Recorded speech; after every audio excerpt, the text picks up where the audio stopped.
When we start, just to much easier. There will be no one next to you, so it doesn't matter. It's small. We should be careful. Yes, precisely. Precisely. And I will be standing over here, so I will be moderating from there. So very, very far. Oh, no, no, it doesn't matter. Precisely. Hi, thank you. Good afternoon. All right, and now I will introduce you to the ones on stage. And you'll introduce yourself and Wolfgang together on the panel. And you could just take the two outlet points. Okay? So that's where you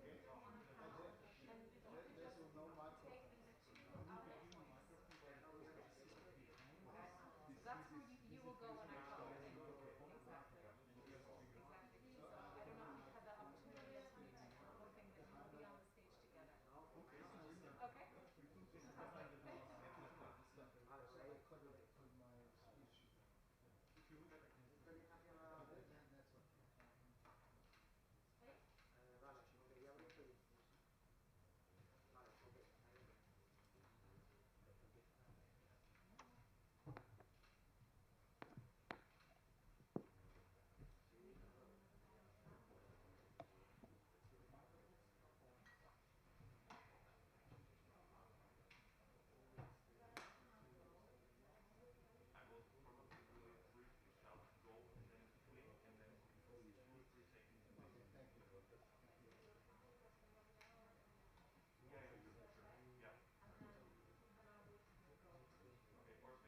to meet Wolfgang, but you will be on the stage together. Okay? Fantastic. I could have put my speech.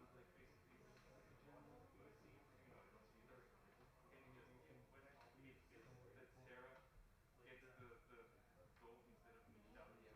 Thank you. I can also say the microphone is, everybody can hear me, right? Okay.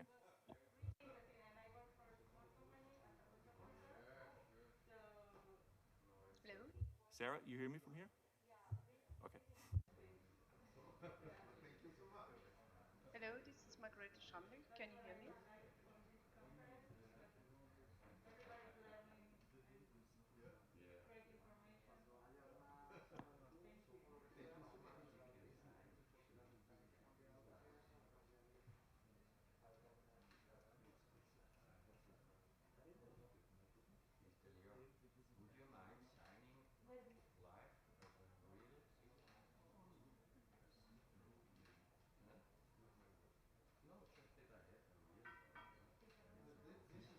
This is a real. Copy. This is a copy. Oh, It, hi, can you hear me? Hello. Can I? This is Hi, Andy. Margareta Yeah, we can Schamberg hear you speaking. perfectly well.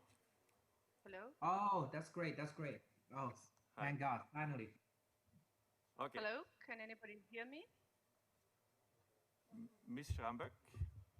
Yes, that's me. Hello. Yes, Can you we hear can me? perfectly hear you, but we cannot see you. Yes, you will see me in a minute. Ah, So, okay. in a, Excellent, excellent. We see you, we hear you. good. That's very great. Welcome. Good. And just in 2 minutes, we're going live. So I will, Yeah. for the time being, switch off all microphones except the one in the floor. Okay? Yes. So you will handle that centrally. I don't have to do anything. I can switch you off, but I cannot switch you on. So I will, once I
gift you a very warm welcome to this 16th Brand Global Summit 2020, Brands for Sustainability.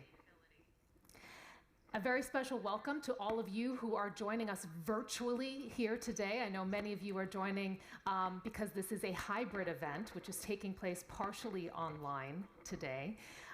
There are representatives from politics, business, science, international organizations joining from all over the world. So welcome to all of you. I'm Sarah Kelly.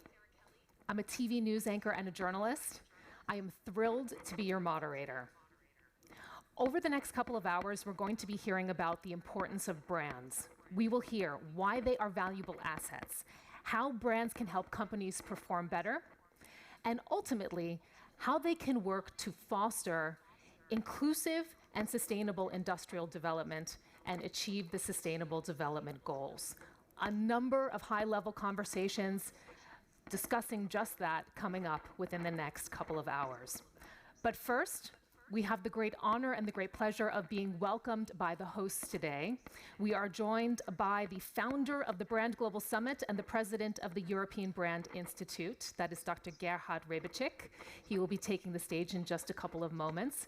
But first, to open this conference, we have the great honor and pleasure of being joined by the Director General of UNIDO, Lee Young, who's going to take the stage now just opposite me in order to give the opening remarks. And we will hear about how UNIDO has pioneered branding as a tool for inclusive and sustainable industrial development.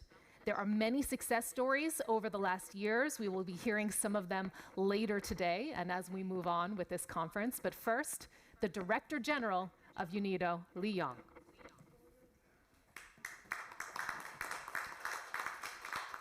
Thank you very much, Excellencies, ladies and gentlemen. It is a great honor and a privilege for me to address you today. The global pandemic has impacted all of us.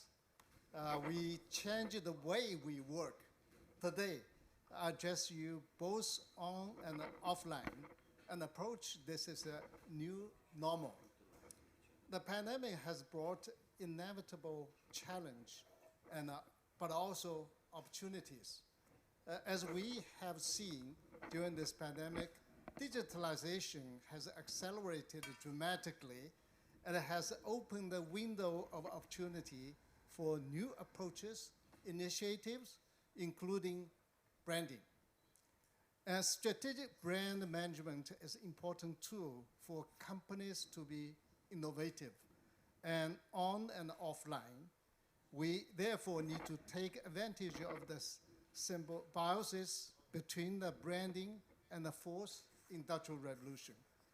In the area of high economic pressures that push us and all of us, countries, towards innovation incentive production and intelligent marketing, branding approaches are increasingly used by the developing and emerging economies to promote inclusive and sustainable industrial development, which COVID-19, its impact on the workplace, increased the digitalization, branding has provided companies with level of resilience and the opportunity to establish a more robust digital presence. And colleagues, friends, combining state-of-art technologies and platforms, companies with strong brand show the high performance and difficult to replicate intangible assets. These companies also outperform long-term returns in comparison with classic growth companies. These characteristics make them a preferred choice for long-term investors. The economic shock resulting from the lockdown was easier to weather for companies with strong brands, and their recovery was much quicker than that of the companies without brands. Colleagues, friends, UNIDO's branding service portfolio has proven to be highly effective in terms of driving sustainable growth and improve the competitiveness as it ensures intellectual value addition, leading to the improved market access and a steady promotion of the enterprises, either through their products, services in both local and international market. UNIDO's technical assistance and technical cooperation projects implemented in Armenia, Tajikistan, Montenegro show that brand management can play an integrated role for inclusive and sustainable industrial development. Our endeavor in partnership with the European Brand Institute, EBI, has been valuable as we continue to explore innovative ideas to ensure that our work has a lasting impact.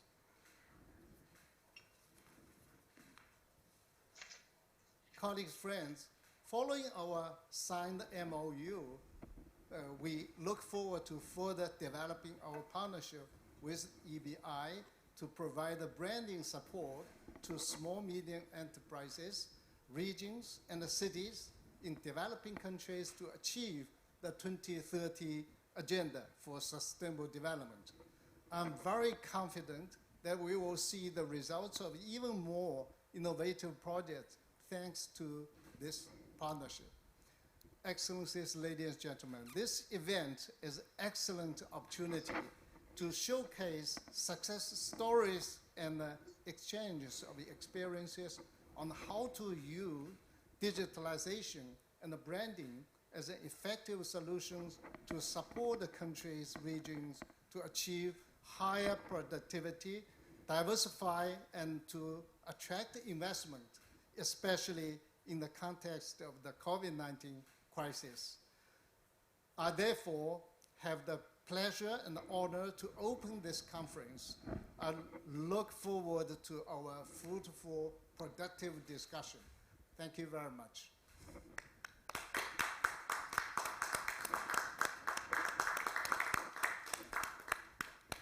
Thank you very much to the Director General of UNIDO for opening this conference. As we mentioned, the Brand Global Summit 2020. We're going to be joined now by Dr. Gerhard Rebeczyk. I'd like to invite him to make his way to the stage. He has 25 years of experience in brand and patent valuation, and he's the chairman of the ISO Development Committee on ISO 20671 brand evaluation. He's the founder of the Brand Global Summit and the president of the European Brand Institute. Gerhard, the stage is yours. Thank you. I must take this microphone. Yes, thank you very much. Thank you, Director General, for these opening words. Thanks for hosting us here at the Vienna International Center in the UNIDO headquarters. It's a pleasure to be here for the second time already. Welcome also all excellencies.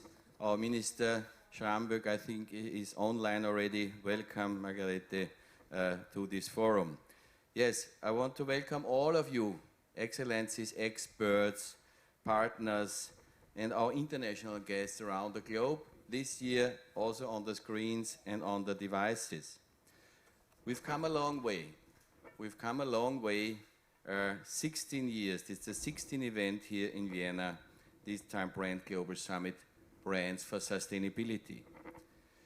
Brands are very, very valuable assets. Probably the most valuable assets a company, a region, a city and cluster has, but it's the least understood. Not everybody understands what brands are for, and that's why we are having this summit here in Vienna. I want to thank all partners who supported us in this event, especially the City of Vienna, the mayor and the Governor of the City of Vienna, Dr. Michael Ludwig, invited us yesterday to a fantastic opening reception. It was the Vienna Brand Gala City reception. Also the group of Latin American countries and the Caribbean made a special contribution yesterday. We had a nice entertainment from the Ibero-American Orchestra. And of course, I want to thank UNIDO for the support in this initiative. It's very special times, COVID, so we have a COVID-conform event Thank you very much, Mr. Director General Bernardo, and all the teams here who supported us. Today we have a global audience. I think we have represented 80 or more countries. And the topic is Brands for Sustainability. I just want to introduce you briefly what it's about. We want to show how brands contribute to economies and societies, and this sustainably. We want to show how they perform better. We want to use them as collateral.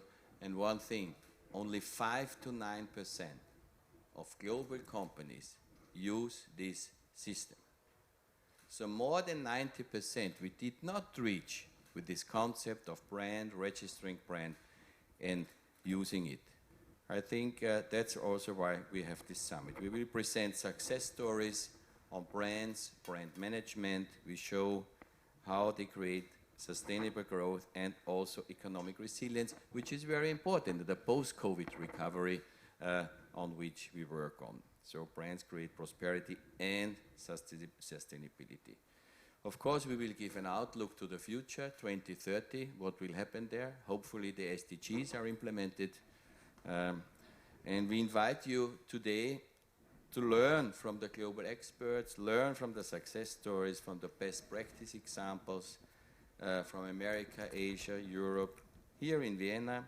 As a president, I wish you a very successful and enjoyable 16th Brand Global Summit here. Get inspired, and what we want is maybe you can take at home at least one idea with you to implement it in your business or private life, and then already this summit was a success for us. Thank you very much.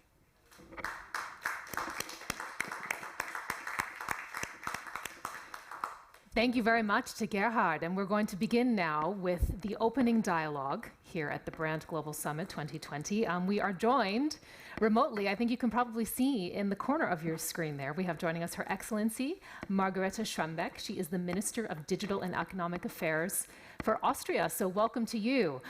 We also have joining us on the stage opposite to me, Bernardo Calzadilla Sarmiento, Managing Director, Directorate of Digitalization, Technology, and Agribusiness from UNIDO. Welcome, Bernardo. And Gerhard is also going to be rejoining us on the stage to talk about these very, very important topics. Bernardo, I'd like to begin first, however, with you and talk a little bit more about sustainable brands, how they perform better, setting up companies to really be future leaders.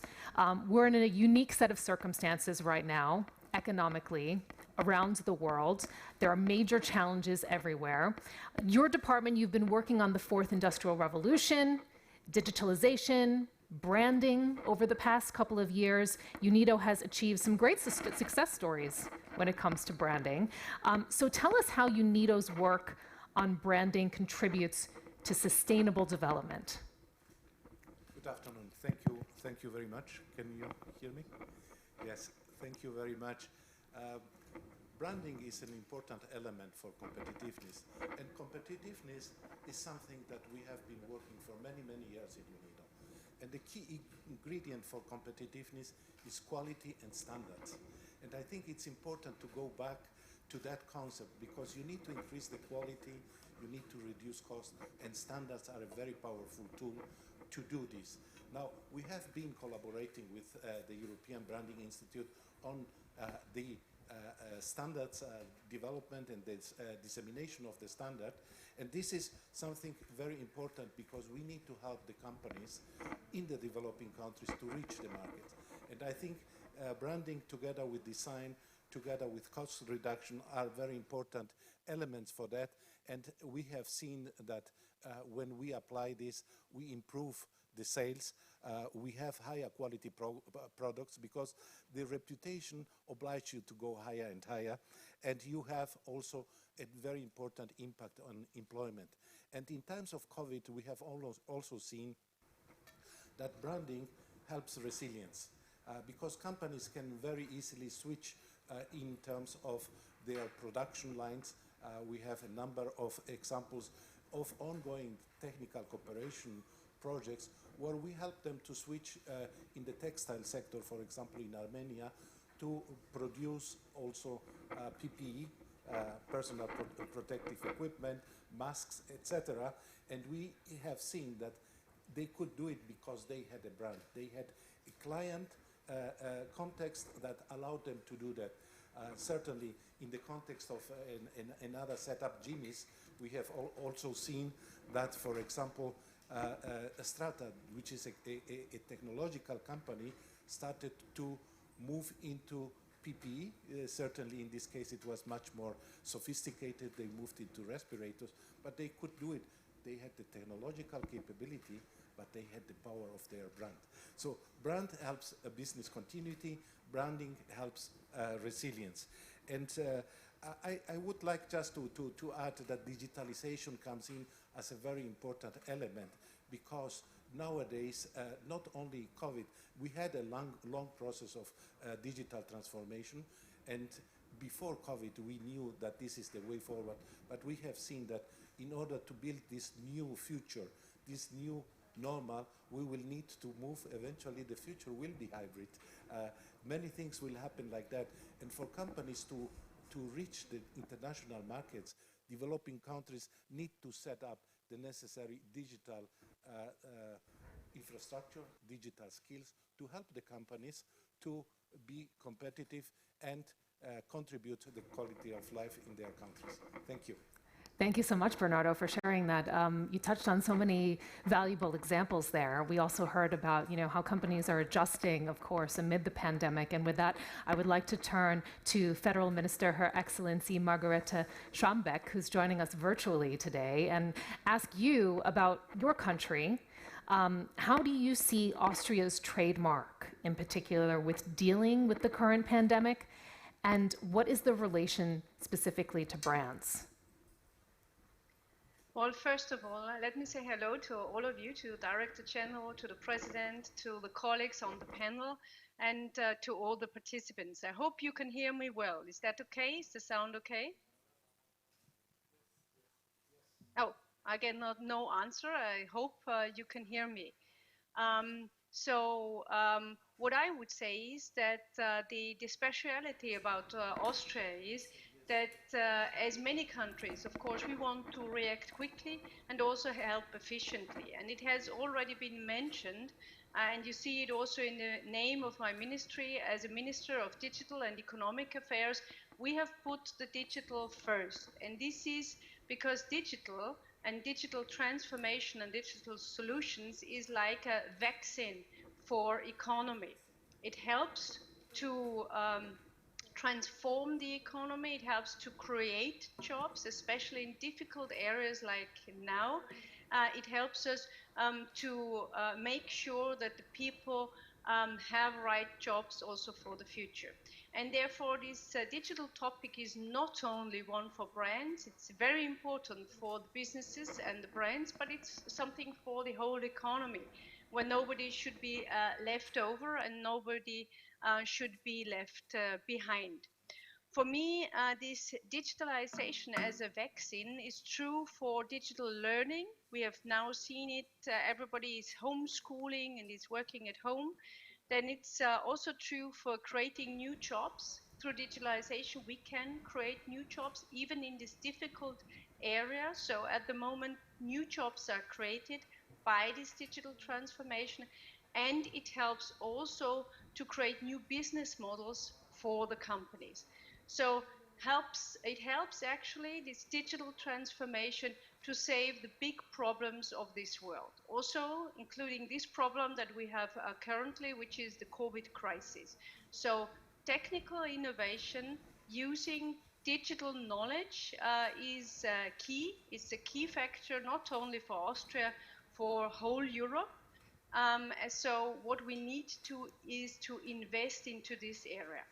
In Austria, we have therefore created a special investment bonus, which is there for companies who want to invest into these future topics. We have chosen 3 topics, of which digitalization is one of the most important. Second, there is also environmental protection, of course, and third, life science, which is the production of medicine or vaccine as we need it now very urgently. So this is heavily used. So this A special bonus which we are offering is accepted by the companies. They are investing billions and billions at this moment, taking the investment forward. And I think this is what shows that even in these difficult times, it is possible to invest into the future. And this is the important topic. So for me, this branding, so to say, for it is that digitalization is key and is first in all the topics that we do. Thank you so much to the Federal Minister Schombeck for that intervention there and for telling us a little bit more about what it is that you're doing in Austria. Gerhard, I'd like to turn back to you now because we know that you have been leading the European Brand Institute for 25 years.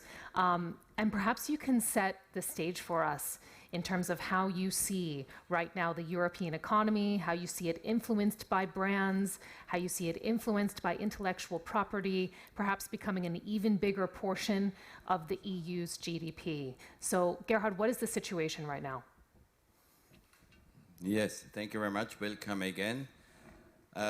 Yes, people buy brands, not products. We are in a real, when we are in a digital world, we are also in a world of brands. Brands account for about 87% of the S&P 500 value. This means this value of S&P 500 companies is driven by intellectual property. Brands account for 40% of this intellectual, so of a general company value, 40% or more going to 60%. So it's a very, very important asset. We did an analysis where we compared the top 10 brands of a country to the GDP of this country, and we saw that there is a 92% correlation between having strong brands and the GDP of a country. What does that mean? This means when you build strong brands in your country, you increase the GDP per capita, which also means that you create prosperity. That's actually the reason why we do this here, this program together with UNIDO, also to support developing countries in increasing their GDP and creating a better world. Now, coming back to the EU, we know that in the European Union, 35% of the jobs are directly or indirectly supported by brands and IP rights. 39% of the EU GDP is derived by that. So 39% of the EU GDP is depending on brands and IP rights. And 90% of external trades. We also see that companies who apply this system, IP rights, they own them, perform much better than other ones. They can pay higher salaries. But only 9% of SMEs in Europe are using this system. So that's why our estimate is that worldwide, only 5 to 9% are using this system. This means more than 90% don't have access to that. And yes, brands are more important than ever, especially for the post-COVID recovery. We see a huge potential, especially by brands, especially also when governments set up programs for financing brands, for investment in brands, subsidies for brands. We see it, how successful these UNIDO projects were. There was a return on investment of times 30. So if you invest 10 million, your return is 300 million. This is really fantastic, and that's what we see. So brands, sustainable brands, can really bring us out of the crisis. They can carry us through the crisis, and sustainable brands will even emerge stronger after the crisis as they are before. Yes. Really fascinating stuff. So that's really an assessment of what is happening right now. Bernardo, I'd like to turn to you now. We're going to talk about the future, because it was really fascinating actually to hear you speak a little bit earlier about resilience, sustainability, how UNIDO is really being a champion right now of the creation of brands. So what do you see as necessary to continue now in the future? How does UNIDO utilize branding as a tool for development? Thank you so much. Yes, for UNIDO, the big challenge is how to help companies in the post-COVID, in the post-crisis, let's call it. COVID is still here, era. And we have been devoting a lot of efforts. For example, we looked how in China SMEs recovered, and we did a guide to help companies out of the crisis. We focused there on resilience, on business continuity. We have been also developing a program called COVID Industrial Recovery Program, because what is necessary is to provide a package. And yes, branding is a key element, but it cannot be seen in isolation. We need an upgrading of the companies that takes into account design is very important. Digitalization, we talked already a lot. Minister elaborated very clearly how it is the basis for all future development. But it is also important to see that we can reach sustainability only if we put a special emphasis on innovation. And innovation also for small companies. They need to get, and I take what was said about SMEs, too few SMEs are really making the efforts to introduce brands, but too few small companies are also doing the effort to do innovation, and they are still very much shy investing in digitalization. So it's the combination of all these elements that will ensure resilience, competitiveness, and therefore their contribution for sustainability. Okay, so there are programs in place. There is a focus on innovation when it comes to SMEs. Minister Schambeck, I'd like to turn to you now again and ask you if you can perhaps speak with us about similar trends, similar contexts in terms of what you are doing in Austria. As the Minister of Digital and Economic Affairs, how do you see the connection between what you are doing and brands and the development of Austria as a business location? And perhaps you'd also like to broaden it out and maybe tie that into the European perspective for us. Sure. This context between brands and the business locations is very tight. It is tighter than many people would think, and it has already been mentioned correctly that especially SME, which are typical for countries like Germany and Austria, but other European countries lag a little bit behind it, that we need to support them heavily.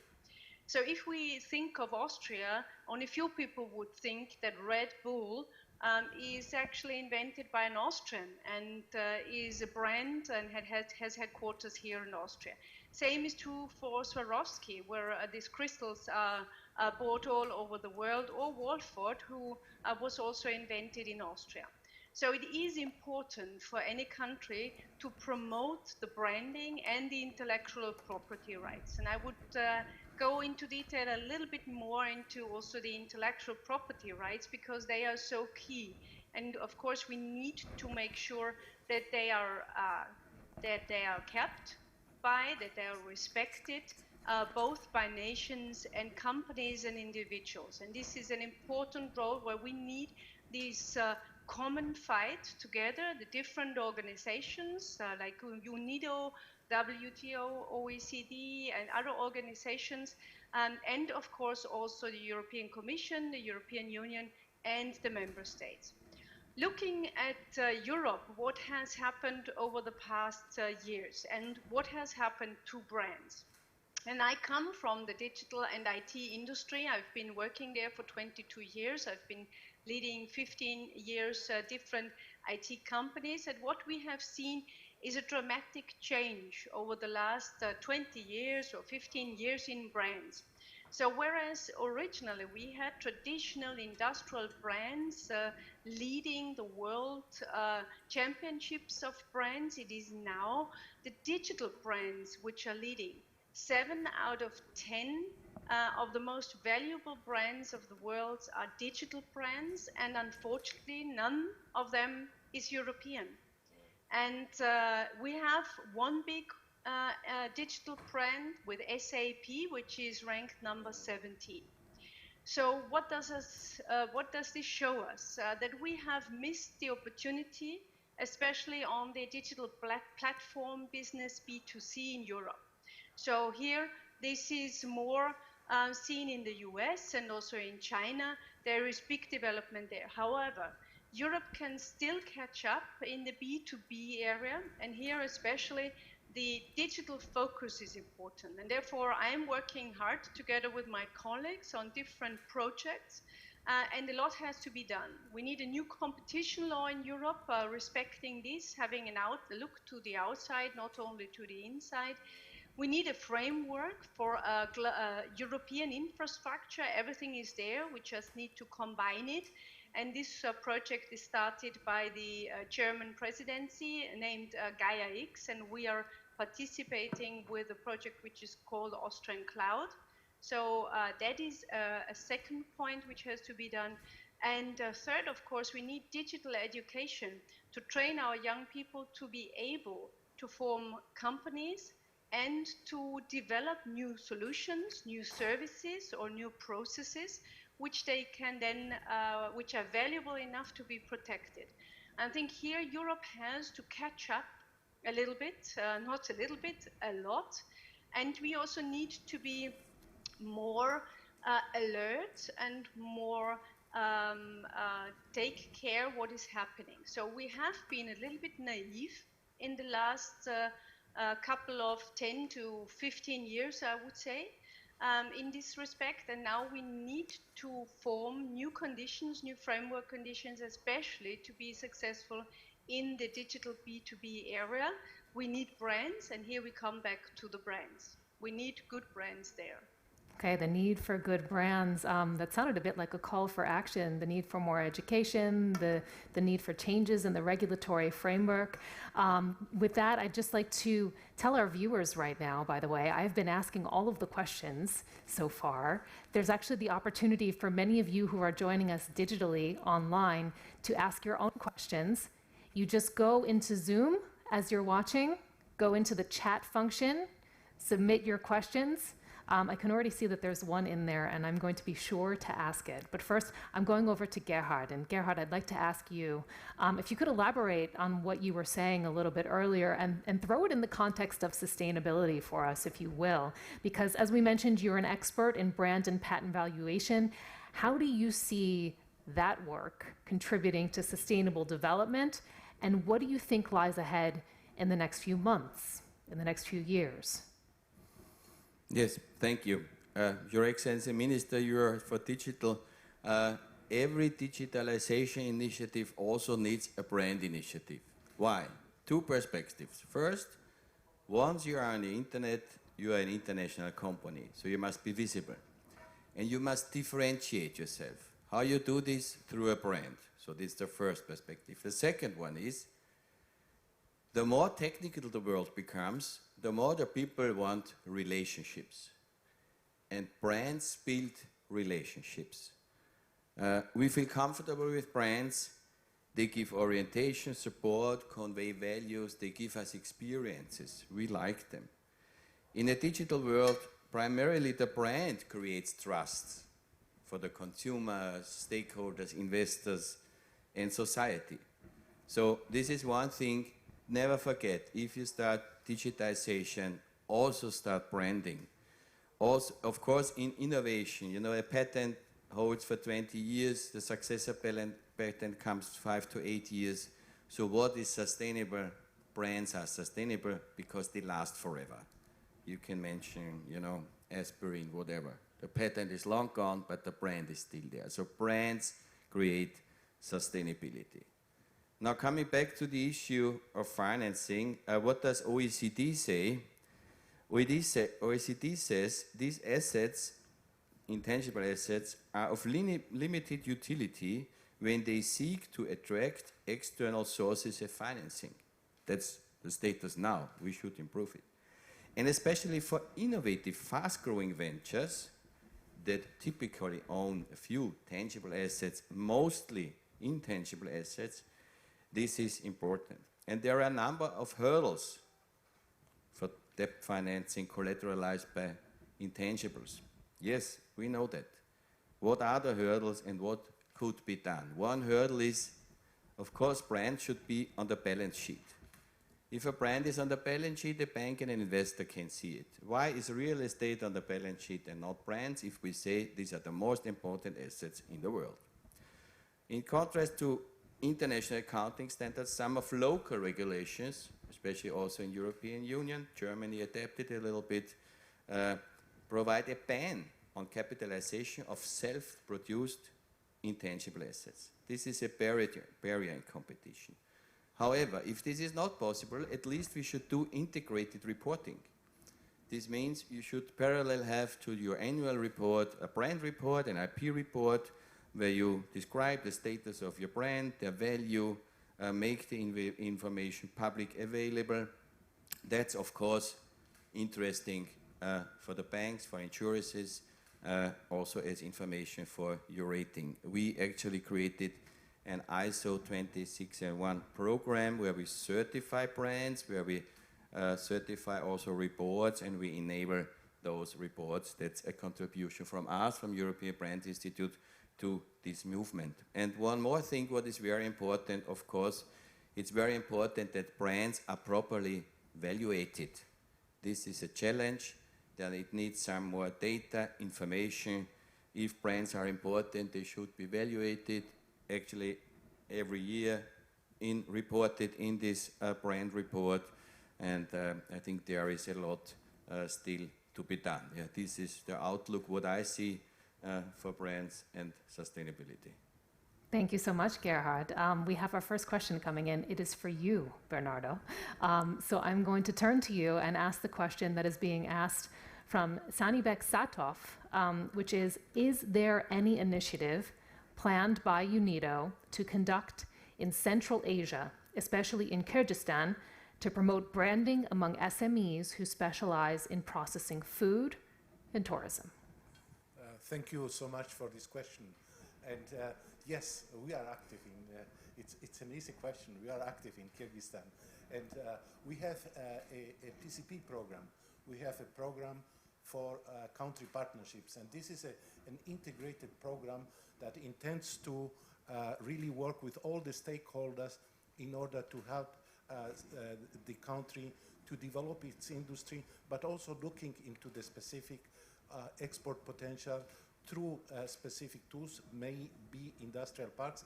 In Kyrgyzstan, we are working specifically in the agro-industrial sector, in agribusiness. And when we develop our programs, especially in a country like Kyrgyzstan, we are implementing a program for the SMEs, for a set, we call them pilot group of SMEs, and we combine these elements in our upgrading program, modernization program, and we introduce these elements. And certainly then it depends, our biggest experience is definitely in relation to branding in the textile sector. So it will be a novelty. We are just starting this program under the Global Standards and Quality Program of UNIDO, funded by Switzerland. We are starting such a program. Thank you. So then, as a quick follow-up, say you're an SME in that country, in that region, how can one get involved?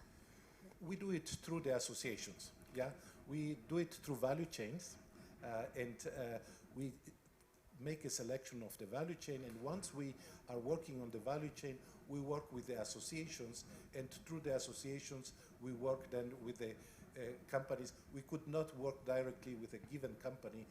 It would represent a subsidization of this company, but we do it in an institutional manner so that we can support also the country as a whole. So while we want to reach the benefit of industrial development to the individual companies, we need to look at a more country-wide support and development process. That's really fascinating, and that's a question that comes up quite frequently regarding these programs, so thank you for the clarification. I'd like to turn now back to Minister Schambek, who's joining us virtually via Zoom, and ask you, one of the questions that has come up here is about the post-COVID role of IPR, and why innovation protection is so important these days, and ask you about the initiatives, or whether there are initiatives which are planned to use brands as collateral. That's one of the issues that we've heard Gerhard mention so often, using brands as collateral, tapping into those brands as a tool for financing, for example. Yes, indeed. Strategic intellectual property protection is really key for commercial success for all companies, be it small startups, be it more developed companies that are longer in the business, or the large, big companies in global companies. So, but I'm not so much worried, as I said before, about the large global companies. They do have experts and they do have departments who care about that. But what we need to focus on is the smaller and medium-sized companies, especially the family-owned businesses. And here it is key that we train them, that organizations that have been mentioned, and also the summit here, that they make them aware that there is an asset which is worth being protected before somebody else is coming and is using it. So this goes together. These intellectual property rights are key, and they are key for each economy, and should also be around the globe, be a key, not to vulnerize these property rights. And on the other side, it needs this training for all the people involved, and this awareness that you can do something about it, that there are organizations that can help you, like UNIDO, OECD, the countries. In Austria also we have organizations that can be addressed, like AWS in Austria. It is an organization where smaller companies can go to, and where they are helped with the intellectual property rights, because it's not always that easy, that is clear, and you need experts. Sometimes it's costly, sometimes there is no time for it, because the owner is so much involved into the business, and therefore there is this organization in Austria, and I know there are in most of the countries around the world that somebody can address, and there is also the international institution. For me, it is important that especially the European Union plays a leading role worldwide in asking for this intellectual property protection, that there is clear talks, especially with countries in other continents, especially with the US also, and with China, the other big global players, so that intellectual property protection is a worldwide business and is respected anywhere, so that smaller companies, if they go abroad, can trust that they can find a multilateral system which is protecting them, is not doing them any harm, and is giving the opportunity to do save and more business. Interesting. So the EU playing a leading role there. You also gave us a little bit of an action plan for SMEs who want to tap into some of these resources, especially in your country. We have a question that's coming in quite similarly now from somebody who is looking for assistance in the Philippines, and I'd like to direct it to you, Gerhard. And it goes as follows. It starts with a bit of background information in terms of what is going on in the country right now. This individual writes that 99.52% of business establishments in the Philippines are micro, small, and medium enterprises. They employ 70% of the workforce in the country. So therefore, in that context, how do you suggest to strengthen the brands in the country? Because the Philippines, it has huge potential for accessible tourism, as a retirement hub, for example. So what can be done to improve the brand of the Philippine businesses involved in these businesses? What would you advise them, Gerhard? Okay, that's a good question. Some consulting for the Philippines. First, the structure of the Philippines is the same as, for instance, in Austria and the EU. Also, 99.5% are SMEs, and they account for about 70% of the jobs. So obviously the challenge everywhere is the same.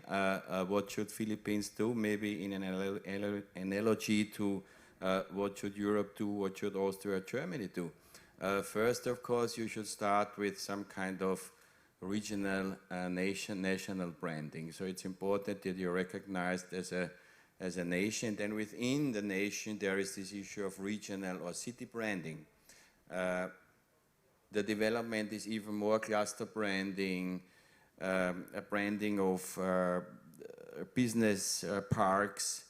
So what we see in a project with the United Nations is that cluster projects are very, very successful. So this would mean if we have, for instance, a Vienna brand initiative, like certified Viennese brands, whatever, this would be very, very successful. We saw the success in Tajikistan, in Turkmenistan, in Armenia.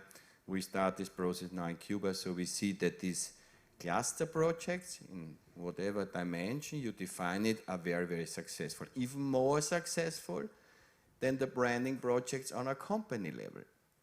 However, we see from our international legwork and from our projects that some projects on the company level returned the profits times 400. So if you invest in brands, this investment is returned on the profit side by 400, up to 400. This is unbelievable numbers. So of course you can do something on the company level.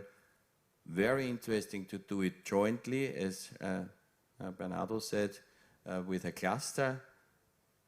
Even better if the region supports it and if a country supports it.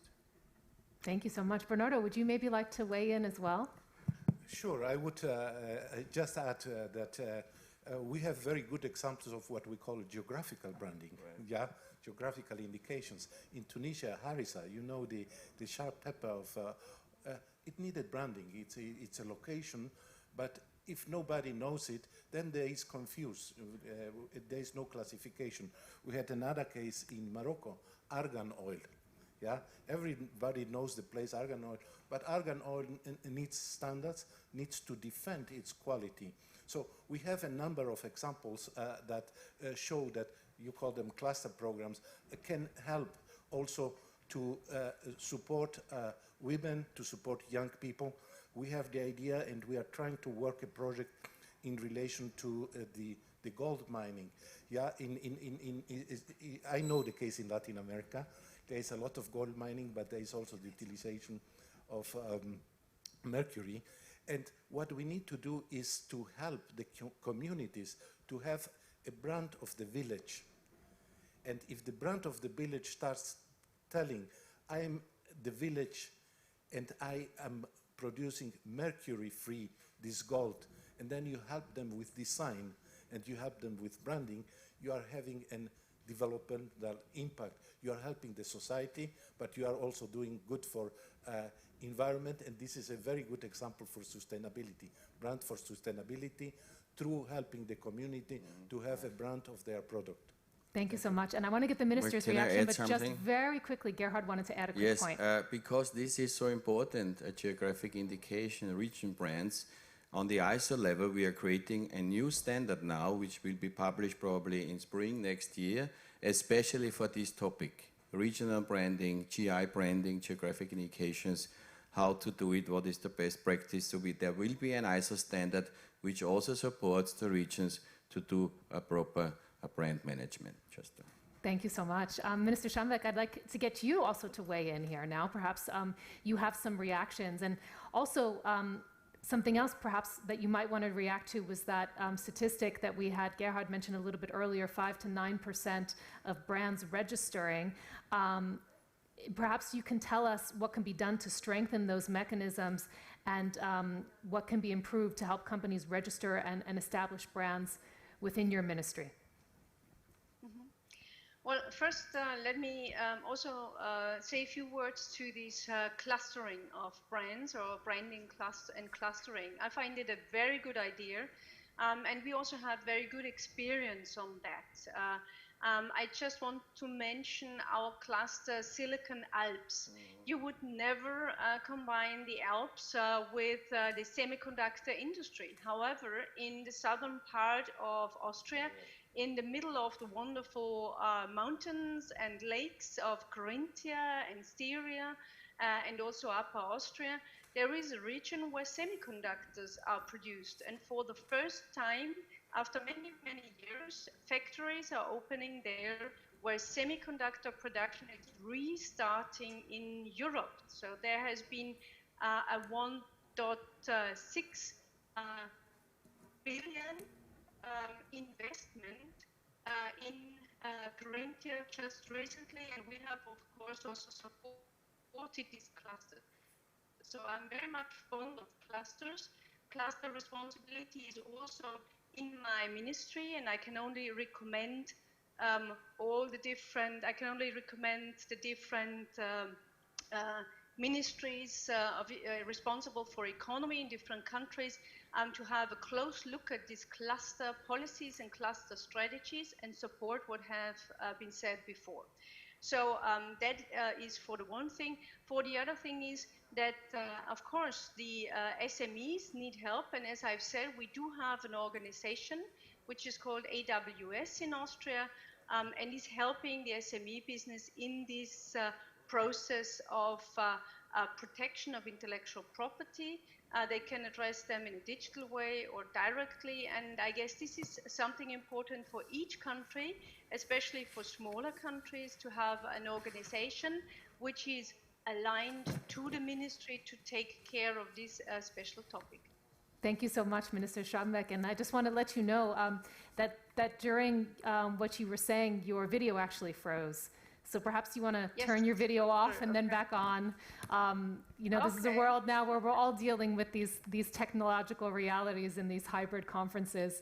So thank you so much, everybody, for your patience with all of that. And now, in conclusion, I'd like to ask the following question. Gerhard, I'd like to begin with you because we'd like to be a bit future-looking as we conclude this part of the program and ask you for your thoughts right now on what needs to be done to harness the power of brands more.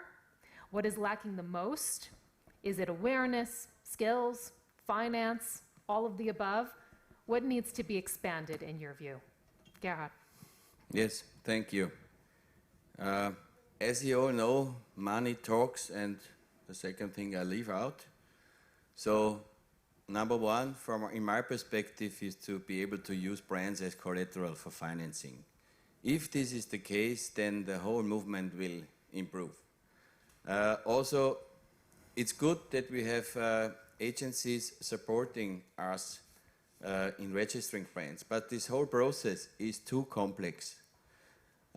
I think in today's world, we need a kind of Facebook of brands, or a much easier access. Yeah, you need a lawyer, need a system. It's all too bureaucratic. I think reaching 95% needs a different access. It needs different systems. It needs different thinking. We should go digital. We should use new technologies in order to make it much easier for this protection. We just wanted to protect the brand in Cuba. This costs more than 1,000 Swiss francs. This is not state of the art anymore. So it's good to ease it and to support the existing system, but I think we are challenged to work on a new system or an additional system maybe for this. Yes, money is important. Of course, skills. We should raise the awareness. We should raise the awareness that brands are real assets, that this is the future. We are in the orange economy, so even more we go towards an intangible economy. SMEs are producing intangibles. Everybody is producing intangibles, so we should protect them. We should be able to finance them. Otherwise, we won't be successful, and sustainability is left to old machines, And this is historic. We are in a different age, and a different age needs also different systems. Thank you so much, Gerhard. And Bernardo, we know UNIDO is already doing so much, so perhaps you would like to give us your wish list, something that you would like to see going forward. Thank you so much. We have discussed that the world is not anymore, and the production is not intangibles, but is in intangibles. Minister talked about Red Bull, but we know Red Bull not because of the drink. I know Red Bull because soccer. racing, they move into music. So brands have the possibility to expand, but it is a different way of creating value. Value is created in a completely different manner. Look at Amazon. Amazon was created as a competition to eBay, an auction, e-commerce option. And what is Amazon today? Amazon is the brand, but they are producing their own products. They are producing, even migrating into agriculture, they produce, and what are they selling to you? They are selling you Amazon, and Amazon is the power. So the same thing happens in that we need a lot of awareness. In developing countries in particular, we need to strengthen what we call the innovation ecosystem. And we need, what I said, we need to make more use of the standards, innovation, and we need to bring this cluster approach, and we need to make sure that this also gets at the level of policies.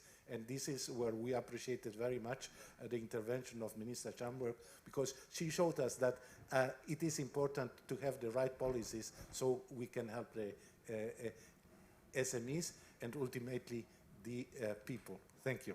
Thank you so much. And Minister Schrambeck, are you still with us? Yes, I'm still with you. Can you hear me? Fantastic, fantastic. Perhaps you want to also turn on your video. I can indeed hear you. And we're hoping for better luck this time. I turned on my video. Is something which happened. I think we cannot repair it. Maybe now. Oh, it's working. It looks great. Fantastic. Oh, bravo. Good. Wonderful. So it's all about cooperation, as we see. It's all about this cooperation side by side, politics, companies, organizations all around the world. And always keep in mind that the SME business, each big company was once a small company, and we need to create a framework together by improving their situation so that they can grow and prosper, because actually this means jobs and the future for families and for people. It's all about the digitalized world and means so much opportunities for men and women and children all around the world. Just think about a woman in Africa who can join and build her own business, because she can have an iPhone, or she can have a mobile phone, she can participate in business life through that. So there's a lot of opportunities, as has been said in the beginning. It's our task together to bring up the right rules, the right conditions, and so make their life easier, and by digitalization solve the big problems of the world. So all big companies were once small companies. Those are perhaps some words that might inspire some people out there who are currently involved in those initiatives. I'd like to thank you very much, Her Excellency Margarete Schrambeck, Minister of Digital and Economic Affairs of Austria. We've also had Bernardo Calzadilla Sarmiento, Managing Director of the Directorate of Digitalization, Technology and Agribusiness from UNIDO, and Gerhard Rebicek, President of the European Brand Institute. Bernardo and Gerhard, a very big round of applause. I'd like to invite you to leave the stage now. This concludes our opening dialogue. Thank you so much, Madam Federal Minister, for all of your contributions. Bravo. Thank you. And now we are going to turn to voices and practical examples for the effective use of brands and IPR. You can see now Zoom coming on your screen because we're just setting up our next presenter, and as you might imagine, he's joining us virtually. So let me tell you who we're going to have coming up right now. We've heard about the economic importance of brands and brands for development. We're going to hear the practical examples of successful brand strategies, and we will hear from the following individuals coming up in a number of presentations which will take place one after the other. Coming up first is Nicholas Hersch. He is Vice President of Marketing and Sales for Hersch the Bracelet. We also have coming up next Anna Nestorova, CEO of Global Rustrade.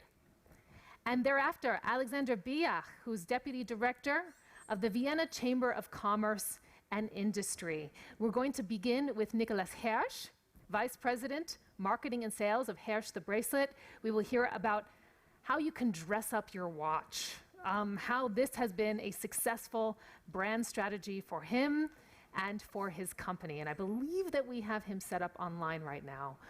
So perhaps the team can just give me a quick yes. Yes, I'm here already. Bravo. Nicholas, take it away. Thank you very much for the introduction. Yeah, it's a very, very interesting topic to talk about. And if some people have seen on Instagram that I have been styling watches for quite some time.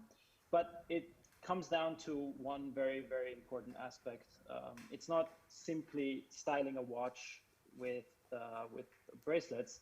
It comes down to my family business, and this is something that we have been doing since the founding of the company of my great-grandfather in 1945. So I think to the overall topic, I'd like to also say that having a brand nowadays is one of the most important things someone can do, because consumers need to know, and they are educating themselves everywhere. And with a product like this, it is very, very easy to, to be swapped out for something cheaper or from something different. So what we have done is we have set up our company in Austria, in Klagenfurt to be precise, and we have been producing at the highest quality possible. And this gives us the opportunity to talk about our brand. Hirsch is also, we sell our products in over 80 countries, and this makes us as well something very unique as well in the watch industry, because most of the companies are only focused on selling a watch, but in the end, it comes down to what you feel when you put on the watch. So the bracelet or the strap is very, very important. And it's, especially if you're in the watch industry, or if you know the watch industry is very, very slow in adjusting. So you have to be forward thinking to tell them what they will need in the next 5 years, versus the consumer actually already knowing what he wants, and he will pick or he will choose for himself.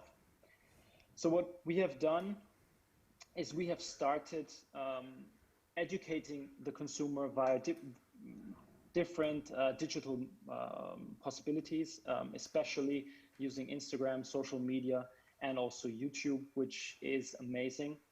But something we have done recently is we've started live sessions where we talk to our consumers and tell them and show them how they can do it actually. And this is a very, very interesting aspect, because as soon as you get in touch with the person that actually buys your product, you generate a bond, and you also, what you do is you generate brand leverage actually. And this is something that we can use much, much more in the future, basically, to enhance our products and enhance our brand. And this, again, will work for our partners in the watch industry, for them to know that we are a reliable brand, that the consumer wants the product already, and that they will feel comfortable in working with us for their specific watches. So this is what we're doing right now. And I'm wondering, Nicholas, if you can tell us in that journey, maybe you can give us some insights into perhaps some of the challenges that you've faced along the way, because you mentioned that you're in 18 countries. Yeah. That's quite 18. a lot. So when it comes to branding, I mean, where were the bumps along the road for you? So the biggest bump actually is that when we started this journey last year, the hardest thing to do was to convince our partners, retailers that are selling our products, that the product they are selling right now is like a commodity product. And we need to convince them that this actually enhances the watch and is a stylish accessory and valued as a branded product. This was, this still is actually a very, very hard thing to do, because most of our customers or partners, they know us as this quality product that is basically a commodity. And what we do is we try to convince them, we try to educate them. We work with them on a very, very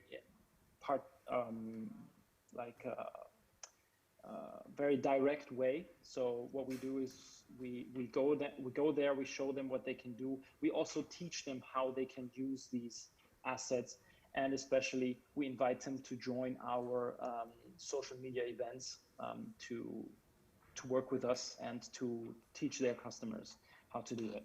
And what would be on your wish list when you're thinking about growing your brand?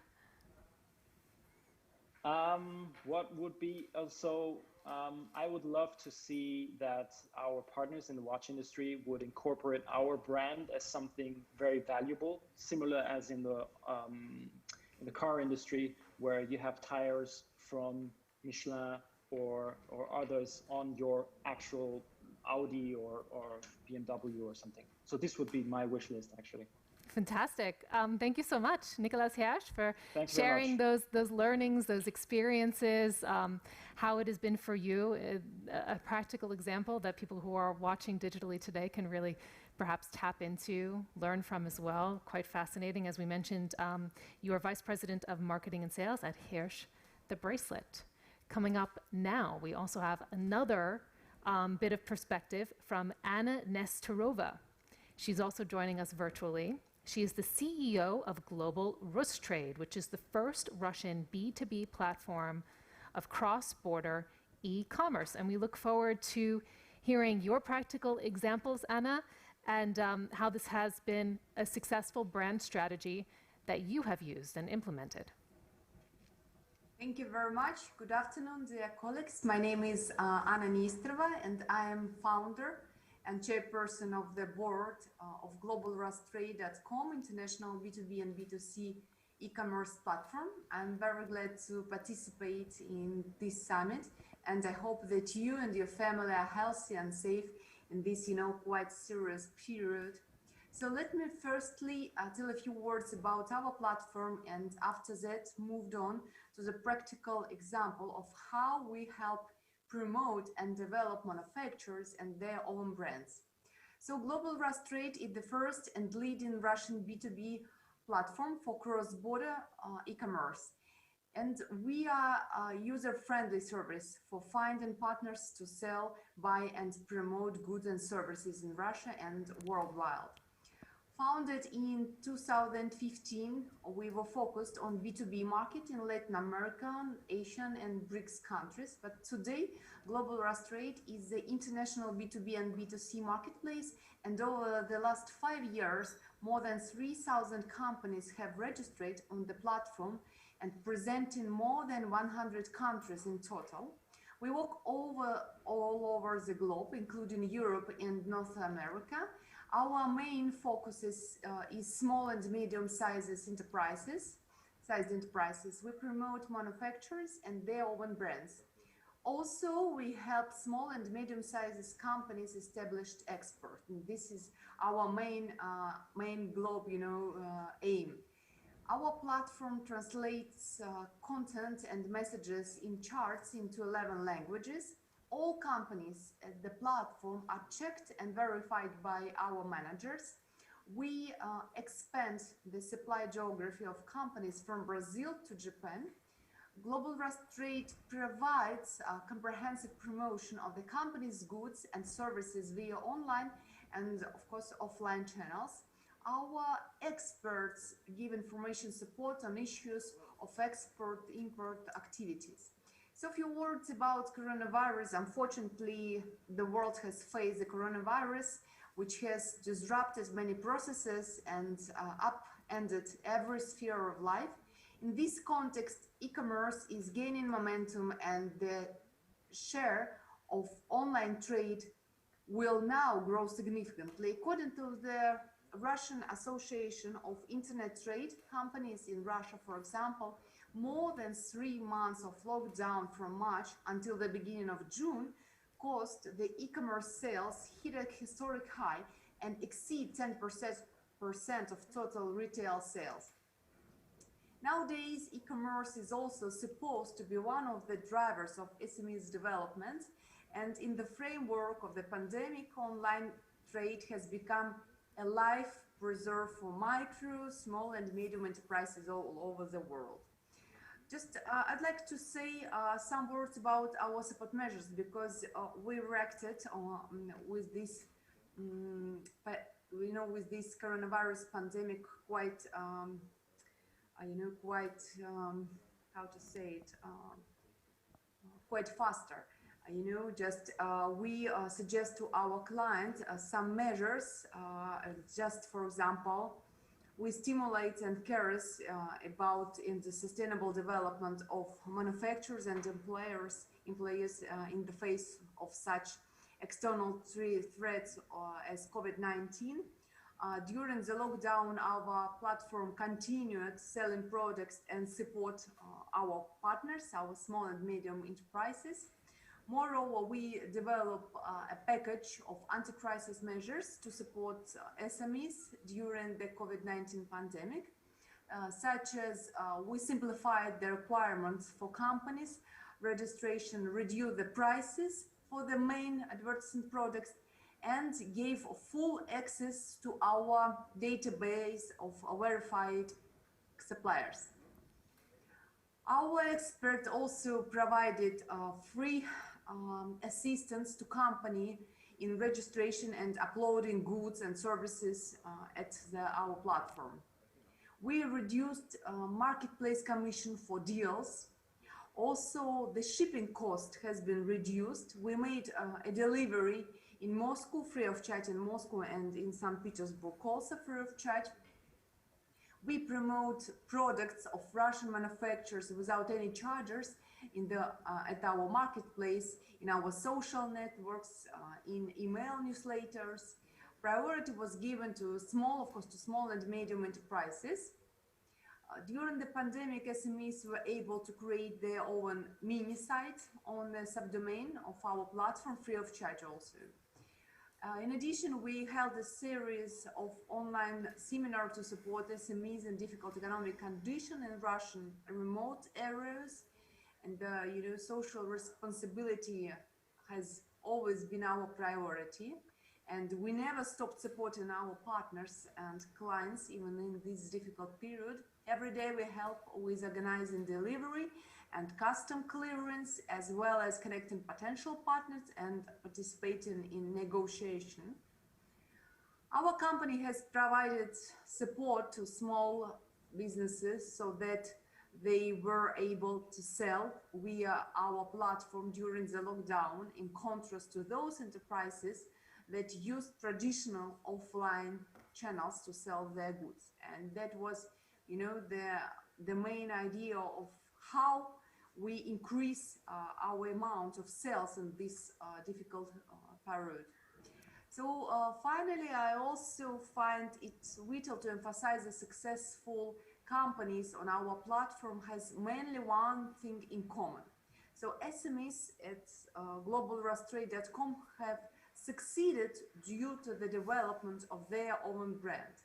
Brands that make them unique and distinguished from the rest of the companies.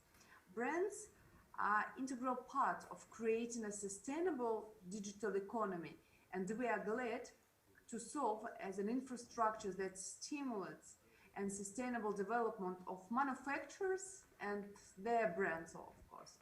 So thank you for your attention. If you have some questions, I can, just reply to this. Absolutely. There's one question, in fact, because you talked a lot about, how you've been adjusting in this pandemic, especially adjusting your business. Perhaps you can tell us about some of the challenges that you've faced with regard to your brand and how you've tackled them, and whether there are any learnings that can be derived from that. Yes, the only problem was when our government officials announced that we have to work, we have to remote work. That was a big challenge, because we never struggled with such situation, and we have to decide very quickly how to organize all these processes. I mean, how to communicate inside our company, how to organize and to control all the business processes, and how to interact with our partners, because all we're sitting at home and we just have a lot of negotiation via internet, and we have negotiation with our partners and with our employees and with our top management. And that was the big challenge, because during all the day we were sitting in front of the screen, and we have to solve such problems, how to organize these processes, and how to interact with the partners in the remote areas, and so that was the main challenge we faced with.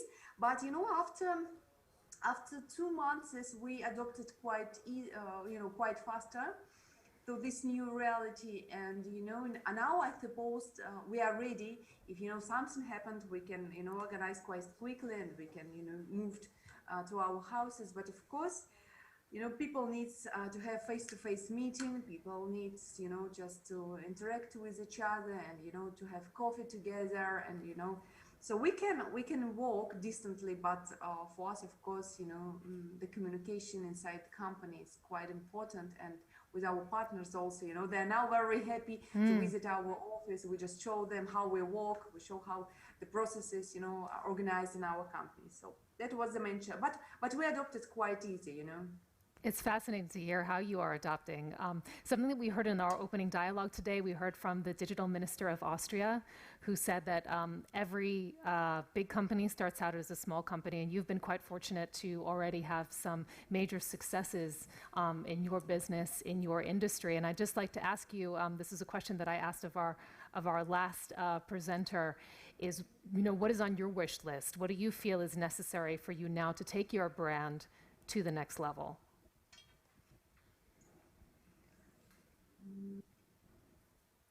I think we need a quite serious promotion. Just we need to be well known in this in this country. We need to establish how to promote our brands. We need to promote our platform for promoting our brands. And that's the main the main point. What we need to do to put on the next stage of our brand. So I think this one. Thank you so much, Anna Nestorova, CEO of Global Rus Trade, for sharing your insights, your learnings, your experiences. We appreciate it. And we're going to move now to somebody who we actually have physically here in person in Vienna, who's going to be joining us on stage. Let me invite onto the stage Alexander Biach, who is Deputy Director of the Vienna Chamber of Commerce and Industry, which is, as many of you know, an organization of businesses and companies in Austria, safeguarding business interests, sharing business experiences, business interests, contact with government, civil society. They're doing a whole host of things, but I'll allow him to share the lessons learned and the perspectives with all of you now. Welcome. Well, thank you for the invitation and the interesting conference. Well, I would like to speak about the region brand Vienna today. Vienna is a business region, and also about the current and the future developments we are focusing on. As we heard before, regions are a very strong brand, and it's sometimes also easier to roll out the brand idea behind it, to get into, if you want to, business even faster than rolling out brands from a company. But what is necessary for this is you have to build up a sustainable brand. So this is a very good item today, because the topic of this conference is brands for sustainability, and I will try to work out what we are doing as a Chamber of Commerce in cooperation with the city of Vienna, joint forces for the region of Vienna, for the business development of Vienna, and therefore thank you for the possibility to present my hometown for this moment. Well, 2020 is some kind of incredible year. I don't want to focus on what is happening or what has happened, but let me just explain that what is happening to the economy is also some kind of dangerous virus.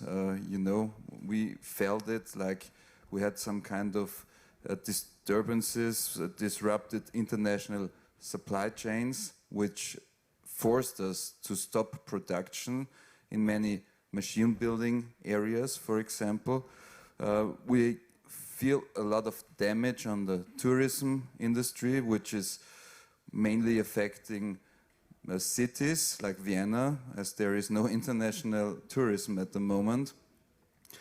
And normally connected with this, we also feel a big damage for the aviation sector, which is so important to get into the region and into touch with the regions around Vienna.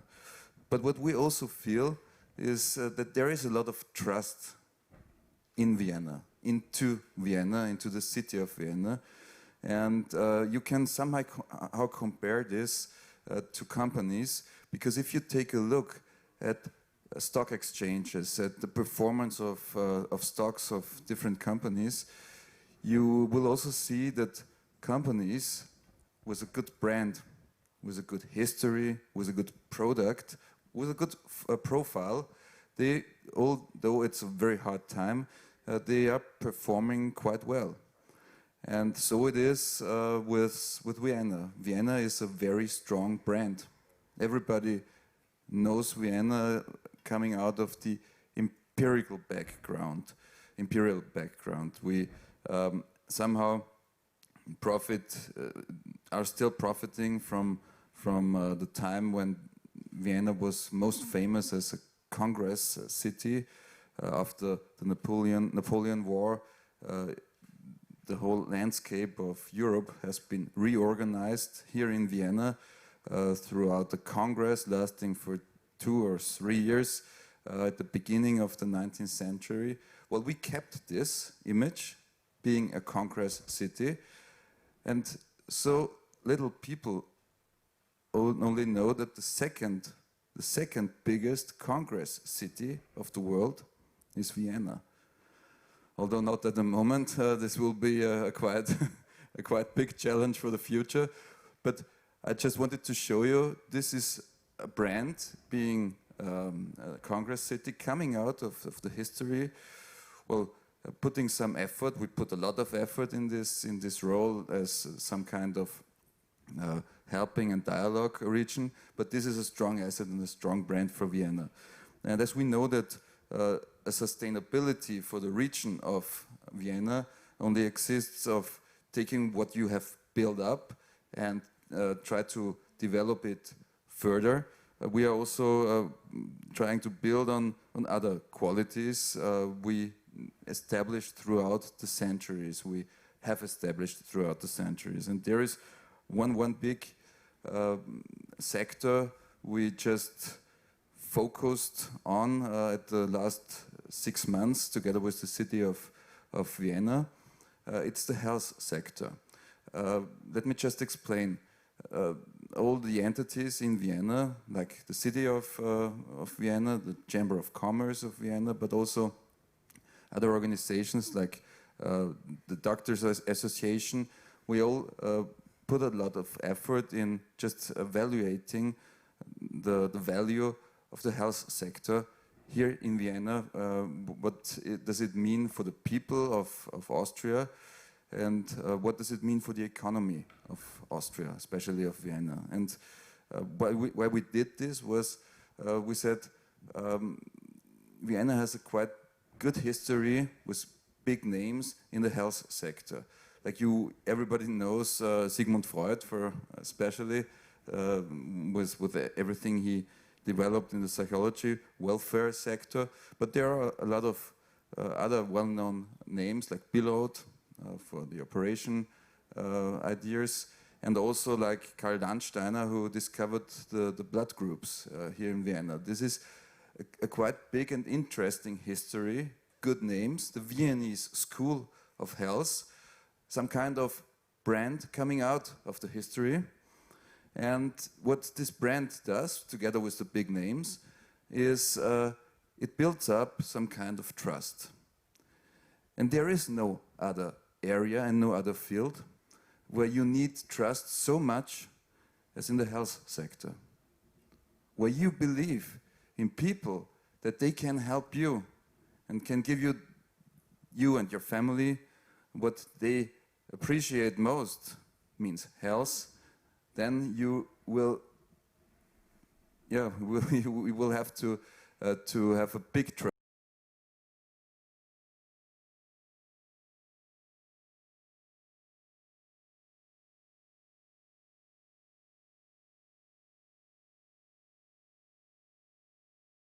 We are focusing on this health sector, building up the brand Vienna as a metropolis. As I told you before, we tried to evaluate the economical impact of the health sector for Austria. And it's quite fascinating. With all the companies performing and producing in the health sector, with all the doctors, the hospitals, and everything which belongs to this sector, more than a quarter of the cross-regional product of Vienna, a quarter, relies on this health sector. This means, like, it's not always the hospitals or the produced, I don't know, wheelchairs, for example, or the pharmaceutical sector, but just think about the people working in these companies, in this sector. I mean, they earn a lot of money, as this is a very good paid sector also, to some extent. So they can afford to buy stuff in other fields in the economy. And this is the reason why more than 25% of the cross-regional product of Vienna relies on this sector. Maybe another figure. We have about 800,000 people working in Vienna throughout the whole economy of Vienna. More than 236,000 people, which means this is even more than a quarter, have their jobs because of a good developed health sector here in Vienna.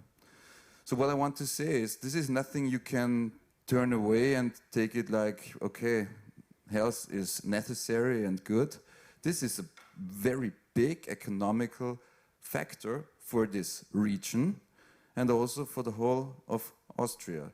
So knowing that this is so important for us, for the economical performance we have, we try to work out together, and I come back now to the trust argument, together with other elements, goals, aims, where we try to develop projects. We know that people love to come to Vienna, as it is also one brand, like the most living full and living worse city of the world. It's a good brand we build up, but it has been proved by a lot of studies, so we can also rely on this. And getting this into combination, there are three files to develop this brand, Vienna Health Region, or let me say, Health Metropolis of Vienna, in order to perform even better and to get even more people come to Vienna in order to get cured. So there is one big field we are working on. It's the sector of research and development in the health sector.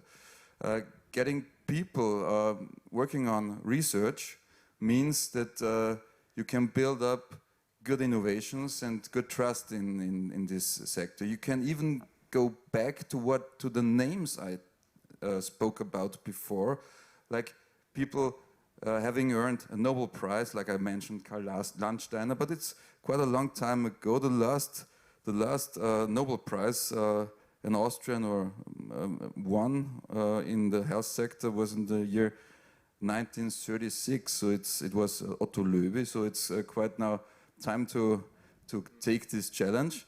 But you can only develop and earn a Nobel Prize if you do research. So what we try to do is to attract people to come to Vienna, in order to use all this research infrastructure we build up. The city of Vienna has built up a lot of research infrastructure.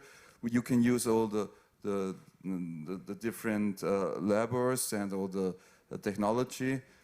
So there is a region in Vienna where about 1,500 people are doing research and are working together in order to develop new ideas and new technologies in the healthcare sector. We try to focus very much on the precision medicine sector. Precision medicine means that there is some kind of medicine developed for you personally. That means we know all the pills we take. It's designed for the whole population. But if you have a precision medicine, then this pill is designed for you personally. So this means that it works even better, even faster and more effectively. And that's what we try to focus on, because Vienna and everything we develop here is quite on the top of the world, and you can, in research in this field, you can measure it by counting the articles being published in different magazines. So this is one focus research. We try to build up the brand Health Metropolis Vienna. The second is infrastructure. There is a lot of hospital infrastructure. There are new ways of health care in the doctors sector. We try to develop, for example, the blood plasma sector even more. It's so important for developing medicine. And what you maybe also you don't know is that here in Vienna, it's the biggest blood plasma production or reproduction, not reproduction, manufacturing city or place, at least in whole Europe. A lot of blood plasma is transferred also to Vienna and here turned into medicine. So this is one big chance to develop also new technologies in this field, and what you need therefore is infrastructure. So the second point we focus on is infrastructure in the health sector, and the third point, what we really need and what makes the brand Vienna, the health metropolis of Vienna, so interesting would be even more international organizations, health organizations coming to Vienna, because this is some kind of, not even having built up the history or the image of a brand, it's like you get a proof that you are really, really good, and that organizations, international organizations, trust in the health sector of Vienna. So what we are working on at the moment is to get some kind of, not some kind, but to get the certification authority for medicine products to Vienna. That means they prove if this wheelchair, as I spoke about before, works. It's like it gets a certification, and when you know here you have this authority, then all the industry also comes in order to get a even faster development. So all this together has the name Health Metropolis Vienna, builds on a big history, has a quite intellectual and clever and innovative future. Well, and I'm proud of to be some kind of also responsible for building up this sustainable brand for Vienna. Thank you so much, Alexander, for telling us a little bit more about Health Metropolis Vienna. I think it's really fascinating to hear about that, especially right now in the context of the global health crisis that is being experienced due to the coronavirus pandemic, and how the city of Vienna, in fact, is in parallel developing this brand even further. And I'd just like to ask you also, generally speaking, because we heard from two businesses before you, we heard about the challenges that they are facing. We've been hearing a lot this afternoon about SMEs, the importance of brands for SMEs. And I'm wondering if you have any advice or any learnings perhaps to share for the SMEs that are based in your city of Vienna, who might be challenged right now in these challenging economic times when we have seen a downturn in GDP. Well, absolutely. It's quite, well, not even now having or seeing the end for this journey for a lot of SMEs. The Austrian government, together also with the region or the mayor also of Vienna, they work together in order to support these companies. But this is a quite tricky task because, you know, it's like you get some money in order to continue and so on.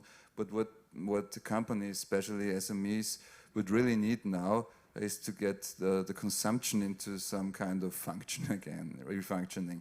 So what we try to do now is the first thing we really have to do now is to get some kind of normal life into business, which means for Vienna, for example, getting being an open city again, not being blocked like you're on a red list and nobody comes to Vienna. It's not possible then to develop the tourism sector. We try to support companies to get loans in order to invest into new innovations like the health sector or the digitalization sector. We are really working very hard on getting all these digital evidences, for example, for the vaccinations, that you can show them on your tablet or on your cell that you have the vaccination when it exists then, because this is the entrance for events or getting on the plane again. So what we try to do is to support, like wherever it is possible, SMEs, also some kind of moral support, because it's a real tough situation for these people. And we hope that we will be prepared at the beginning of the next year when business and economy are coming back, so that our companies are prepared to get a quick start again and to get their business life on their own without any support by the government or the city of Vienna. We will support on, but we will not make the business for them. It's so important that they get that the consumption starts again and that they do their business on their own. And I'm sure we will make this. Thank you so much. Alexander Biach, Deputy Director, Vienna Chamber of Commerce and Industry. A round of applause, please.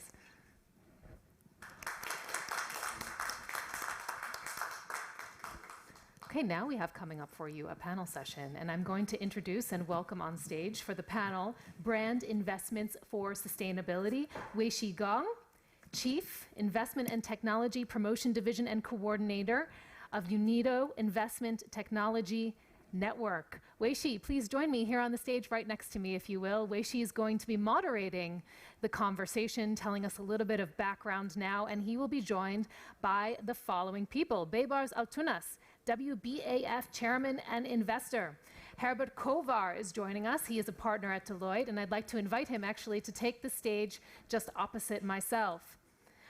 Wolfgang Schicketanz is SCA Advisory Brand Global Select Fund Manager. He will also be joining us on the opposite side of the stage.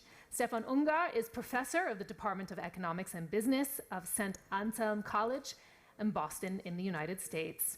Wu Guangxuan is President of the Shenzhen Federation of Industries, and Yang Wei is Vice President of the Royal Town Planning Institute. And Wei-Shi, I know you're going to kick us off right now. You're going to tell us a little bit about what's coming up in the panel. We're going to hear how brands and companies can attract new talent, increase customer loyalty and sales, and improve their market position and facilitate exports to new markets. So you have a lot to cover. I'm going to give you the stage now. So please, a big round of applause for Wei-Shi. Thank you very much, sir. It's difficult to moderate a session after your session because you have done the top-level moderation, and it's a challenge task to catch up with. So, however, I will try my best to talk about this session from the angle of how to create sustainability through the investment in the brands. We know Sustainable Development Goals consists of 17 goals, each of them targeting and contributing to sustainability. Without investment, the sustainability would not be achieved. Without investment, the sustainability and the development goals would not be achieved. But where should I start the investment? Where should investment Now we have the opportunity to talk about the brand. Why brands? The question would be straightforward. When we talk about investment, there are different angles. We talk about return on investments, net present value from certain periods, etc., from different accounting principle, or from social value, from environmental value, or governance value. So let us listen to the specialists from worldwide, including the specialists from Austria. Luckily, they are present in person here, to the Boston, United States, and to London, UK, and to Istanbul and Shenzhen, China as well. So we have the opportunity to listen to them from different angles. Let me introduce you the specialist in the sequence of global value chain presentation in the best way. And they are first, Mr. Herbert Kovac. He is in person here, and he is the managing partner of Deloitte, Austria, and he has been working in the area of accounting principle and practice, in particular in M&A sectors, for more than 20 years. And he would share the value of accounting principle from the inside and different cases, and talk about how the company would increase their value through investment in the brands. The company with the brand would live longer with long life. And this is the first one I want to give the floor to Herbert. Herbert, the floor is yours. Yeah, Weishi, thanks a lot, and it's a great pleasure being here at the Brand Global Summit. Also, good afternoon, ladies and gentlemen. Yeah, it's interesting, I can confirm. So, look, Deloitte is not only in Austria, Deloitte is all over the world. There is nearly in every country there's a Deloitte practice, and we are the biggest professional service advisor. And if we look at our client bases, and if we look at our clients here in Austria, we see the difference. We see companies having successful, well-managed brands, and they are the outperformers. They're doing best. And interesting, not having the last years also the best growth, now we see what's happening in crisis, in COVID crisis. If you have a good, well-established brand, then it means that in the long term, on a sustainable basis, you can generate cash flow. If there is a crisis situation and your cash flow decreases, maybe there is no cash flow, then you have another perception by the stakeholders. What are the stakeholders? These are the financial institutions, and that means you are better off in crisis, and that's exactly what we see now. So we see a well-managed, successful brand is a guarantee for having better growth, but is also a safeguard in crisis, like here in COVID crisis.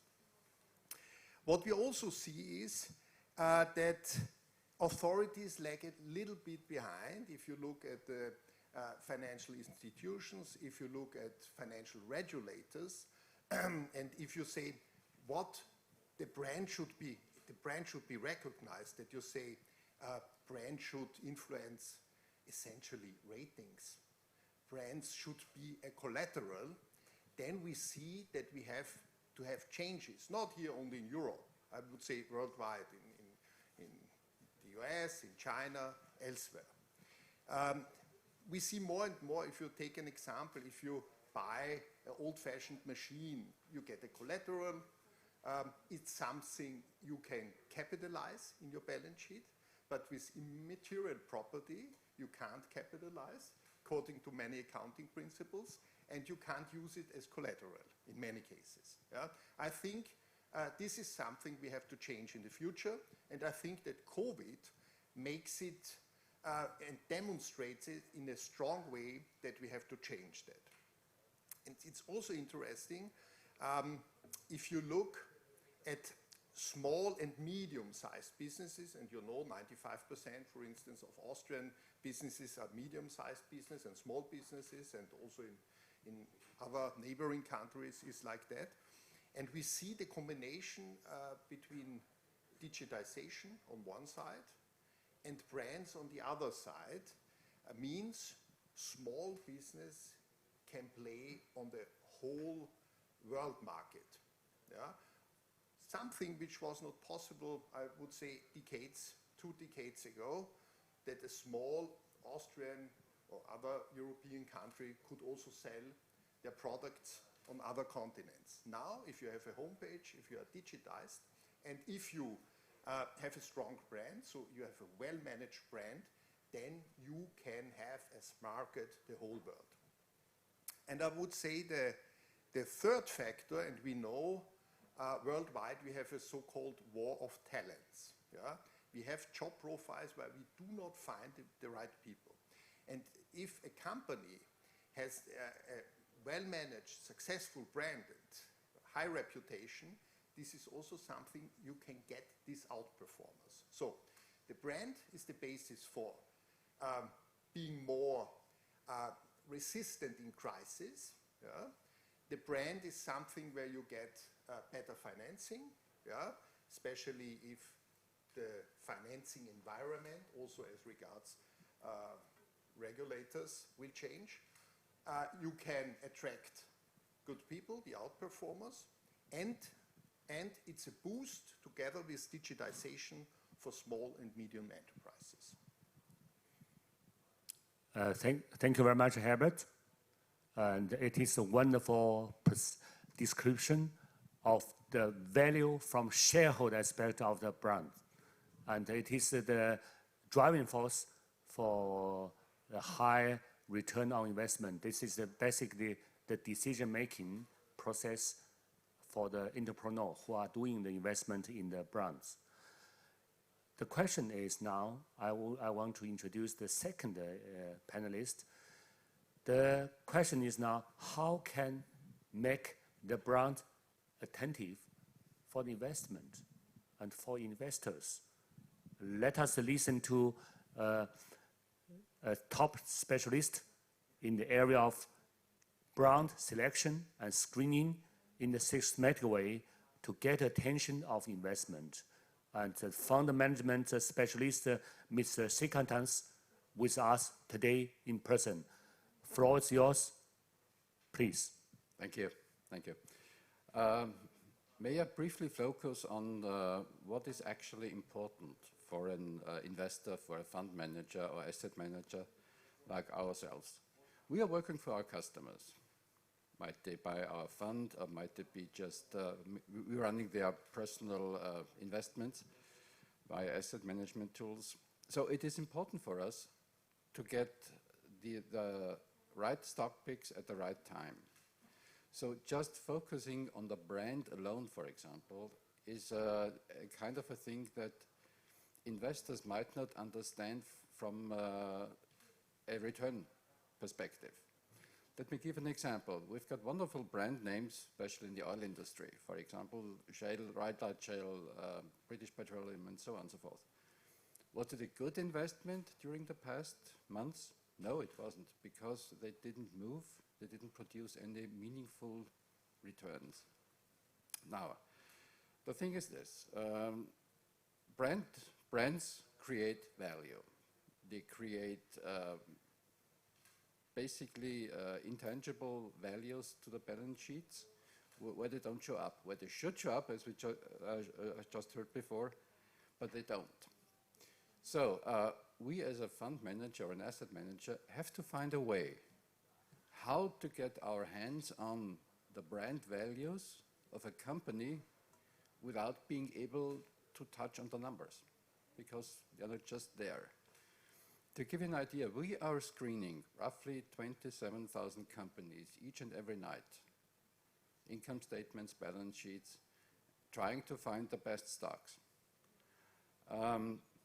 Whatever best stocks are is something to start with, which should be discussed, because best stocks means exactly what. what is a good stock for me might not be a good stock for you. Some people are running a more conservative approach to basically their risk appetite is not that big as the risk appetite of another person. So the right stock is something which needs to be discussed with your clients, or should be in the statements of the fund. In principle, what we're doing is we are separating growth from value. We are running a good deal of our investment fund, Brand Global Select, in the value section, meaning we are looking for dividend stocks, we are looking for strong cash flows, which we just heard is important in times of crisis. But also we are looking for the rising stars, the Apples, the Red Bulls, the Microsofts, if you want to, of tomorrow. They are there, but they are tough to spot, so we're looking for something which we can put our hands on. And one of the most important things we are looking for is operating profit. You know, if you have a good brand, what comes along with it is pricing power. If you are able to control your market in a certain way that gives you pricing power and gives you the ability to raise prices and create larger profit margins, that's exactly where you find the rising stars. They control their market. Think of NVIDIA. NVIDIA is one of our best examples, which, by the way, their share price have surpassed their pre-corona high by far in the meantime. NVIDIA is an American US video card maker, at least they were. Now they are into autonomic driving, they are into cloud businesses. So they built on their brand, okay? And if you compare to NVIDIA, that is a growth company with a good brand name. For example, take another one, which is a value company, which is also well known in the meantime, which is Microsoft. Microsoft doesn't belong into the growth sector anymore. So they create dividend yield in the meantime. They are very cash rich, so they are a sound investment and a wonderful brand. And again, for us as a fund manager, it is very important, besides picking the right stocks, is being very systematic. We do not do any emotional investments. By the way, we are not into Tesla, which is a wonderful company, but they are ridiculously expensive. So we just don't buy that. But being consequent in your approach, don't change around with the latest taste on Wall Street or Main Street and swipe around with certain, no, we don't do this, we change it because that works better now and might not work tomorrow. That's the opposite of changing too often is what works today, might not work tomorrow. So we're using a back-tested approach, and again, we found wonderful rising star companies like Crayon Group, which is a Norwegian company you probably have not heard of, but you might hear from them in the future.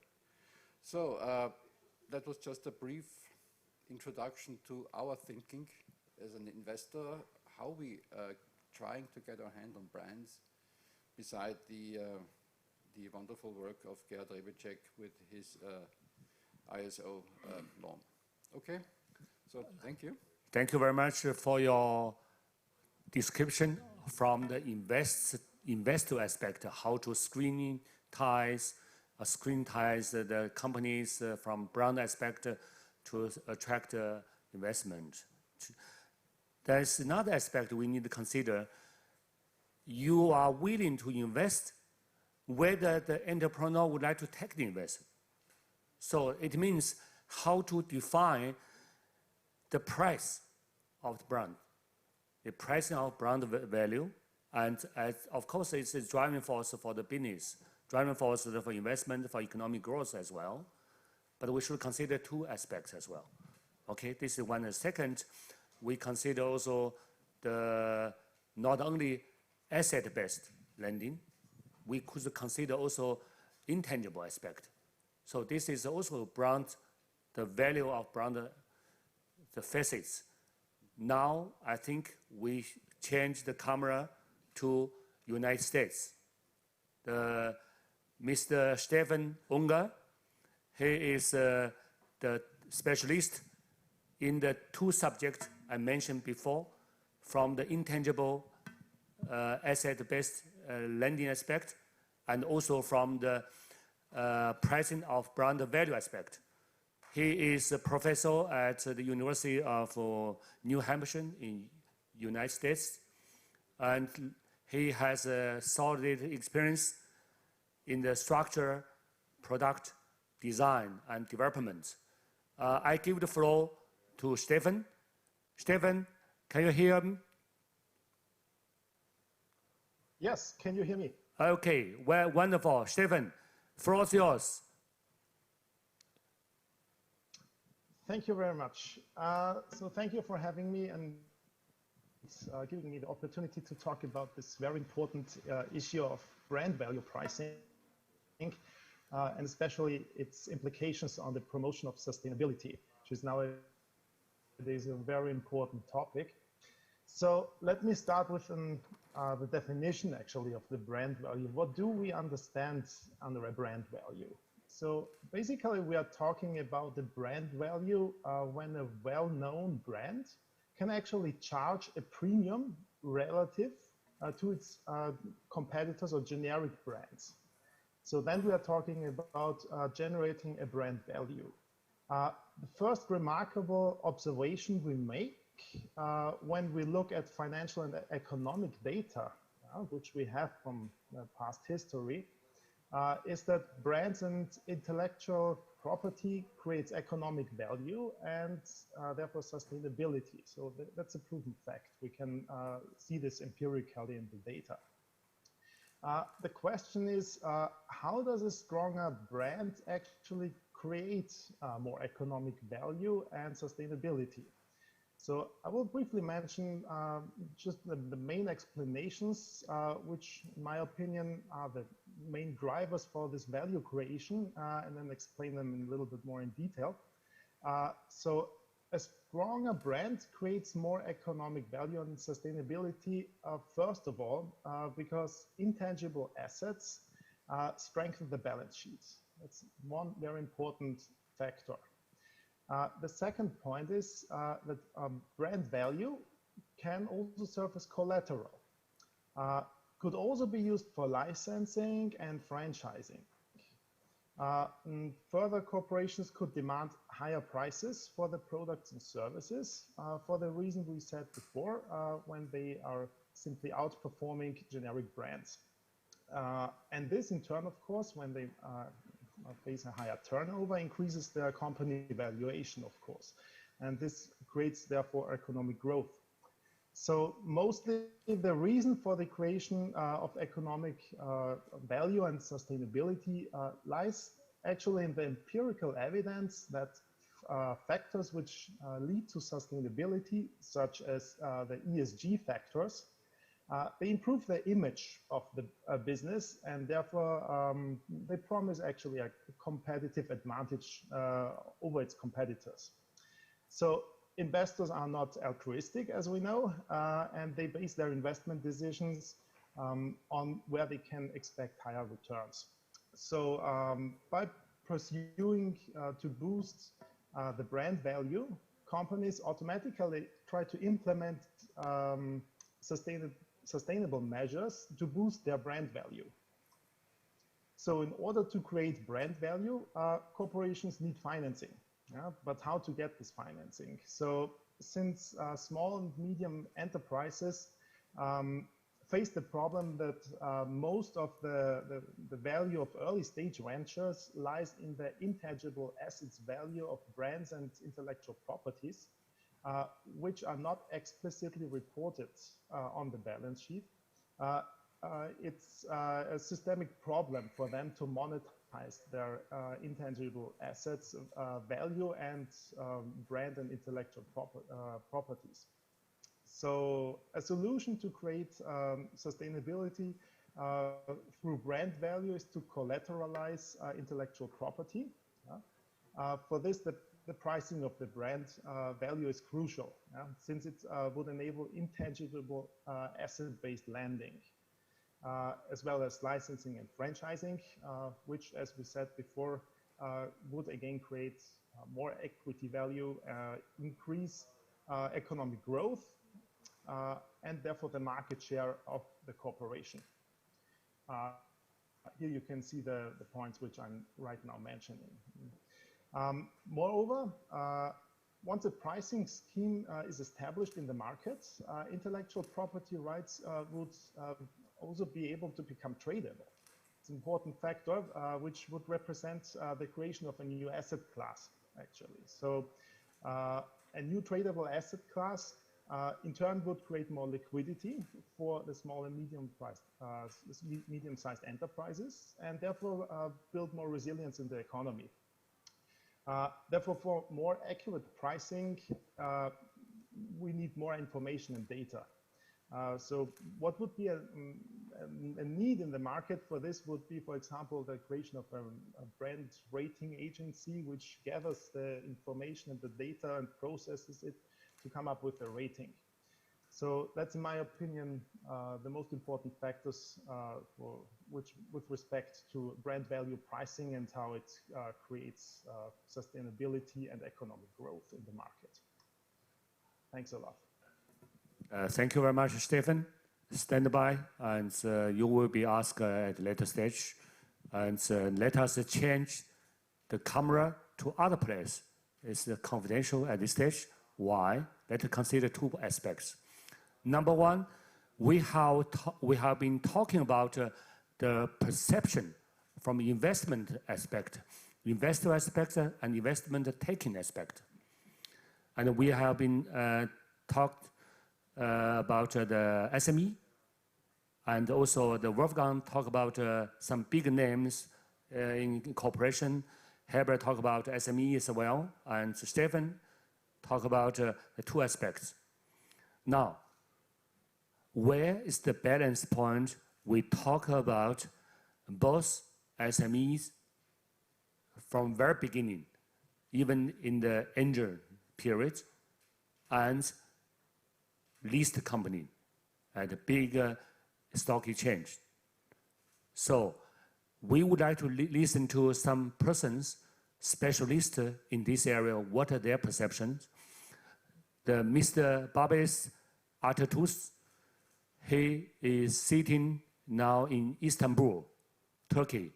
He is a former senior advisor of the London Stock Exchange Group and executive chairman of the World Business Angel Investment Forum, affiliate to the G20 conference. Now let us give the floor to Babis.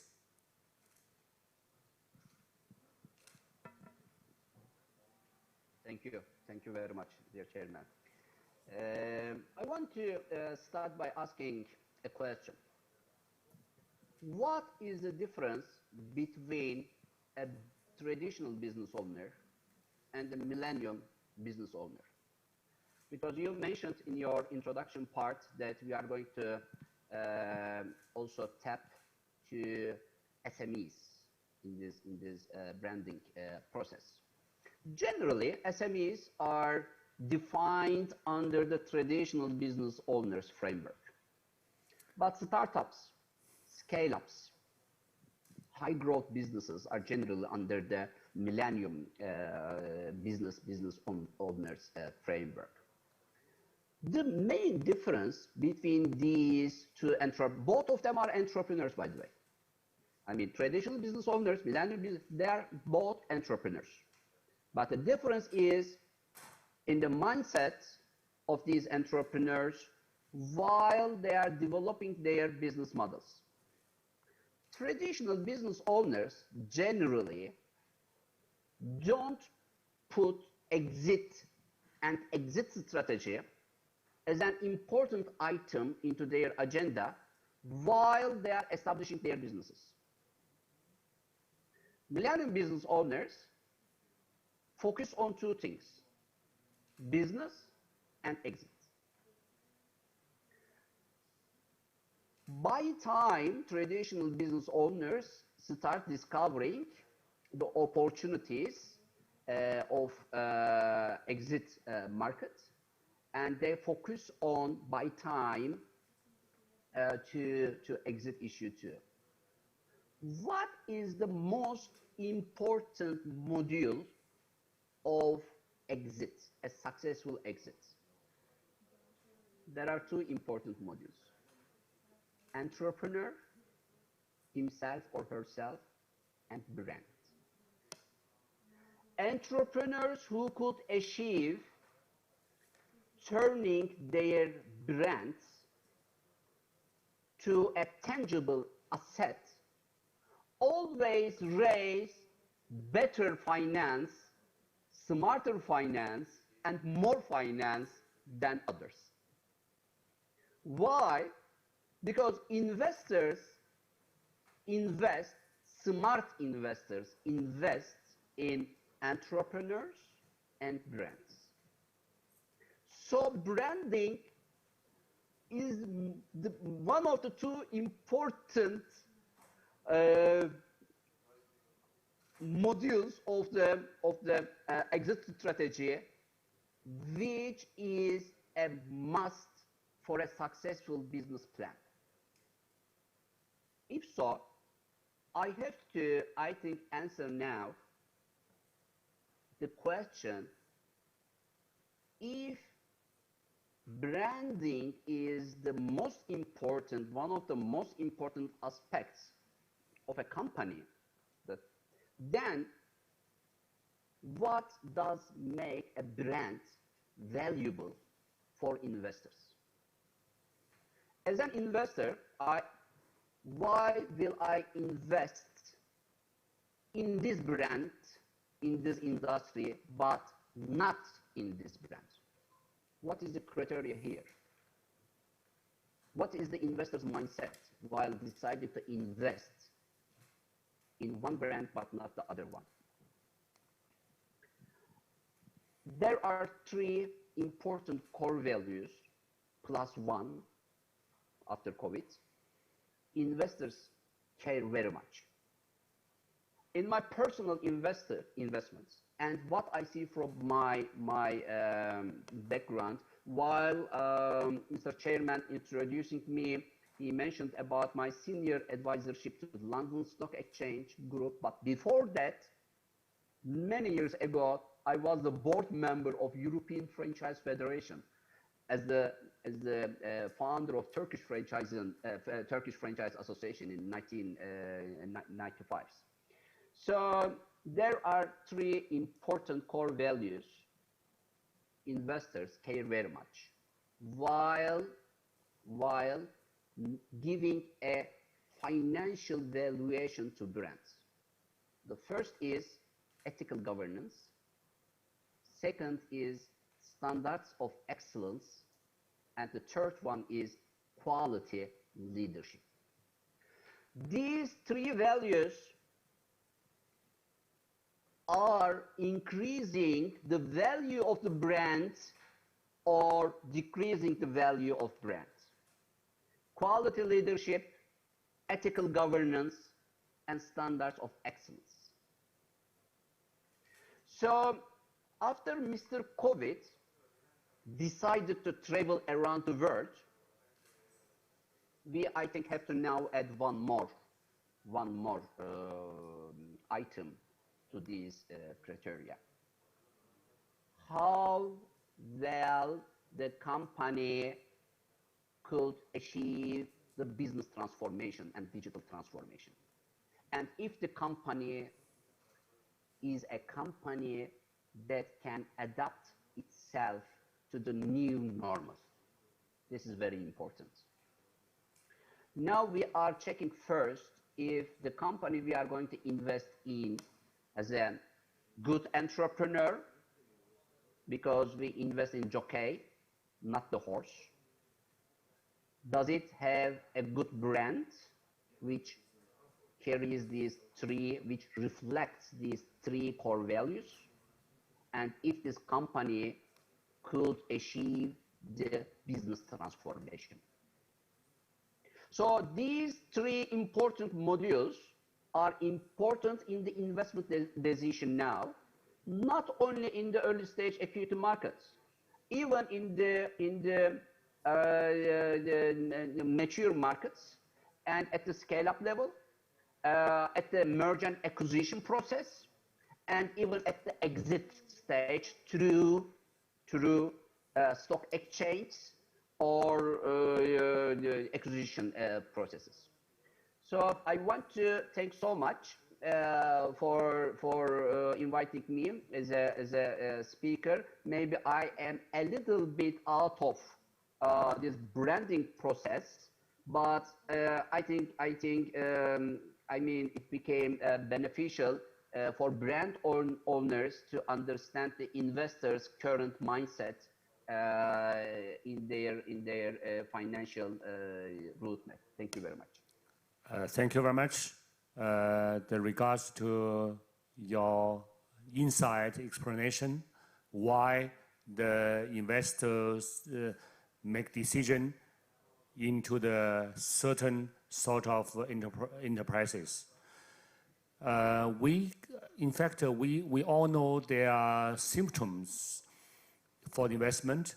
The investors are willing to invest in well-established and with the growth potential corporation because they can reduce their risk investment. And what make the risk reduced? Because they establish the business model and the brands recognized by the market. We all know this is a fundamental principle in investment. However, we need to know how it could be applicable to the social aspect. We are talking about sustainability. How can we make the principle to contribute the investment with regard so-called, we frequently called ESG, environmental, sustainable, and also the governance. Let us change the camera to London. Listen to the experience from Madame Wei Yang. She is the Vice President of the British Royal Town Planning Institute and one of the leading researchers in the 21st garden approach. Floor is yours. And before she introduces it, let me give two key messages. She might talk in the area of how to develop a unique selling point of a region. This point, in fact, has been discussed in the previous session, moderated by Sarah from Vienna. Vienna identified its uniqueness in the regional brands. So let us listen to how the British make it applicable in their own town planning and town development. Floor is yours, Dr. Wei Yang. Thank you very much, Chair. Hi, good afternoon. I'm Wei Yang, Vice President of the Royal Town Planning Institute in the UK. It's my great pleasure to join you from London. I know former speakers talk about regional investment and also branding development, and also a lot of other speakers in our panel already talk about branding and investment. I'm a town planner, so I want to take you to a city scale and talk about how city branding can help attract inward investment and benefit the whole community. Next page, please. To make my talk more interesting, I would like to share a real story with you. Milton Keynes is a British new town designed with Garden City principles. Milton Keynes was designated, sorry, the page before, go back one page. Yeah, Milton Keynes was designated as a new town in 1967 with a target population of 250,000 people. From very beginning, the city was planned to be an attractive city full of innovative ideas. So this image is an artist's impression drawn in 1974, showing how the city would look like in 1990. The futuristic picture inspired so many people. Next page, please. Now, Milton Keynes is one of the UK's most successful business centers outside London. The city sent out a very clear message in its very early days that it would be a city in the forest, an open city for all communities, a city with a vision. Next page, please. So as a garden city, there are more than 1,800 hectares of parks and woodlands in Milton Keynes. The design concept was a forest city. Therefore, the city planted more than 20 million trees in the city. And also you can see gardens, parks, lakes, paddocks, woodland in the city. In some part of the city, it just looks like countryside. So the picture I show actually is in the very center of the city, but you can see sheep there as well. Next page. So Milton Keynes, from very beginning, because it's a garden city, is also an open city for all communities. A dedicated team was created in Milton Keynes Development Corporation to facilitate the implementation of community infrastructure. Many charities and community groups were formed to create a sense of belonging. The city is open for investment and open for any culture around the world. This picture is Milton Keynes Peace Pagoda. Built in 1980, it is the first of this kind in Western Hemisphere. When the founder of the project was looking for a site in Europe, nowhere wanted to build it because of the religious and the cultural difference. But Milton Keynes heard about it and said, we are a new city, we are open to any culture and any community. So now the Peace Pagoda sits in the extensive parkland of Milton Keynes. Next to it is a Buddhist temple, with regularly hosting events and services. Also, there are churches and mosques, etc. in Milton Keynes. There's even a tree cathedral. So people from Eastern Asia think Milton Keynes has an excellent feng shui. It helped Milton Keynes attract many Japanese and Taiwanese investment in early days. The next page, please. Also, Milton Keynes is a city with a long-term vision. The lavish landscape of the great roads and the major parks were transferred to the Milton Keynes Parks Trust. It's an independent charity which is separate from the city's authority. The intention is to resist pressures to build on the parks over time. So the Parks Trust is endowed with portfolio of commercial properties, the income from which pays for the upkeeping of the green space of the whole city for the last 50 years. The next page, please. So now Milton Keynes is one of the UK's most successful business centers outside London. Its job growth is amongst the highest percentage in the UK. Milton Keynes is also home to several national and international companies, including the UK headquarters of Audi, Mercedes-Benz, Santander Bank, and Hobase, etc., etc. Now, over 10,000 businesses are thriving in Milton Keynes. 90% of the business are SMEs. Also, carrying on this innovative legacy, Milton Keynes has become an evolving 21st century smart city. It now has the second highest concentration of digital and technology jobs in the UK. Also, smart solutions in water, waste, energy, transport, and assisted living are being applied in the city.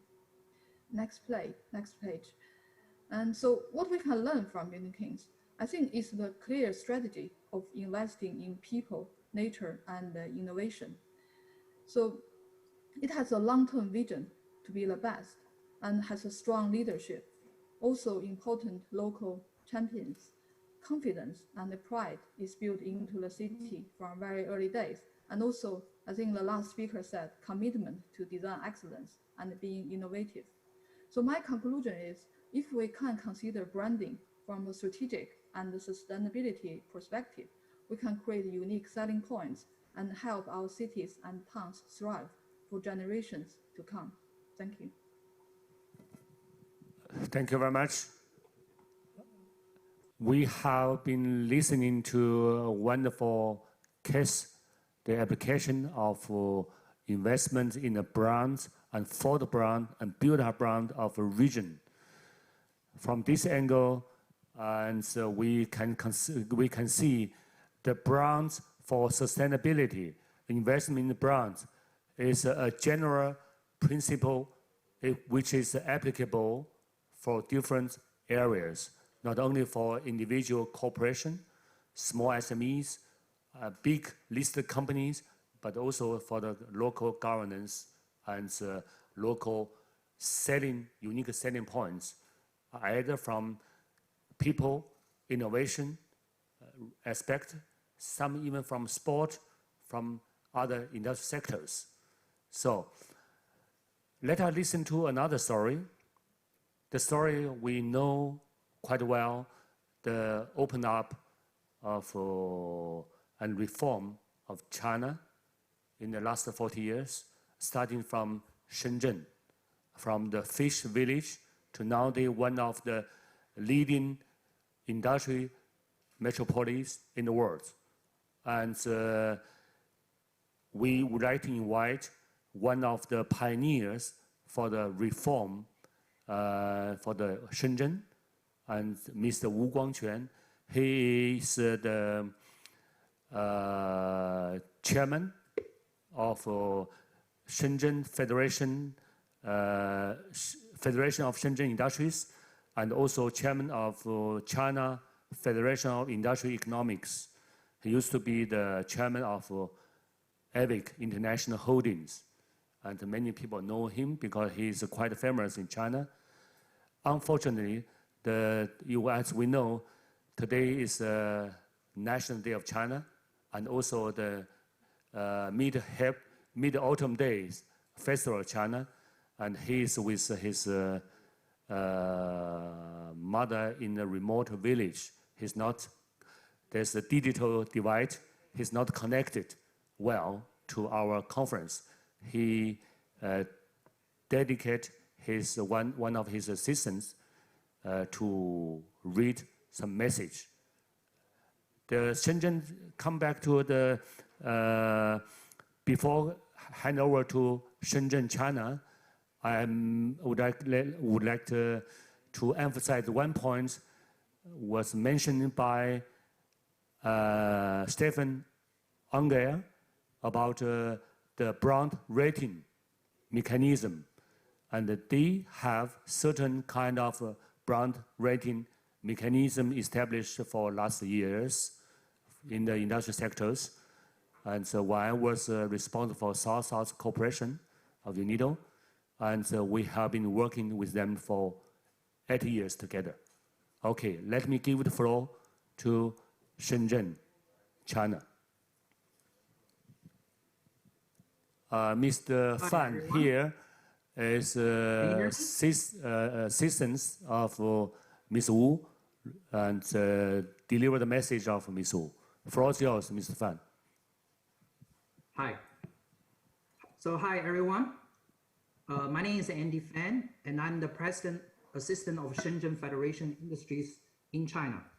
On behalf of Mr. Wu, I would like to express our gratitude for giving him this privilege to be the panelist in this conference. For some technical reasons, Mr. Wu is not able to join us today, and he asked me to deliver this speech for him. As we know, Shenzhen is China's first special economic zone, and 2020 is the special 40th anniversary. Through rapid and sustainable growth for 40 years, Shenzhen now is the most successful model of China's urbanization, industrialization, and modernization progress. Since its foundation, Shenzhen Federation of Industry has been motivating local companies in Shenzhen to create brands and invest in brands as global market competitors. We have been consistently organized Shenzhen top brand cultivation and evaluation events for 19 years.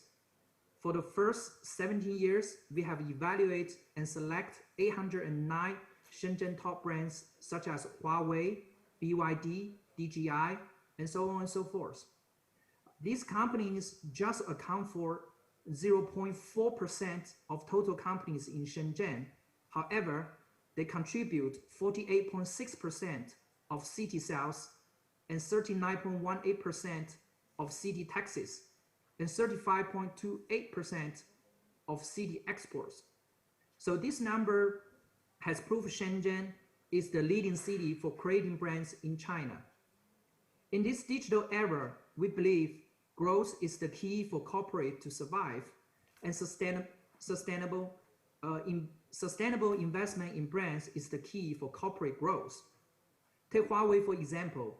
Its sales grows from 148.1 billion RMB in 2009 to 858.8 billion RMB in 2019. So in just 10 years, its sales jumped 6 times.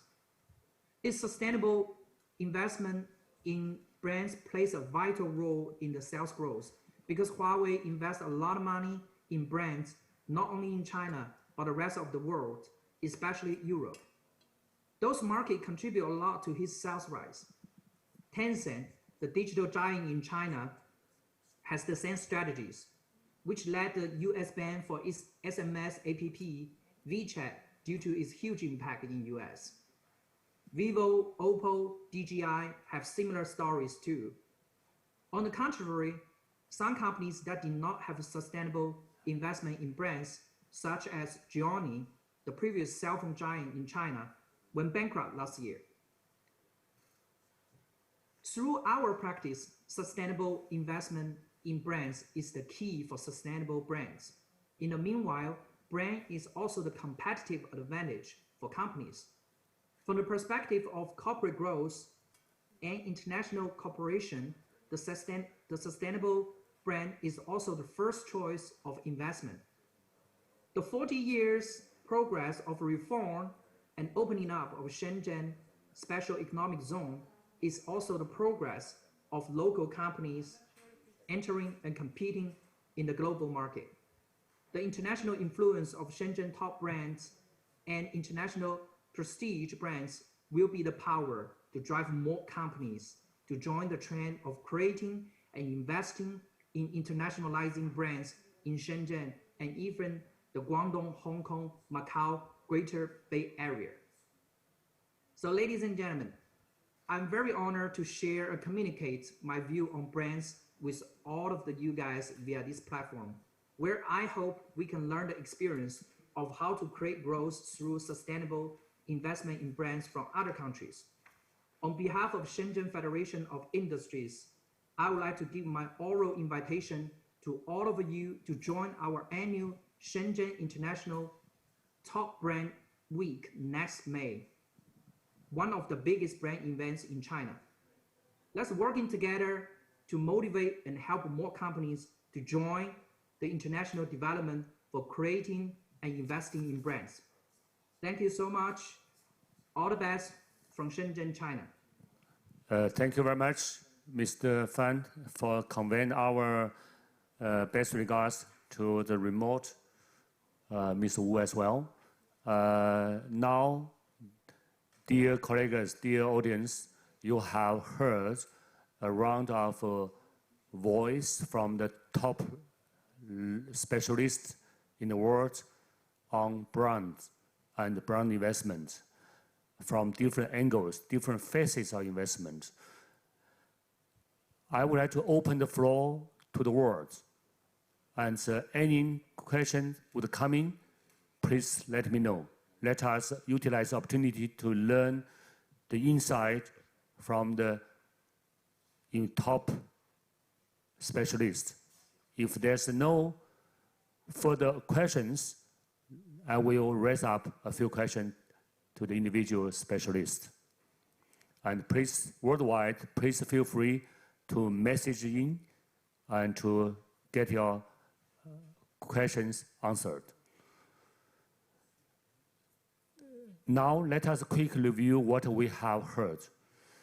From Herbert, we have heard basically 4 points. Number one, is the companies own a brand, live better and long. Number two, the accounting principle from the basic, the 3 tables utilized in the corporation, reflecting the brands would receive more support from bank. And third, in the crisis areas, the company may be forgotten, but the brand will be memorized. The people recognize the brands and for the diversified services. And fourth, the brand played a role to attract the outperformance, excellent talents. So I would like to give the floor to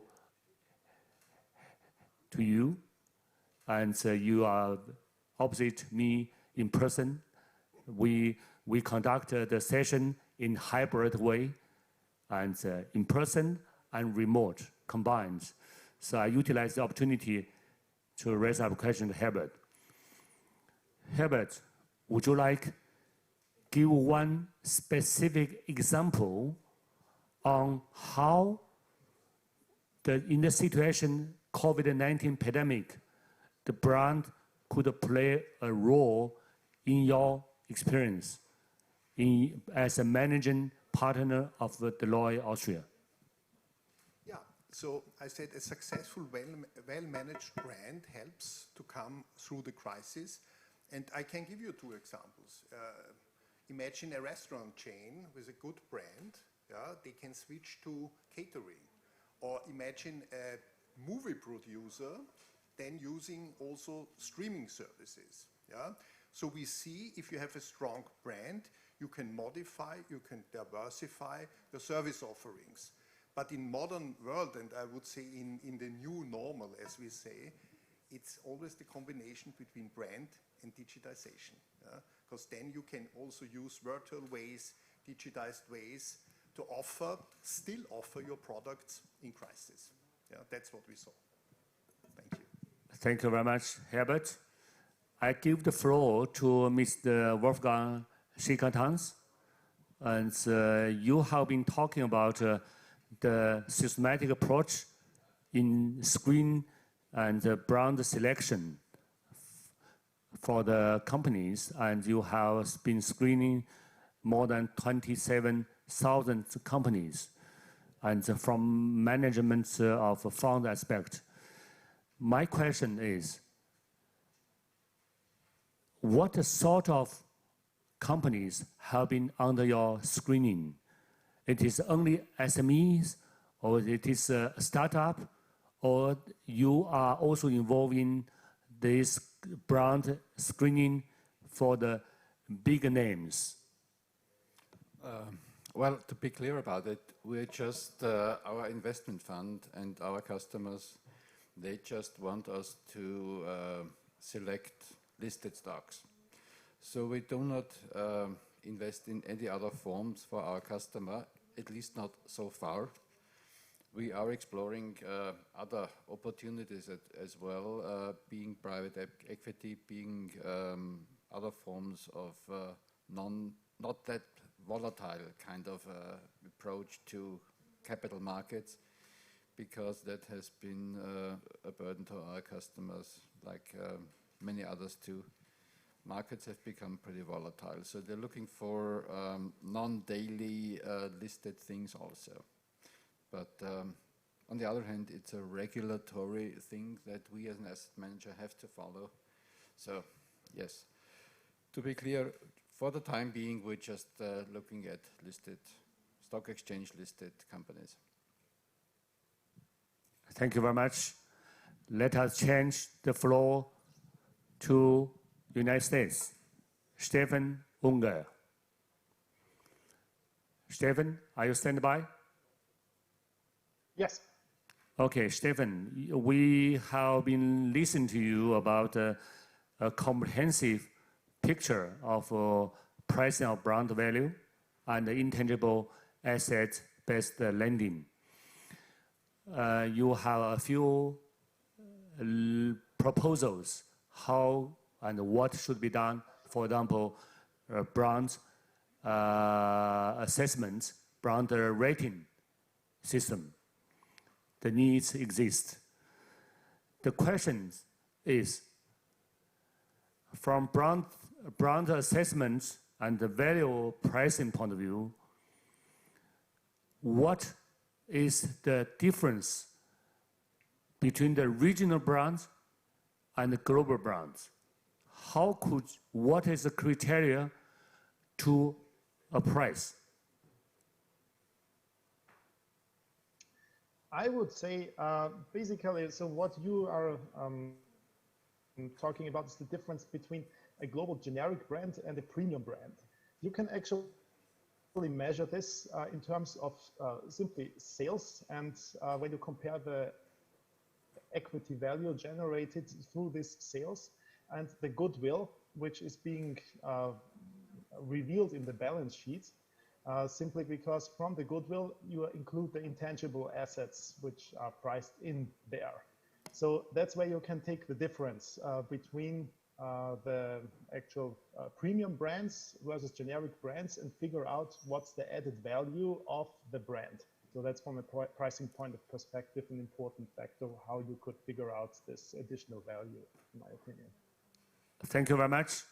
By now, we raise up the 3 questions because the questions come up from the audience. And let us going to complete the session without if there's no further question to come in. Okay? And I would like to take this opportunity to convey my best regards to the remote panelists in USA, Stephen Onga, to the Istanbul, Turkey, and to the London, and to China, and also to the 2 persons in presence here. And thank you very much. Thanks. I would give the floor to Sarah again. And I try to let us enjoy the further wonderful session. Thank you very much. Thank you so much, Wei Shi. Yes, a fist bump, absolutely. That's what we do because we're currently in a pandemic. We have a hybrid event. Thank you so much for your panel, Brand Investments for Sustainability. Thank you so much. And thank you so much to Herbert and Wolfgang for joining us here in person and for everyone who is online. Coming up now, we have Brands for Competitiveness, Creating Sustainable Growth. I'm going to invite onto the stage now Farouk Alimjanov, Industrial Development Officer of the Department of Digitalization, Technology, and Innovation. Joining us from UNIDO, Farouk is going to come and join me on this side of the stage where I am currently standing. He will be joined on his panel by Najina Ikromi, Chairwoman of Creative Development of Tajikistan. Robert Harutanyan is Chairman of Development Association of the Light Industry of Armenia. Eba Muciali is Associate Industrial Development Officer at UNIDO. And Ricardo Trujillo is Director General of CIIQ Cuba. Dr. Michael Humavindo is Deputy Executive Director at Industrialization and Enterprise Development at the Ministry of Industrialization, Trade, and SME Development in Namibia. Thank you so much to all of you for joining us remotely, we have to say. Farouk, your panel is entirely remote. It's also, you have representative of every single continent on Earth. So it's a really, really interesting panel, a really interesting session that's coming up. We know we're going to hear about how brands have transformed not only companies, but industries and regions. The floor is yours. Thank you so much, Sarah. We indeed quite challenged within our session to basically update on the results of UNIDO in the area of creating brands for sustainability, and also to show how we're expanding not only our geography, but also going with some, I will be promising some debuts, some launching of the new brands that we developed throughout the year. And our jets will be virtually moving indeed throughout the world, from Europe to Asia, to MENA region, to Africa, and then to Latin America. So you're very much welcome to this session, which is called Branding for Competitiveness and Creating Sustainable Growth. Well, we've been speaking about the value of brands, the need to evaluate economic impact of the brand. So I would love to start with this.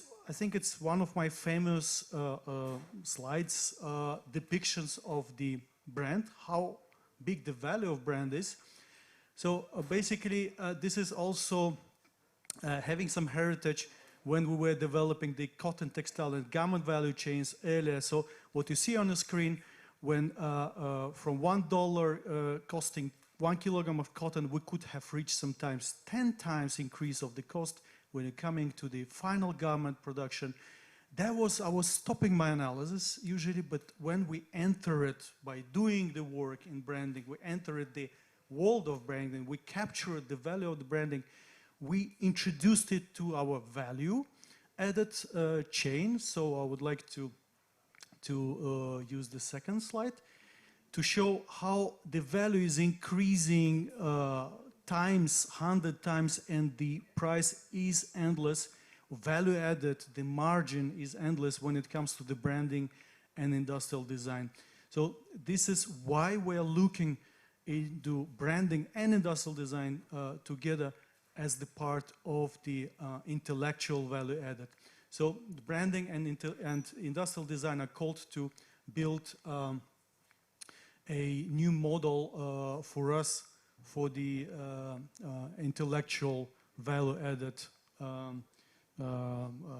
in our activities. This is why we appealed to the industrial branding, and we built a partnership with our very good friends from European Brand Institute 2 years ago. I've been witnessing this morning during the press conference how we started 2 years ago and how we fastly moved to the concrete joint activities. We signed an MOU in the very beginning of the lockdown this year, and we are here also to harvest some good results that we are jointly developing. So in the next slide, I would like to show you that what we put under the branding, it's not only branding, it's not only giving a logo, the name, the reputation of the company, which are incredibly big, of a big importance to the companies, to the value added. Before bringing any product, any cluster, any SME, any industrial park region of the country with a new brand, we make sure, first of all, that the products behind, the companies behind are competitive, they're producing quality, the market demanded product, they're attractive and ready, what is important, ready for the mass production. Talking business language, we will never get to the opportunity to create additional job, value added, and income if your product is not commercialized. That's why we're really putting a lot of efforts to branding as one of our innovative way to improve the marketing of our companies.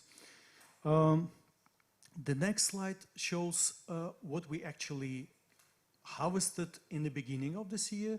So one of the projects that we showed last year, if you were part of our Brand Global Summit in 2019 in April, we were showing the results of Tajikistan, that how we could have more than doubled employment at our small and medium enterprises, how we more than doubled exports within only 3-year range. In the next slide, I would like to show you the new updated figures for Armenia. The increase of exports went to 3.6 times within the time frame of 4 years. The companies were with us. We have clear, objectively verifiable indicators attributing all this support to the role of UNIDO projects, including branding. So you could see that we more than doubled the employment. This is the most satisfying results that we could see from all of our projects. But what we also did together with our partners from EBI, we made additional analysis on the return on investment. So basically showing what investment were put as the technical assistance funding. For instance, by the time we were having this analysis for Armenia, we have been more or less absorbing 2.5 million euros as technical assistance, which already generated jobs, exports for the comparable amount, but what returned back through the taxes is even more. Is you can see it's a range of 4 million euros from the 3 million technical assistance investment. In Armenia, these figures are even higher. You can see it from the next slide. That we even have distribution of this range. That with a little bit more than 2.5 million technical assistance invested through our project by our donors. I will be speaking about our donors later on. We could have more than doubled. Break-even was taken in 2.5 years, and in 4 years the results were nearly doubling. So this all brings us to the understanding that this is of the interest of the donors. I would like to take this opportunity to thank the donors of the project. We will be showcasing today is the government of the Russian Federation, is the Foreign Ministry of the Republic of Finland, and it is SECO of the government of Switzerland who are supporting the project, which we'll be showcasing today in Armenia, in Tajikistan, in Cuba, in Namibia, and in MENA region in Morocco and Tunisia. So this is where we stand, and actually this is what we harvested earlier. But let us hear rather from the beneficiaries. Today the panel is all digitalized. We're also benefiting from the time of that we're going digital. So we're having our participants from all continents, our traditional beneficiary continents, and we're having representatives from the private sector, from associations, from the ministry, from research institutions. And let us make our imaginary jet to go to Tajikistan.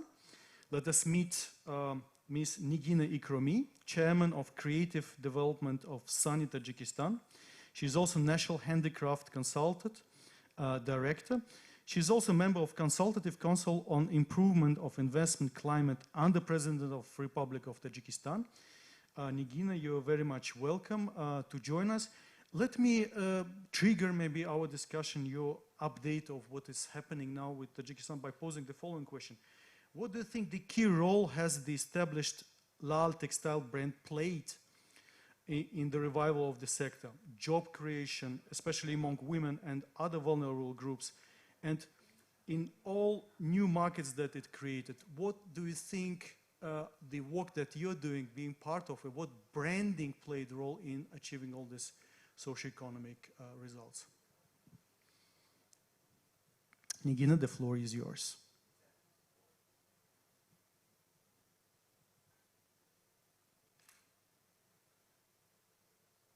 Nigina, are you with us?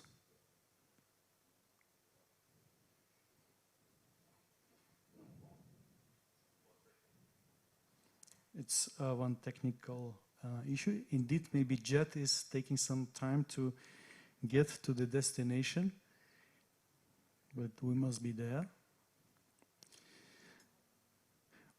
We might, meanwhile, maybe appeal to our participant from until Nigina is joining us back. Let us speak of Armenia. Our speaker is Robert Arutyunyan, Chairman of the Development Association in the Light Industry of Armenia. Dalia, I'm very happy to welcome you again, dear Robert, even during not very easy times for Armenia. Thank you so much for being available to join us again. We know you supporting our project in different capacities, and you've been with us for many of our good events. And Robert Jan, this project was one of our first pioneer in harvesting macroeconomic gains from introducing the umbrella branding. It was indeed a champion. This is where the first time we were told, hey guys, you're doing innovative work. So thanks you to testimony last year, we all witnessed tripling exports, more than doubling employment figures in Armenia under this umbrella brand. You might have some news for us, updates on the latest achievements of the project. And Especially, did the brand play a role during the uneasy COVID-19 times? Could you kindly update us? The floor is yours. Can you hear me? Yes. Okay, good. First of all, Mr. Almjanov, thank you very much for giving this opportunity to be with you, to be on this very important, I think, event, because really I was listening all our participants, and actually I'm agreed that branding is one of the main, let's say, success factors for every company or even every sector of the countries.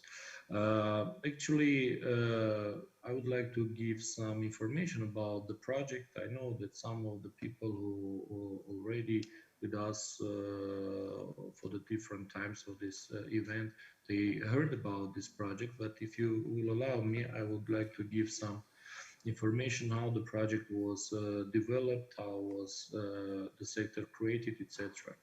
So actually my cooperation with the project, which named Improving Competitiveness of Export-Oriented Industries in Armenia through Modernization and Market Access, which, by the way, as you mentioned, was financed and is financed by the Russian Federation, for which we are very thankful. It was started in 2014. At that time, I was director of Armenian Development Agency and also became the project counterpart and chairman of the project advisory board. The project aims at increasing the productivity, competitiveness, export capacity of Armenian manufacturing companies, which operating in apparel and footwear industries. And actually the UNIDO project has built local technical capacity to support SME development and modernization, and also to position Armenian products as high-end design goods. This was really achieved by upgrading technical capacities in innovative fashion design and modeling, and also promoting business networking and export promotion. For this purpose, the project initiated the creation of a joint brand. In the beginning, we were thinking about to create, how we need to proceed further. And actually the idea of having some umbrella brand, which will join different companies from the sector, came to us. And actually the project developed a joint brand, which we named 5900 BC. To expose the new collections prepared by different companies under this, as I said, in a single label. Actually, the brand, the name of the label has a prehistory actually. Why 5900 BC? Because it was elaborated, as it was elaborated by the project team, it was based on revelations about the world's oldest skirt made from the straw, which was discovered in Armenia and which dates back to 5,900 years ago, and BC stands for the best collection. So we made some type of, I suppose, creative branding to introduce our traditions, our heritage, let's say, in this sector, and also to create interesting approach to attract the attention of the companies. So in 2015, actually, when I became a member of Eurasian Economic Commission, when Armenia became a member of EAU, my cooperation actually with the project entailed supporting the project in establishing business networks within the EU market, and also to support export activities. And as a first step towards export promotion, at that time UNIDO organized a fashion event in 2015 where we presented the first 5900 BC joint collection, which was produced by the garment producing companies. So thanks to the efforts of devoted, let's say, professionals, the 5900 BC clothing, this brand clothing combines the best of Armenian garment making traditions and the latest European trends. You can see from the pictures on your let's say, screens, what was the development of the project. You can see some pictures showing the development of the project. So in 2016, the project was expanded to its second phase to involve other sectors of Armenian light industry, namely footwear production. So with the UNIDO's team, technical assistance, fashionable and quality footwear products were also created under the same brand name.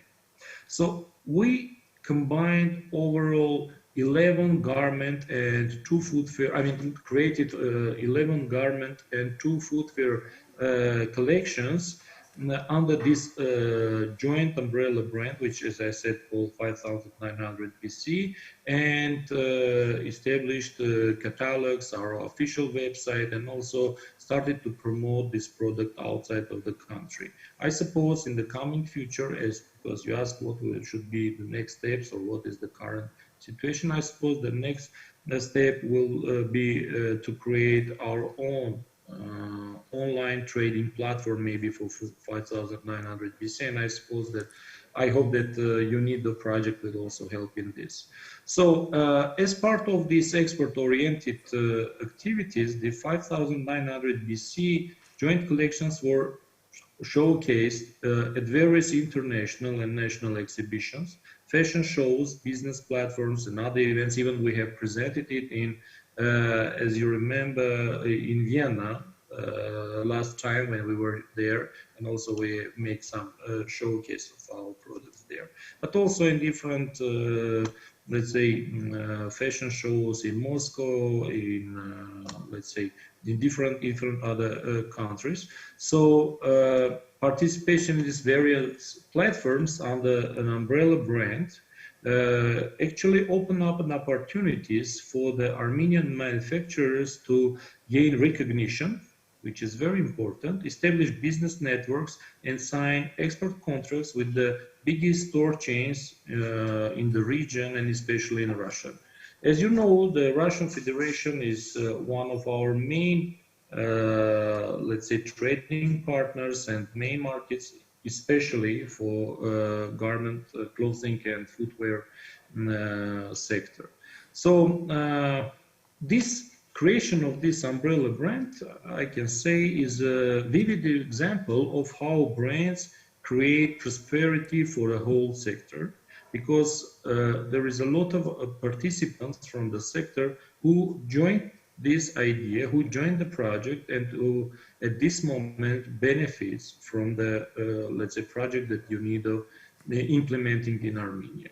So in August 2018, 10 garment and footwear manufacturing companies, as I said, joined these efforts for more efficient export activities, and light industry export consortium was officially established to facilitate joint exports under the brand 5900 BC. So actually we have created the vehicle which allowed us to institutionalize the achievements that UNIDO project created in Armenia. So after creating a brand, after establishing the awareness about the brand in the region, and I suppose also in other countries, not only in the region, we created that mechanism which will allow to organize the export, let's say, export from Armenia of sector products. As you mentioned already in your presentation, dear Farouk, results of the project implementation was really tremendous, and now we see a lot of, let's say, developments that we have in the sector. The new jobs was created even more than, I mean, twice, as you said. I'm telling these figures compared to the beginning of the project, which is about 2016 mainly. And in 2019, we had already twice of the employment, 2.5 times, as you mentioned now, of the employment in the sector. We increased the salaries, as you mentioned, right? And also we showed that it is possible to make Armenian light industry sector as one of the leading sectors in the country. And it is mostly export-oriented sector, so it was very important for us what results we can achieve in turnover and in exports. And what is, I mean, I need to say proudly that the figures of export I mean, the number in exports that we achieved, it was 264% that we had. This is really tremendous, I suppose, achievements for the project. So actually, in February 2020, 2020, as you mentioned, as you asked, what is the current development? In February 2020, as you know, the project was extended to the phase 3.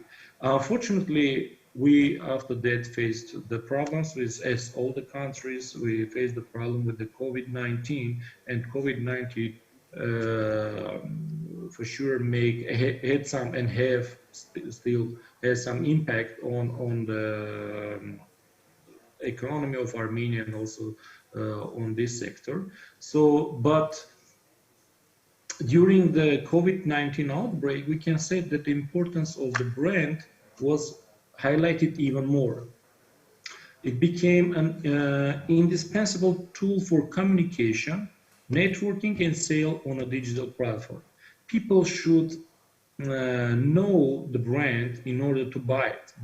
We need to, creating a brand, you create a trust towards the company, towards the products, towards the country and the sector. And in that case, even, during the COVID-19, the creation or establishment of that brand name that we had and awareness that we did during the UNIDO project allowed us to overcome easier, not totally, but easier to overcome the problems or obstacles that COVID-19 created.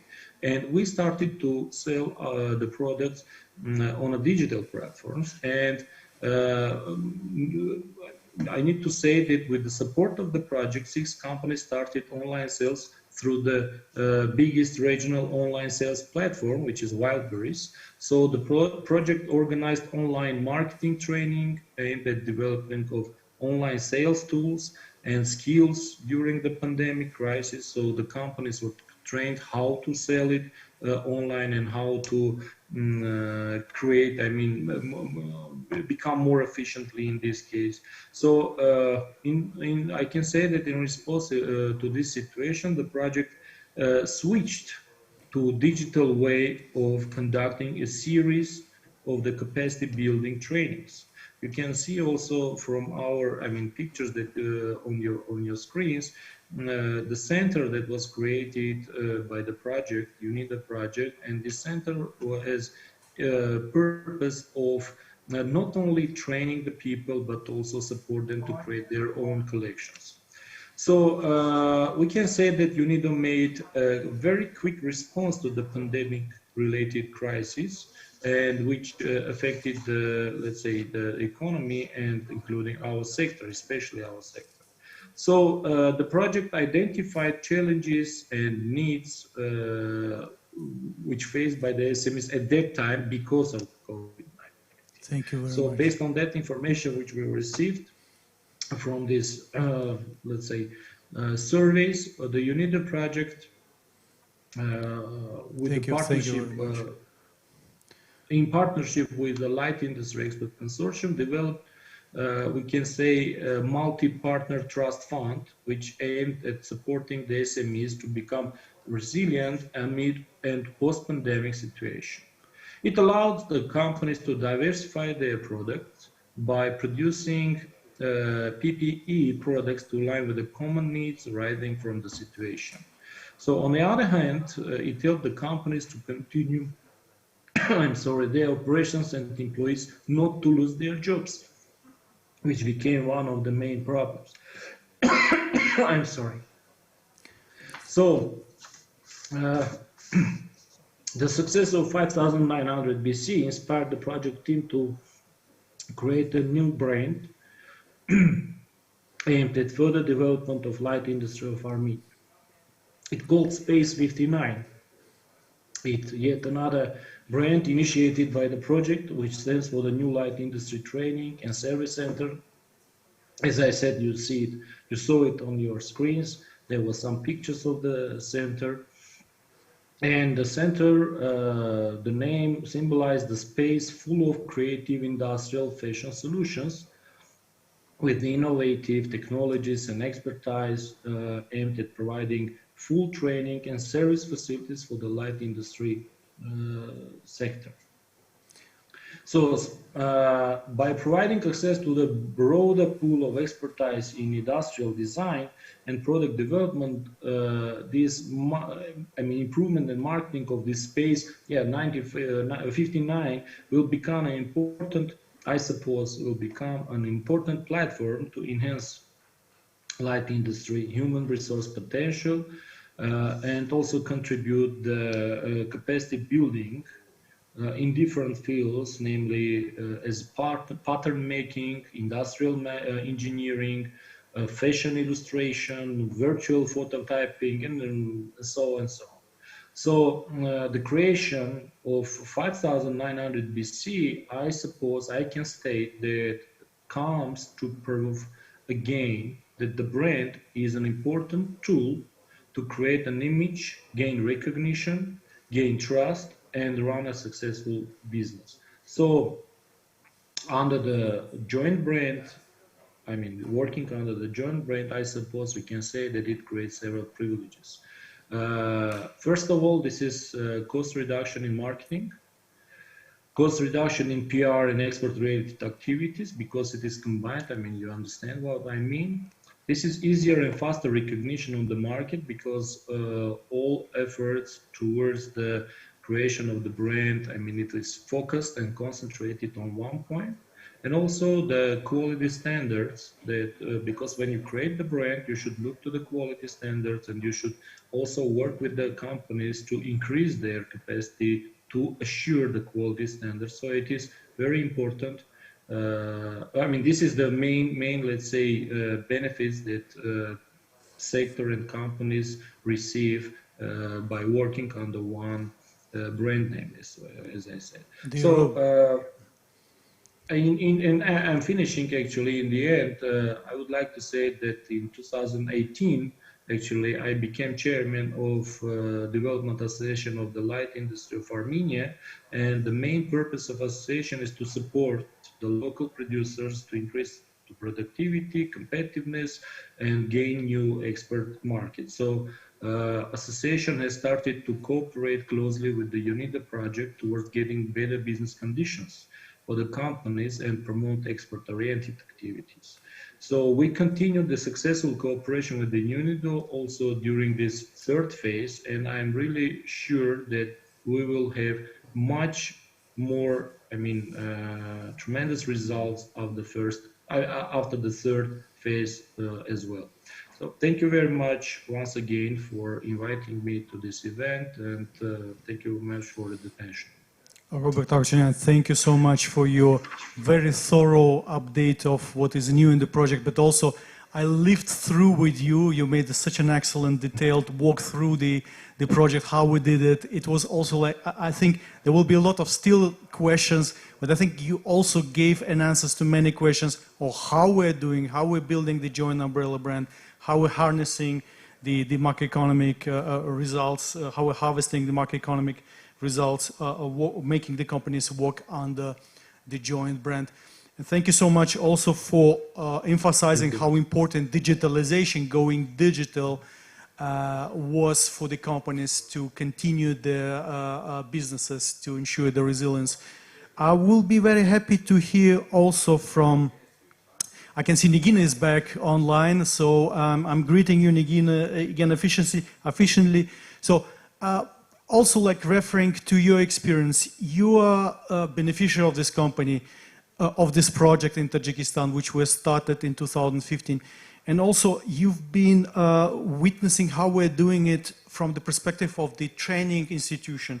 Already in my introduction of yours, I was basically listing all your titles, including you being chairman of Creative Development Sun in Tajikistan, and National Handicraft Director. So I just wanted to reiterate my question to you. What do you think the key roles established by this project, Lal Textile brand, played in the revival of the sector to take inspiration from the traditions, and also how this brand was instrumental in creating jobs for vulnerable groups like women, and also refugees and abandoned women especially. The floor is yours, Nigina. Hello to all the participants of conference. I hope you can hearing me. Yes, you can hear me. Yes, yes, yes. Yeah, so I didn't prepare the presentation actually, but I will show you the result of the project with a good and beautiful pictures that you can enjoy during my speech. And we were waiting for this conference since the beginning of the year. Finally, we are here with all of you. And thank you very much for giving us opportunity to participate. Okay, actually, the Tajikistan now is, government of Tajikistan is really paying attention to the development of private sector. And the last few years, they preparing several products on supporting of private sectors, small and medium enterprises and business companies. Especially, they're mostly focusing on textile and handicraft sector, at the same time tourism and rural development area. So I can just shortly, maybe briefly, can talk about how the government at the moment supporting our sector, this sector. There was actually government program for supporting of carpeting and carpet weaving and ikat and atlas weaving. So this program is continued. The government want to continue this actually program that it will give the opportunity to private sectors to develop and more than they have at the moment.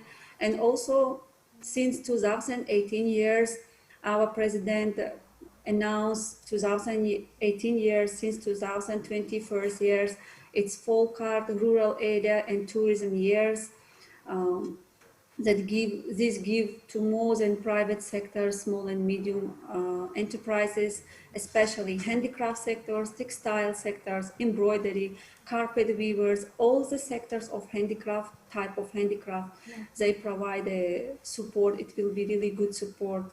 Especially I can bring the sample how exactly they provide the support. And now 104 type of handicraft is free of the paying of the taxes, so they can have an official register in the tax, government tax registration, but they don't pay the fee taxes, but they can be official registered. That it is really good support and good achievement from the for the artisans also, and also at the moment the government puts the national strategic goal. So it's industrialization of the country that also gives the possibility in textile industry, handicraft, folk art industry to develop more and to start producing from the beginning of the product to the end of the product, everything to prepare in the country involving all the sector.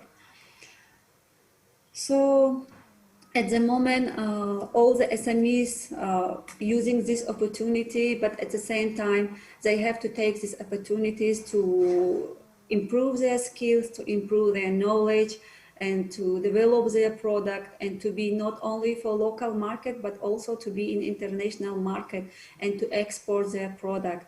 With this, sometimes at the moment, some of them, those who wanted to be in export, they face the problems with the marketing problems, business communications, preparing the new product that international market required, functional product.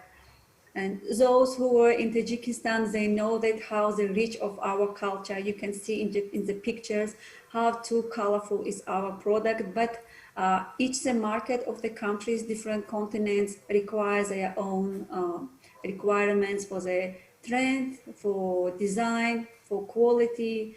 So that's why here business sector, those who work in textile sector, on carpeting, on handicraft, they have to work on this to be in international market, even if they want to be in local market also. So now at the moment, so we are working with the UNIDO project since more than 5 years, or since the beginning of the program of their implementation of their program in Tajikistan.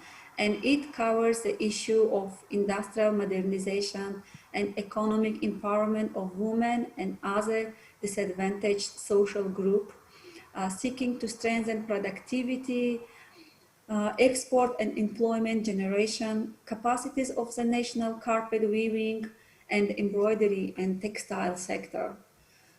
So project at the moment, I can say that could support a lot of more than 25 beneficiary companies working on textile and embroidery. They already did a huge work on producing and of new high quality products that answers the demand of the market at the moment. And also they provide really good technical support, education support, also capacity building through the different kind of trainings. They increase the knowledge of beneficiaries of these companies. So they support them to be in the market, also to improve their business communication skill, marketing skill. And all the result of all this project, you can see the result of this project that products that have been prepared and worked on new design, quality, considering of marketing, all the aspect of the to be the product in international market. They under the one umbrella, they launched a new brand that in 2018 years by the Ministry of Trade and Social and Economic Development of Tajikistan, it was named as one of the best national brand. It's Lal Textile. So I can see that this Lal Textile, we all the country at the moment, Tajikistan, we really love this brand, Lal Textile. The name of also, it sounds also national, but at the same time, it's really simply pronounced, and it already says that it covers also our culture, heritage, tradition, and improving the local brand to international market or as well. In our point of view, what I can tell that Lal brand, what it can give, it really supports our beneficiaries, artisans, enterprises, small and medium businesses. It really connects them all together. So first, it has a social economic impact. So because it supports not only business artisans, but it also covers to support women in rural area. You know, Tajikistan is mountain country, and most of our partners, beneficiaries located in the region. So it supports to get them, to support them to be in the market, to develop their product using of their potential and their possibilities also. And project this Lal Textile brand supports them to increase their knowledge, to work, involving experts to work on new design product and new functional product. Because before enterprises trying to be in market, even in local, they just bring the product that there is, like is it in our ancient times that our mothers, grandmothers make. Of course, it's really beautiful. It's really hard work. Take too much time also. So, but it's now we should put our steps on the modern life and should consider our today's life and to make it more simplicity, more unique, still using our culture, tradition, and giving them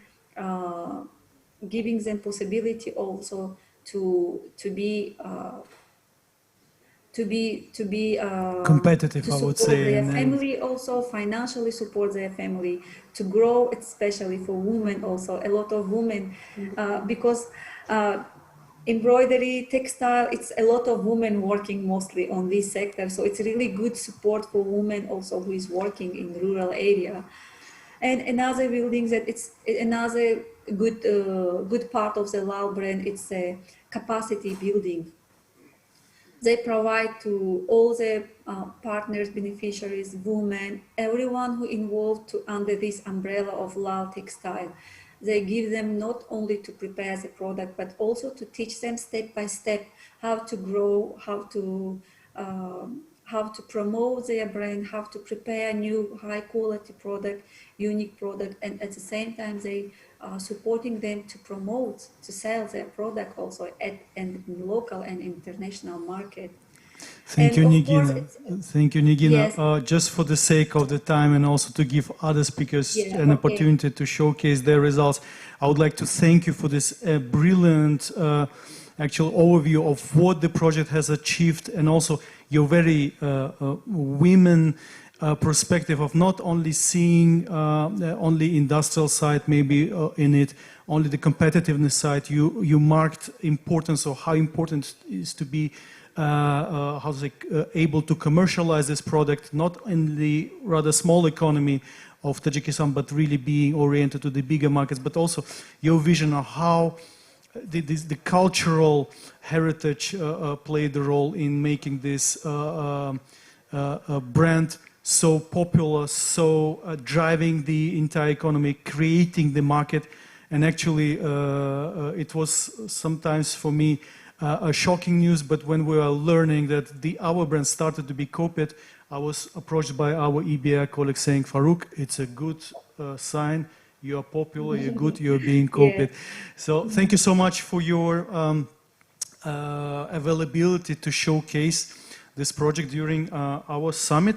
I would like to now move to the Southern Mediterranean region, where my dear colleague Ebe Mushale, who is basically, we're sharing the same department with her, she would like to brief us on what the brand what other role the brand can play in creating regional brands. Not only to promote the regions, the typical products, the geographical indications to which these brands are associated, but like we could have witnessed last year in Montenegro, it indirectly also promoted tourism to the sector. Ebe, if you're with us, I can see you're with us. Thank you for being with us today, and thank you for your patience. Can you answer to my question of what key role the branding power plays in empowering lagging regions in MENA region, in Tunisia and Morocco, and what special role the national contest for the typical food played in this success? Ebe, the floor is yours. Thank you, Farouk. Thank you for giving me the floor, and thank you for inviting us to present this new tool that UNIDO has been developing over the past few years, the National Contest for Typical Food Products. And yes, your question is quite right, and we've been asked this question several times, and why UNIDO should work on typical food products. And we've been asking it ourselves to us, and then several partners keep on asking this. And the answer, I think it's pretty straightforward, because as we've heard from Tajikistan and Armenia, they are dealing with textile, but with typical food products is almost the same. These products are produced generally by women, majority of them. Very often they are produced in remote areas, and producing typical food products becomes the only economic way for this population.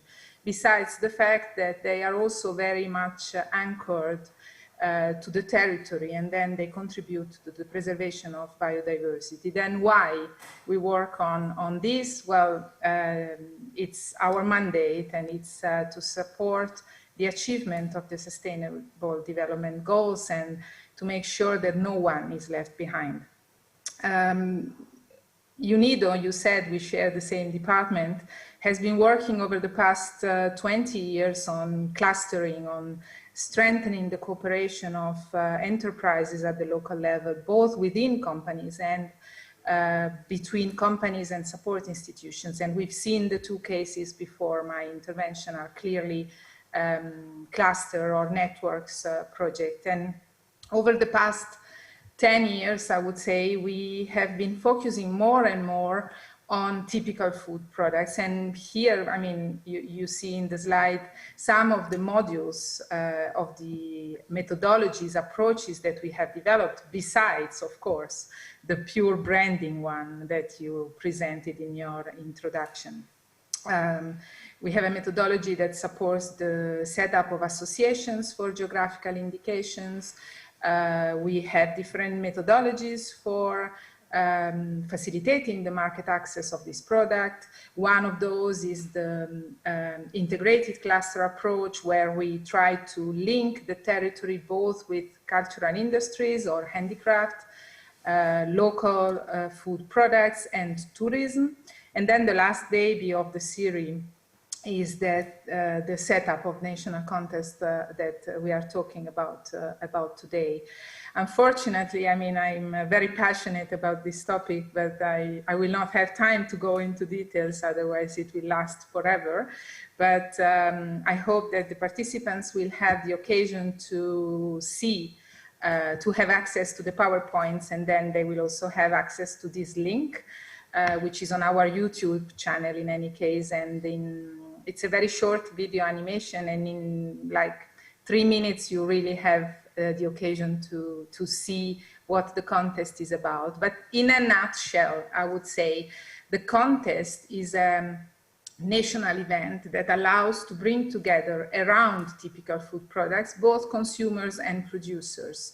And what is extremely important for today's conference is that the contest is designed, organized, and conducted with and for the consumers. And this is extremely important because the consumer is the center of all this. So we are the center of all this.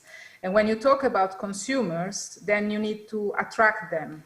And we needed to develop a branding strategy. And for us, the brand is the logo or the contest itself.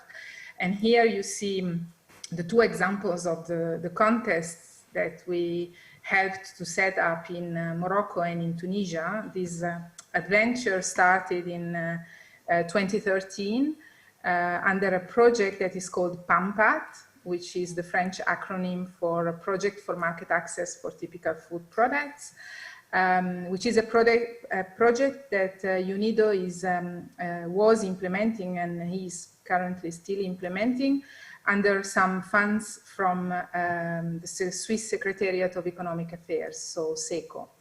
And the methodology was a Swiss methodology that we tried to adapt to a southern Mediterranean context and products. And here you see the two logos of these two contests that we helped setting up, and the declination of the logos into the medals, the gold, the silver, and the bronze medal.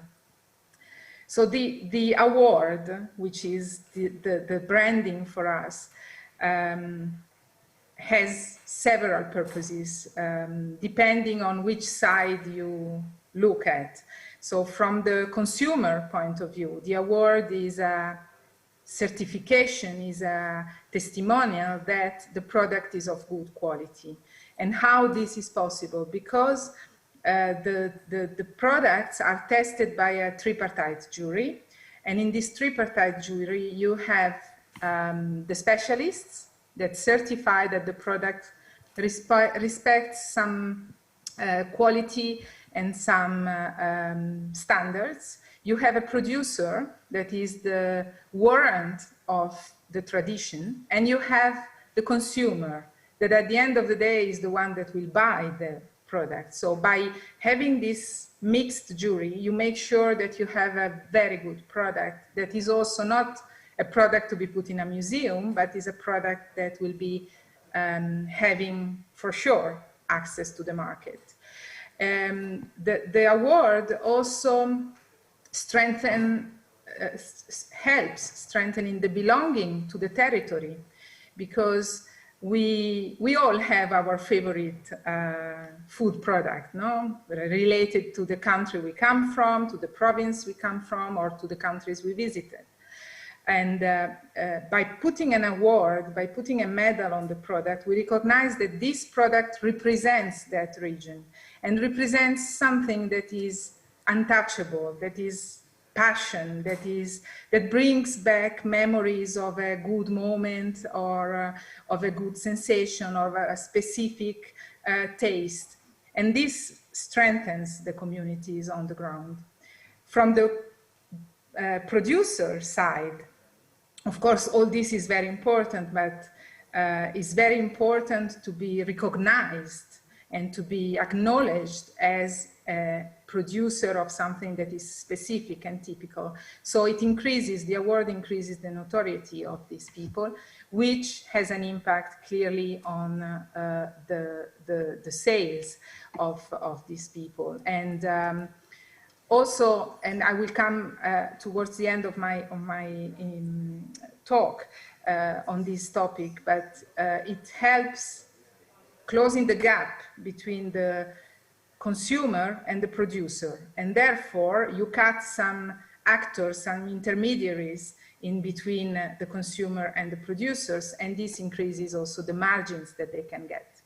So we've had these two experiences, and there also you can have, you can see the videos of the two contests. Just to give you a rough idea, we are talking about 500 to 600 products that are tasted into 5 main categories generally. So we group products, and then we have categories and subcategories, but we are talking about 500 to 600 very different products, from jams to honey to meat products to breads and so on and so forth. So once you have the brand, you have awarded the producers, you need to strengthen the link of these producers and these products to the market. And this was done, for example, by supporting the national organizations of the contest, signing memorandum of understanding or signing partnership agreements with big retailers. And this is the case of Carrefour in Tunisia. And then you see that the products are exhibited and, of course, sold in big quantities. Another type of promotion is the trade fairs, the international or national trade fairs. And we also supported the national institutions in developing a promotional plan. And they came up with this show cooking with some very famous TV chefs that are using only products awarded by the medals. And then this has a clear impact on the sales, because then people want to imitate and they want to create the same recipes. We've been saying it, I've heard it during the presentation earlier, and now also by my colleagues. Branding without media is nothing. There needs to be a communication campaign, and here you can see some billboards in Casablanca, the main city of Morocco. You can see some interviews on the Tunisian TV and on the Moroccan TV, and this was essential to promote the brand. Now, we have this experience of having a contest in Morocco for 3 years. In reality, UNIDO supported only the first years of the contest, and now both contests are organized by the national institutions, the Agency for Agricultural Development in Morocco and the Agency for the Promotion of Investment in Agriculture in Tunisia. And this is also a good sign that this brand is sustainable, because it's running by itself now. Last year, to make sure that it was really sustainable, we did a survey among the producers, and the results are very encouraging, because 30% of the producers that were awarded in the contests declared that thanks to the contest they could gain 30% more markets or clients. They have increased between 30 to 50% their revenues and sales. And last but not least, because we don't have to forget that we are still in a pandemic, in the middle of a pandemic, and we are still limited in our interactions, and this is why more than half of the conference is remote. Investing in these products, in local food products for local markets, can also be a tool that can ensure that companies are more resilient and that can face better the disruption of the market. And COVID was a clear case where these producers were capable of still selling locally because their market is there and it's very near to them. And to close on a positive note, thanks to the excellent results in Morocco and in Tunisia, we were trusted again to continue with this methodology by SECO and to identify other 2 countries that had the potential to undergo this contest, the setup of this contest. And last year, right before the pandemic, we finalized the mapping reports for Egypt and for Georgia in the Caucasus region. And we are ready. We've been working throughout the pandemic and throughout the lockdown. And we are ready to launch the contest in 2021. We hope so, COVID allowing us. And the work is going on, which means that the sustainability is really achieved. And Thank you so much. Farouk. Thank you so much. Grazie, grazie.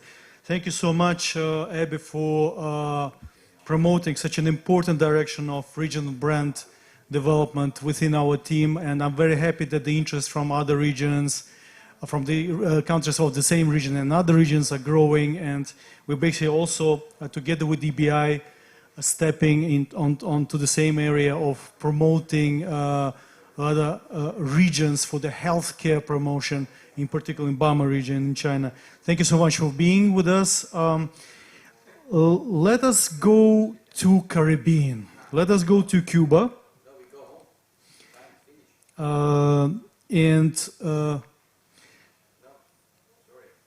Mr. Ricardo Lazaro Trujillo Heves. We've been knowing each other for quite a while. I'm happy that we've been launching this project together. And for the sake of time, because we're a little bit running out of time and because of the previous session, I would like to kindly ask you, Dr. Trujillo, can you kindly share with us what benefits the chemical industry took from the project that we're currently implementing in Cuba, and what particular benefits you're expecting from the branding in it?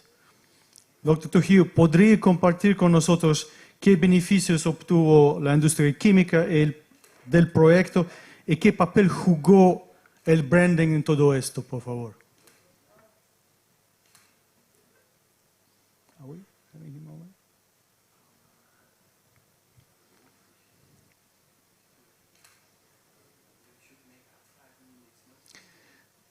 Maybe there could be some connection because we had some problems with connection with Cuba these days. Let us move to Namibia, to Southern African region. Dr. Humawindo, is he online?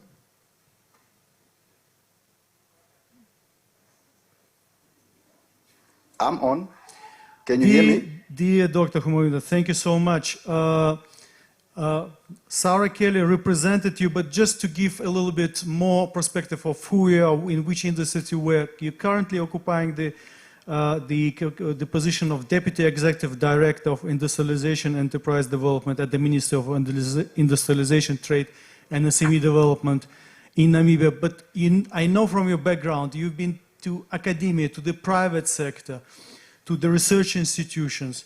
And you are with us for the project supported by Finland that is aimed to promote sustainable invasive bush value chains in Namibia from the invasive bush, the pest which is basically invading the land of Namibia not allowing the traditional farming to happen and to create jobs, create value, and to contribute to the food security of the country.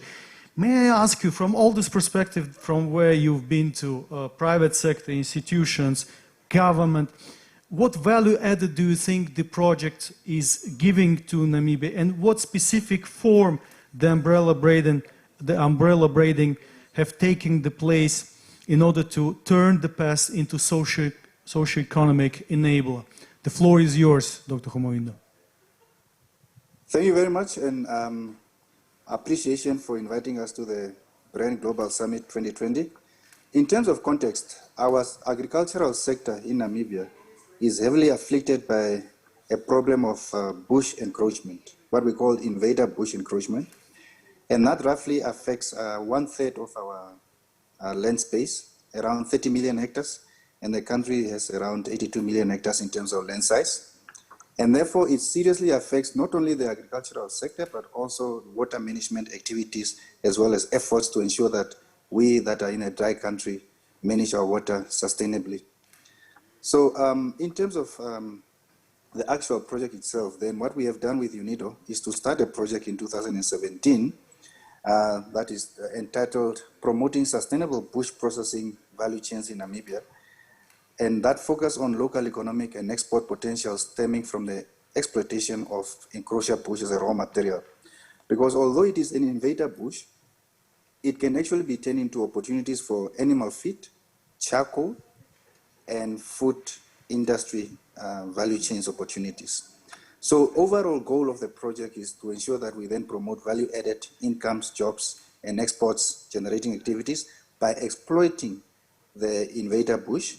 And then obviously the specific objective is to promote new technologies to ensure a sustainable business solution for the development of acacia-based value chains, such as cattle feed and charcoal and other biomass products. Now, the processes that we are utilizing in the project ensures that we do, in terms of our harvesting, what we call selective thinning processes, while we continue investigating technology solutions for producing value-added products. We also have done a lot of studies to look at the nutritional value of the invader bush, so that we are then able to ensure that it can show a direct link to livestock growth gains in terms of mass, and also to ensure that we come up with a relevant recipe formulation for the bush-based animal feed. The other thing is also that we have focused a lot with the project in terms of applying 4IR, Industrial Revolution technologies and digital tools in supporting targeted, responsible, and sustainable bush thinning harvesting methodologies. And also we have applied the machine learning model for acacia species mapping through remote sensing texture image analysis, satellite, and also the utilization of drones, supported imagery recognition.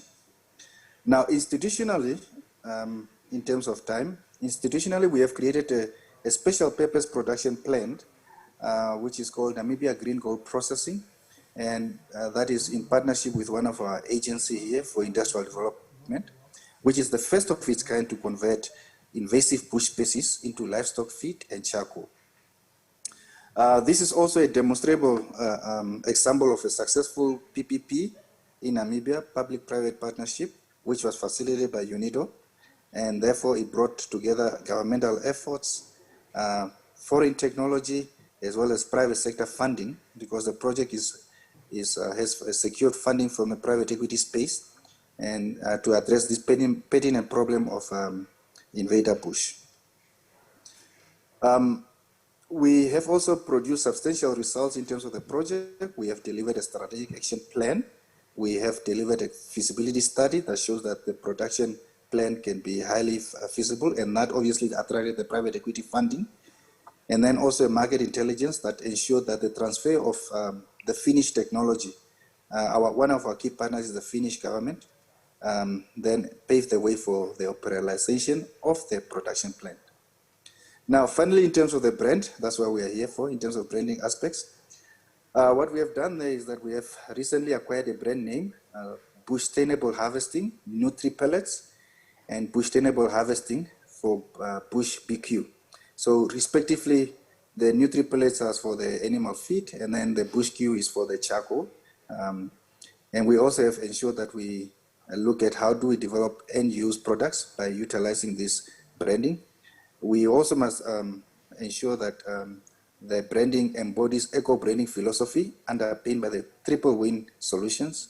We encroach bush thinning, obviously in terms of the harvesting, rangeland improvement that I've mentioned before, and underground water replenishment. As I said, we are a highly dry country, and therefore the branding should also signal to consumers as well as to the market and other stakeholders that the products that we are developing are also ensuring natural resource conservation in terms of water, decent job creation, and economic development through import substitution, because we import a lot of the animal feed from regional countries, and therefore this invasive bush species is now creating us an opportunity to be able to have a viable import substitution in terms of animal feed. Finally, in conclusion, we believe that this strong branding and marketing strategy for market relevant and higher value added products based on bush biomass is expected to contribute to long-term sustainability and the resilience of the company. The direct effects are very well clear in terms of bush job creation, ensuring environmental conservation, and then there's also other indirect effects around gender mainstreaming, because this brings a lot of opportunities for the youth and women in terms of harvesting jobs, but also downstream jobs in terms of packing, export opportunities for them that wants to do export of the animal feed as well as the charcoal. Namibia is among the top 10 countries in the world that export charcoal to various other countries in the world. I would like to thank you once again for inviting me, and I hope that I managed to do justice to your question in the allocated time of 8 minutes. I thank you. Dr. Humamindo, thank you so much. It was a great pleasure, honor to have you during our session, and thank you so much for giving a good picture, good overview of how what we put to the bush-tainable branding is basically how it is materialized in Namibia, turning the past into the value added and creating jobs around that in the rural areas where the jobs are mostly needed. Thank you so much for being with us. By this, I would conclude our session, and you could have seen one of our debuts of our launched branding. This year, unfortunately, Cuban participants could not have joined, quite probably due to the technical problems, but I would like to say that the interest is growing, not among only developing countries, but also from emerging countries. The usual donor countries are approaching us, asking to assess opportunity to create the regional brands for their lagging regions. So we're having already hot 2 pipelines together with EBI on this, and we'll be looking forward to launch implementing those even this year, if even remotely, but we are ready for that as well. Thank you so much for being with us, and excuse us for a little bit delay in timing. Thank you so much.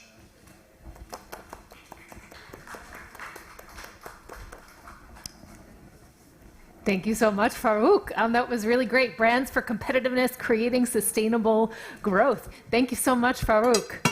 Bravo. Coming up now, we're going to have the Future Talk. So now the Future Talk, as you might have guessed from the title, is all about global challenges, new opportunities when it comes to brands. And I'd like to re-invite onto the stage Gerhard Rebicik, who will join me right next to me, in fact. As you know, he is president of the European Brand Institute and the founder of this summit. We also have joining us remotely Bobby Calder from Kellogg Graduate School of Management, where he serves as Kellstadt Professor of Marketing. Joining us here in person in Vienna, we have Patricia Neumann, Country General Manager for IBM Austria, who can feel free to join us on the other side of the stage. Monika Racik is CEO of Admiral AG, who can also join us on the other side of the stage. Andrea Gall is member of the Supervisory Board of Raiffeisen. And we also have Hannes Kerschbaumer, digital marketing expert, also joining us on the opposite side of the stage. So, Gerhard, take it away. The stage is yours. Okay, thank you very much. We have to make up a little bit so that we stay in time. Yeah, Future Talk. We want to discuss what's coming up, what will happen in the future with brands And I'm glad that we have Bobby Calder online, and he will give us a keynote speech. Bobby, you are there? Yes, Gerhard. Wonderful. We don't see you. Is your camera on? Oh, now. Fantastic. Greetings to Chicago from Vienna. Greetings to everyone there.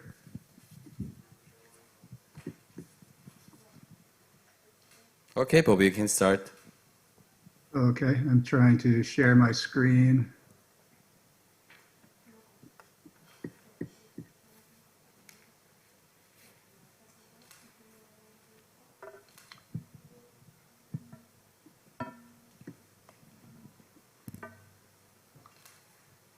Can everyone see the screen?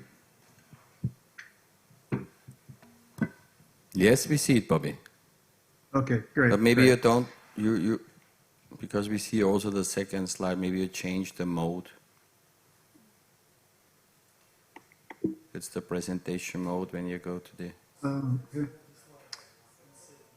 The joys of technology. Yeah, and now the...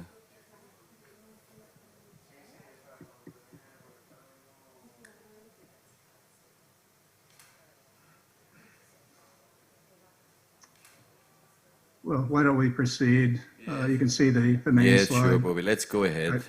So we see Yes, what's so- coming next already. It's good.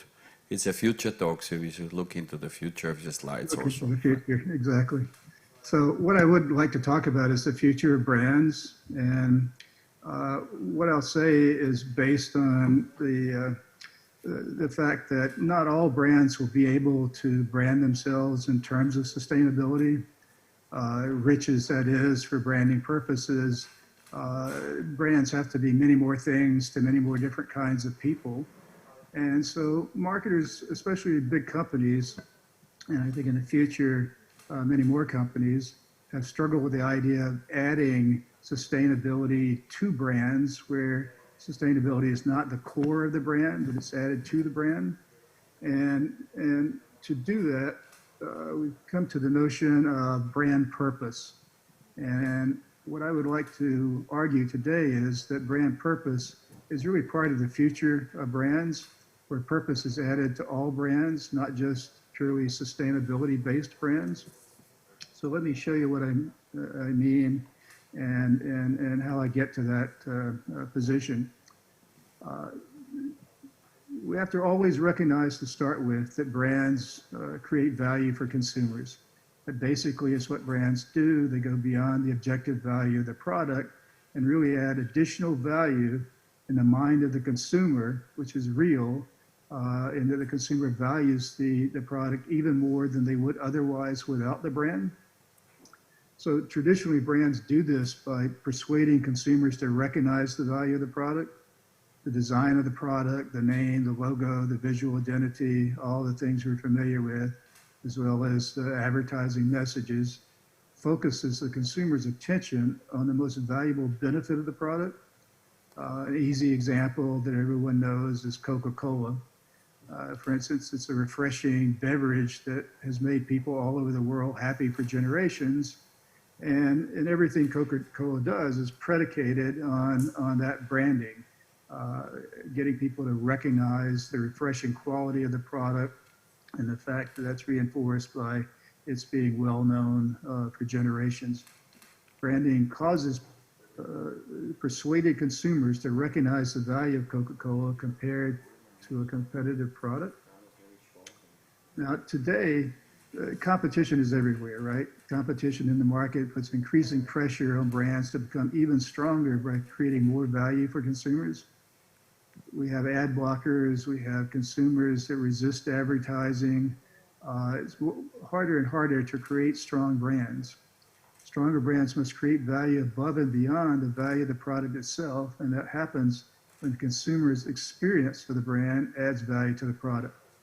Let me show you what I mean by that with a simple example. You're all familiar with Nike, and Nike is a good example of an experienced brand, the even stronger type of brand I'm talking about. There's a very interesting study that was done a couple of years ago where people were asked to go to a putting green and simply make a putt, make a shot, and you counted the number of strokes to make the shot. Some people were given a non-branded putter. I think they called it starter or something like that. Nobody ever heard of because it doesn't exist. Other people were given a Nike putter.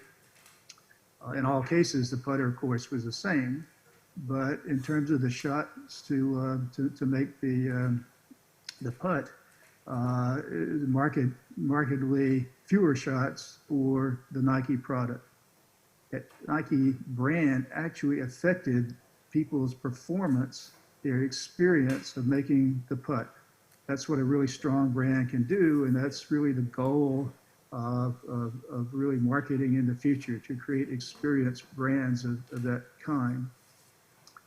Now, let me get to brand purpose. Having a brand purpose is an important emerging way of creating an experienced brand. Purpose is just another name for investment in societal goals such as poverty, hunger, health, gender equality, the list goes on. Brand purpose means linking the brand to a purpose in a way that strengthens the brand. Emphasis on strengthens the brand. Not just to have a purpose, but to actually have it strengthen the brand. Brand purpose also solves a major economic problem. The shareholder-stakeholder dilemma, as we call it in the States. Even if you believe that management should invest in societal stakeholder goals, that is, people that don't directly consume the product but still are affected by, in society, different societal problems, where does this investment come from? Ultimately, it must come from shareholders, investors, owners, debt holders that are likely to resist any decrease in their own returns. Now, I realize that in other countries, you don't have this dilemma as quite as sharp as it is in the United States, where people, descendants of Hayek and Milton Friedman argue very strongly that stakeholders are everything, shareholders are everything. But still it exists. It's an economic problem. How do you get shareholders to be okay with investing in brand purpose when it's at the expense of their own returns? Brand purpose is a solution to the shareholder-stakeholder dilemma in that it calls for shared value, investments that simultaneously benefit stakeholders while increasing value in terms of revenue, thereby benefiting shareholders as well. This idea is gaining increasing currency ever since an article by Porter and Kramer called Creating Shared Value popularized this notion that you can do both. You can actually benefit shareholders and at the same time stakeholders. The question is how? How do you do that? So brand purpose means linking the brand to a purpose in a way that strengthens the brand and makes it possible for both stakeholders and shareholders to benefit from the same investment. It's not the same thing as corporate social responsibility, though, where you're doing something out of an act of responsibility where the company is directly and separately from the brand trying to aid in the achievement of some societal goal. Here we're trying to actually increase the value to shareholders in investing in the societal goal. And it's turning out to be a little more complicated than it sounds. The case in point is that it's widely talked about it in the States is the Pepsi Refresh project. Pepsi, very early on, the head of P&G's marketing proposed this idea of brand purpose in something like 1912, and it really caught on. And Pepsi was one of the first to embrace it. What they did was to start a process where they would donate to different charities where people could vote on the charity, particularly Pepsi users, but anybody could vote. Your vote counted more if you had bought a Pepsi. But what they found was that it didn't really increase the brand's value. Very worthwhile things were done, but there was no connection between the brand. Pepsi, after all, is about popular culture and currency, Michael Jackson and that kind of thing, did not connect with the more corporate social responsibility kind of effort. So ever since, we've been trying to realize that we really have to connect the brand to the purpose. So again, brand purpose means linking the brand to a purpose in a way that strengthens the brand. This requires that the brand purpose become part of the experience of the brand. Here's an example to illustrate the point. I find it a very, very good example. Ayuden is a Clorox cleaning product in Argentina. It's a pretty strong brand, but just a normal cleaning product brand. It adopted gender equality as brand purpose, however. Specific brand purpose was the goal of husbands helping more with household tasks. And the idea was to connect this purpose to the brand of cleaning better. Ayuden made husbands helping more with household tasks part of the experience of the brand. One branding activity, for example, was to fund a statue of a woman in the center of Buenos Aires to celebrate the work of women at home. You can see the statue of the women here in the art installation.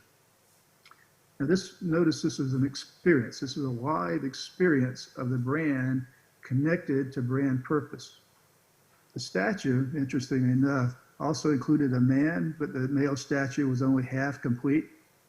You see that it makes the point that women are doing more than their fair share of housework, and with the purpose directed at gender equality, that's incorporated into the actual brand of cleaning better. Now, this was amplified, as you would always today with social media, amplified the live experience.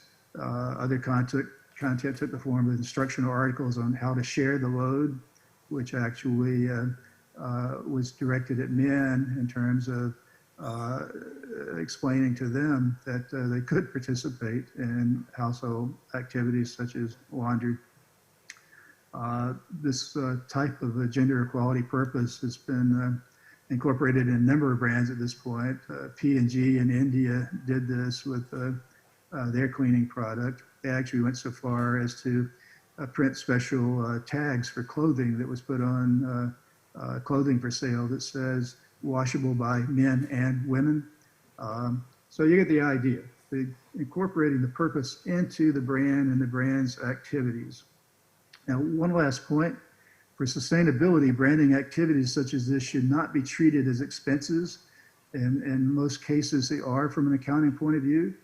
But to really register the impact of purpose on increasing brand value, they should be treated as an investment in increasing the financial value of the brand as an intangible asset.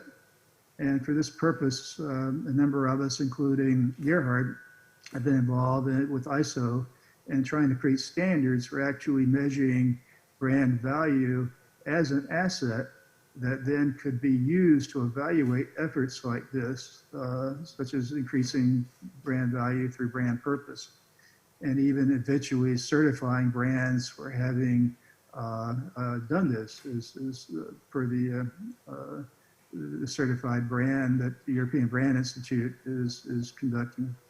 So brand purpose can contribute to the sustainability goal, but at the same time, increase brand value as a financial asset for investors.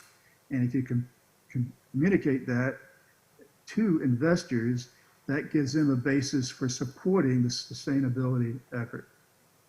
So the vision for the future of brands is to use brand purpose to create additional consumer value that creates value for investors, shareholders, and societal stakeholders. A sustainable brand solution to sustainability, if you will. And what I visualize is a process that goes from investors investing all through the company in terms of finance, marketing, branding, and consumer, and affecting stakeholders in a way that increases the value of the experience to consumers that feeds back through the brand to marketing, reporting to finance, and eventually to integrated reporting to investors that can sustain investment in the brand and in the stakeholder. So thank you very much. Yes, Bobby, thank you very much. There was a lot inside: purpose, corporate social responsibility, preaching, gender equality, investor society. Maybe we start with Monika Racek. She's the CEO of Admiral, and you do a lot of, you were also a sustainability CEO kind of executive for the group. What is your view on this purpose and CSR activities?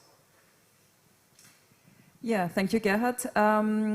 We at Novomatic, we really think that corporate responsibility, having a sustainable brand, is a really key value driver for our group.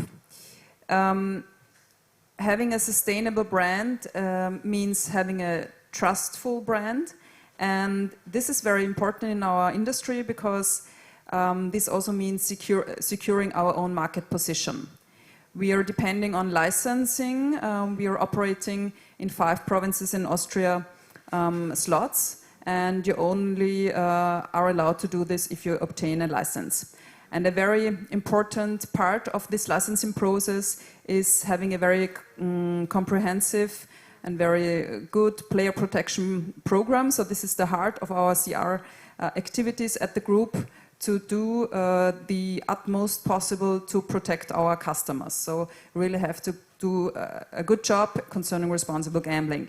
So this is a very important point for us, so it secures us licenses. Another important point is, very important in our branch, is to be attractive as an employer. We live in a world of where we are in a kind of war of talents, and we need good people, we need good employees, qualified employees, and it's very important to have a strong and sustainable brand for us. And it's also a very big issue to be attractive as an investment opportunity. At Novomatic, we realize more and more that many rating agencies like Moody's or Standard & Poor's, they include the fulfillment of ESG criteria, so environmental, social, and governance, into their credit rankings. And if you don't fulfill the criteria, you have disadvantages concerning getting loans, for example. So the whole topic, CSR, sustainability, if you look at the development at Novomatic Group, and I'm in this group since 13 years almost, in former days it was a kind of nice to have, a reputable company does something concerning CSR or sustainability, but nowadays times completely change, and it's not a nice to have, but it's a must have. And if you want to compete at the market, you are obliged, so to say, to have a strong and a sustainable brand. So this was wonderful. Thank you. Now it was a perfect introduction to the financial topic, and I want to welcome Andrea Gahl. She's online here in the screen. Andrea, are you there? Yes, I'm here. Oh, what a background. Fantastic. The globe. So could you give us your view? You are I'm the board member of Raiffeisen International, and you are also professor at Webster University for finance. Could you give us your view now, what will happen in the future on the financial market or for the financial institutions? Absolutely. So first of all, thank you very much for the invitation to participate in this year's Future Talk. And hello to anyone still accessing the Brand Global Summit, digitally or in person. It's exciting to talk about global brands and sustainability from a financial services point of view, and most important, discuss future perspectives and ask the Quo Vadis question, where do we go from here? During my career, I had the opportunity to work for global brands like Sony and Sony Ericsson in the tech sector. And it's very interesting for me to observe that all the key issues we were driving at the time, like putting the customer into the center of everything we do, building agile organizations, embracing the transformative digital change, essential in order not to end up becoming dumb bit pipes. So this was a decade ago, and now all of these topics are key issues and have still strategic relevance in the 5-year plans of financial services businesses. So many people argue banks and financial institutions are the new IT companies, the new IT brands. Some high-tech firms from Silicon Valley and China have had aspirations to offer financial services and acquired banking licenses. So banks and financial services companies are significant catalysts in promoting economic development and sustainability. And right now they have a unique opportunity to go beyond traditional measures such as enterprise risk management and to truly embrace the transformative digital change. So we could say there's a revolution going on, and it's no coincidence that one of the neobanks chose this mantra as their global brand, Revolut. So this massive change, this massive revolution is happening by focusing on more sustainable practices in multiple ways. ESG, environmental, social governance focus as a mega trend is happening right now and will only grow in future. So banking is seeing sustainability as a priority to promote more energy efficient practices, acknowledge the social impact of the industry, and also raise ethical questions when it comes to applying new technologies like artificial intelligence. Yet the bank's role is not merely the promotion of sustainability practices, but also to create new products, new services, capitalizing on ESG issues. And these new products and services became lucrative and global. Consider green credit cards, for instance, encouraging customers to buy environmentally friendly products, or energy efficient mortgages, climate bonds, just to name a few. During Climate Week, principles for responsible banking were championed with over 80 banks worldwide endorsing them. And with that, they demonstrated a clear commitment from the banking industry to assume their defining role in creating a sustainable future. Hence, banks are prioritizing ESG, and it's good for business too. Like with any major change, there are still challenges ahead to fully achieve sustainable practices, and all of our efforts are required to drive this change. I'm, for instance, referring to the fact how unsatisfactory company accounting standards are in representing intangible investments. Brands as such, including sustainable brands, are not visible in the balance sheets, even though we all agree they constitute an enormous value, which could be used as collateral. So for the most part, company accounts ignore intangibles, that is brands, but they ought to be taken into account in the respective P&Ls. Furthermore, sustainability is not a top priority in all of the emerging markets yet, because some economies still rely on less climate-friendly industries, supply chains need to be shifted, and more environmentally conscious decisions made. So political support is often lacking. Talking about political support, in the face of COVID-19, governments have an increasingly important role to play. Banks need to be supported so intangible asset lending becomes a reality, and regulatory barriers need to be evaluated and decreased to create a level playing field. An accounting and regulatory framework needs to be developed swiftly, enabling intangible asset financing. And furthermore, no common metrics exist for measuring sustainability in financial services. So there is a lack of consensus on the standard metrics that ought to be applied to actually measure sustainability practices in financial services in the global arena. But in every challenge lies an opportunity, especially taking into account the new possibilities and the scalability of technologies like AI.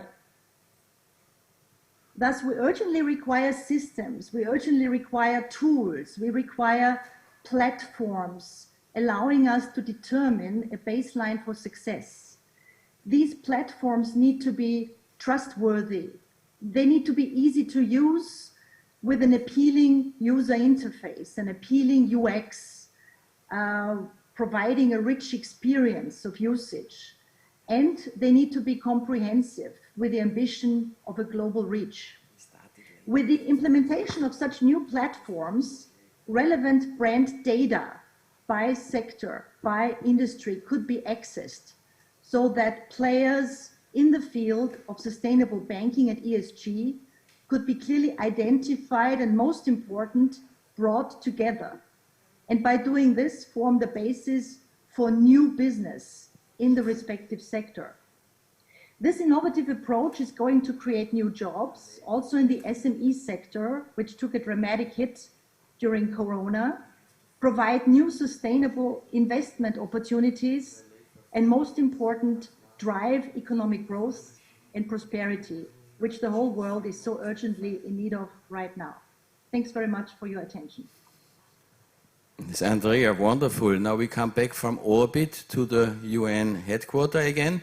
And as we heard so much about technology and it's about digitization, maybe Hannes Kirchbaumer, you can give us a very quick view because we are a little late already into the future and what will be happening in the IT sector. We heard AI, so please, you're also Google certified, so give us your insights. Thank you. Okay, thank you for the invitation. I mean, I'm working in digital marketing and helping brands to perform online and get their brand and message out, and also to monitor what's going on and what's also been talked about the different brands. And what we see is that branding has never been more important than now, because it's the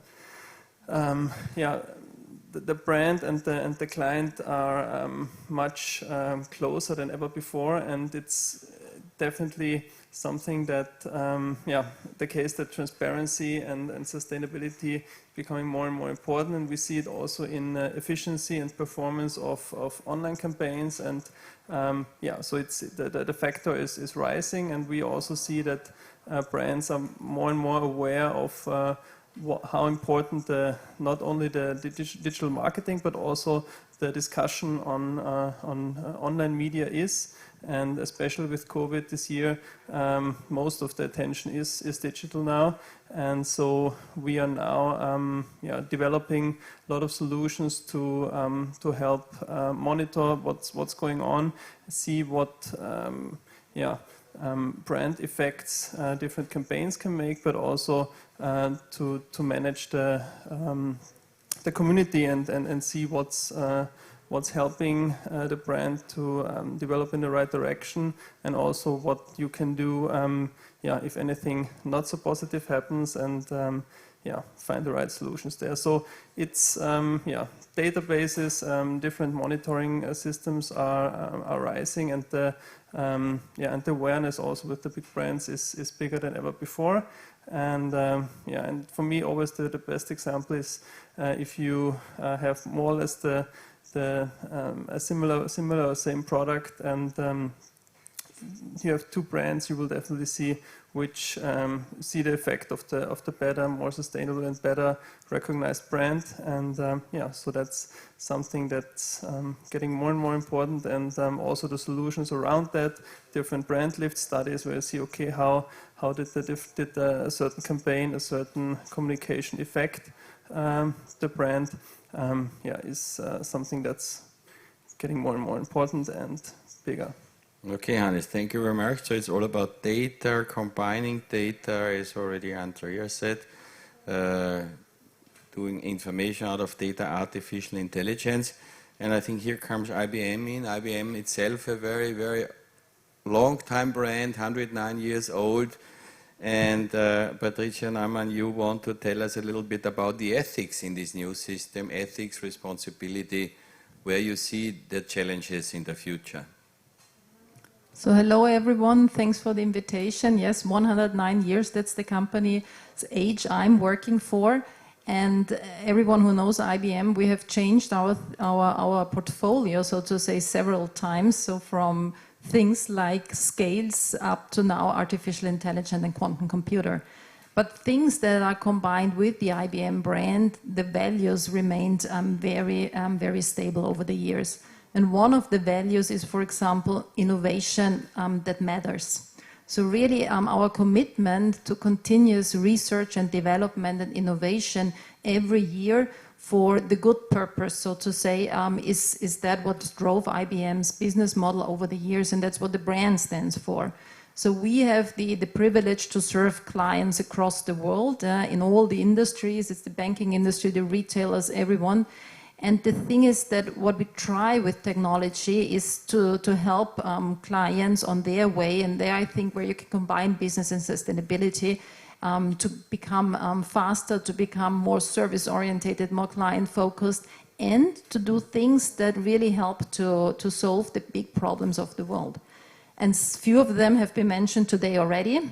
And I think one of the resources that is so valuable on the one side is data, we know this, but on the other side it's speed.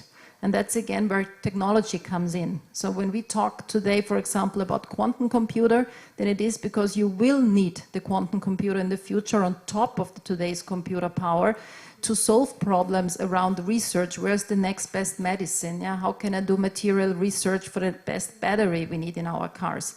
So technology, I think, is so fundamental here if used for the purpose and the right purpose and the good things in the world. And then it happens that technology is used, as always in the past, and it can happen for bad things. And I think that's where also come the ethical discussion in. So in IBM, we are very proud that we've worked together with the European Union in 2019 for the guidance on the ethical principles.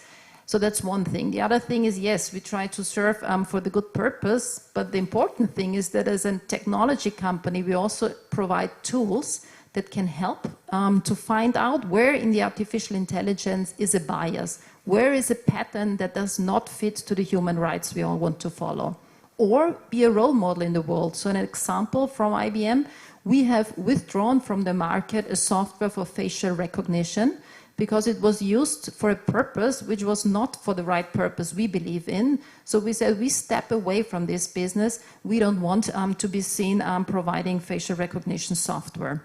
So on the ethics side, it's also the second year in a row now that we have been named one of the most ethical companies in the world. And I think that is very important, not only for the clients, but at the end also for the brand, as we talked today, but also for your own employees. So I think the IBMer in itself working in an environment is also a huge impact on employee engagement. So that's why I believe where technology, business, sustainability, and ethics, they all come together, and the huge challenge for the future will be the speed. Thank you. Thank you very much. A very, very interesting look to the future. Now, as we are a little late, I just want to round up with one question. And maybe you can answer, all of you, with one sentence.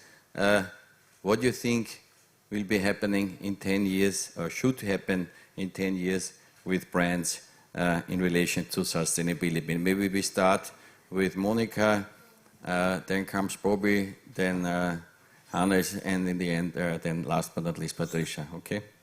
Monica. Thank you, Gerhard. Well, I think we already live in an era of digitalization and transparency, and customers get more and more skeptical and critical. And so I think companies who pay as much attention to their kind of extra financial performance, so much as to their financial performance, will be the brands of the future, or the brands of the future. So it's very, very important to pay attention to these so-called intangible assets. Yeah, so to fulfill the ESG criteria, all these things we talked already about today. So this was my point to this. Thank you, Bobby. You still there? I think the main, yes. I think the main difference will be that, to echo what was just said, that brands will pay much more attention to other stakeholders and societal impact and use that for branding purposes rather than this strict focus on return to investors. The idea will be shared value, how to create value by doing both. Okay, very good. Hannes. Yeah, I think it will be interesting to see how, I would say the whole society will develop, because I think brands and big influencers, communicators are becoming very, very important, and I think that we will see more really global brands, but with a regional sustainability focus as well. So I think it's the whole digitization of communication will make everything faster, but I think it will be more important than ever to share the right values, and people will choose their brand and will develop their life around that, actually. So you're coming back to Mrs. Schrambeck's statement, every big brand was a small brand, so you're saying every small brand can be a global brand with using digital means. Definitely. So Patricia Neumann, what is your view? What will happen in 10 years, or what should have happened? So I'm not sure if I can ask or know what's happening in 10 years. So IBM is famous for predicting 10 years, but recently we predict 5 years. And this year we have issued recently our 5-year prediction. And yes, we very much appreciate again what came from the UN in terms of sustainable development goals. Yeah. What I can see, I believe on the technology side, quantum computer will be commercialized within 5 years. I strongly believe natural language within the artificial intelligence will be much broader the footprint than it is today. And last but not least, technology is and will be the key differentiator and success factor for all of the industry to reach our sustainability goals. What a nice final statement. Thank you very much. Thanks to the panel. Thanks, Bobby and Andrea, for being online. And yes, I hand over to Sarah Kelly. Thank you so much. Yes. Thank you so much for your panel. Gerhard, I'll just invite you actually to join us now on the opposite side of the stage. And thank you so much to our participants. You can find your seats now in the audience. We're going to have our closing statements. Gerhard, you'll join us over there. And I'd like to invite onto the stage from UNIDO, Bernardo Calzadilla Sarmiento, who will be joining us to basically sum up the day. So today we have heard about the power of brands for achieving the 2030 agenda, for achieving those sustainable development goals, and also in terms of impacting the economy as a whole. So Bernardo, when we look at the day, when we look at everything that has been discussed today and the multiple panels that have taken place with all of these topics that have been discussed, talk with us a little bit about the main takeaways that you have derived from this summit this year and what you would like to see going forward. Thank you, Sarah. Good afternoon. That's a very difficult task you're giving me. Why? Because so much has been said, so much interaction. I think that there are many takeaways. One takeaway, certainly, it's fresh. We are still in COVID times, how brands have helped to be resilient, how we are moving also in a digitalized world, and how technology will help us to move into the future. So the discussions have been extremely lively, inspiring, and have shown again that brands are a good complement, especially in a world that is becoming more virtual, more intangible each time, and we are migrating basically into digital space, into the digital sphere, and then the value is created in a different way. Physical is just part of the value creation process. So branding for sustainability is fundamental. We have seen also the link to not only the Sustainable Development Goals. I must say that nowadays we are not so optimistic with the attainment of the Sustainable Goals, but we certainly, yes, there was a strong setback, no doubt about that. but we maintain the framework, we maintain our determination to move on and to use any possible tools. And the benefits of branding have been elaborated enough today. We heard from the partners, we heard from Gerhard from the European Branding Institute, and we think that more can be done. We heard also that there needs to be much more work, especially the message for us in developing countries. We can much more exploit the potential of branding as a tool to move forward sustainability. This is why we have created this concept of branding for competitiveness, because it is a key ingredient for development. And that's our approach, as you would say, unser Ansatz. Yeah, that's our approach. We think that branding are very important for development, are very important for sustainability, and this is why also in some way today we have celebrated the signature of our MOU that happened already in virtual sphere, but today we gave it a very concrete, tangible complement, and we will continue with our projects to make sure that we will pave the way to implement this idea of bringing the message of the power of branding to a much larger part of the world. We have said we want to move in several cities together. I heard Moscow, I heard New York, I heard New York, etc. I heard many cities. We still hope that we will be able to go to the cities, and we are happy that we have the digital tools today, but certainly we miss a lot of being more in direct contact. So on that note, I would like to say branding for sustainability is more and more becoming a more universal concept that will certainly reach the companies to become more resilient, that will assure continuity, and we need absolutely to make this linkage of all these elements that help the company to reconstruct a new world towards sustainability. Thank you. Thank you so much, and congratulations for everybody. It was a great and inspiring discussion today. Thank you, Gerhard. Thank you so much, Bernardo. And Gerhard, what are your final thoughts? Many thanks, Bernardo. Yes, it was a wonderful Brand Global Summit. I think we really celebrated brands and, of course, our partnership. Thanks for this and for this global initiative. I think what we saw is that brands are more important than ever and that the future will depend on them. What we have to do is, through digitalization, as we heard, every small company becomes a global player. We should really enable them to use these tools of branding. So we have to democratize basically this system. If more than 90% don't use it today, something has to be changed. It has to be democratized. There should be more access. I think we should work on this concept of brand reporting, putting brands on the balance sheet.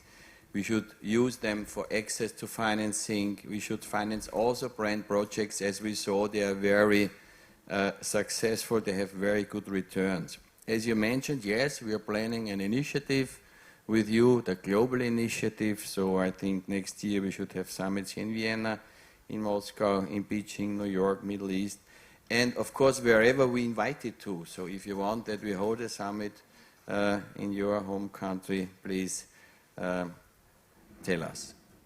I want to thank, as a representative of the organizer, and also I think in your name, all our panel chairs, all our distinguished speakers and experts for their contributions.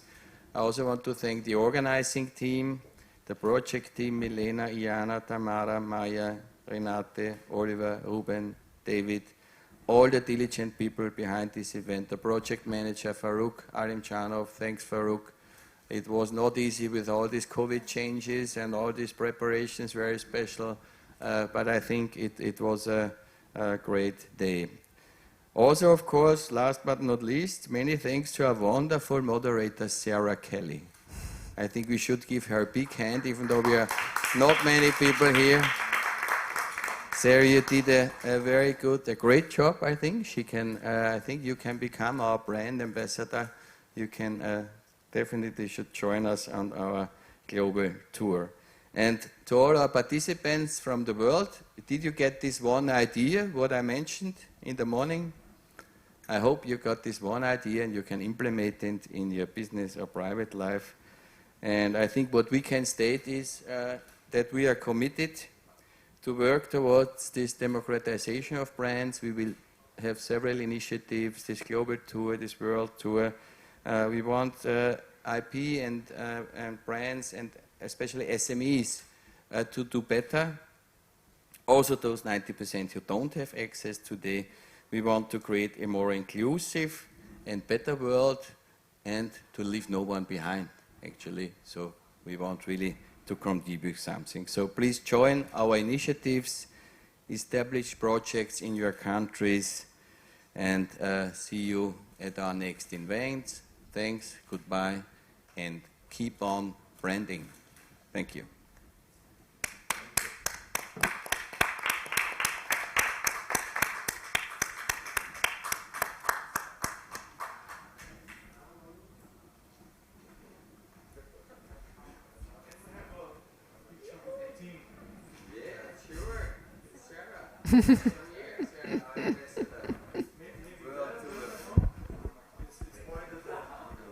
As you wish. It's wider. Here it's lighter, there it's wider. Okay.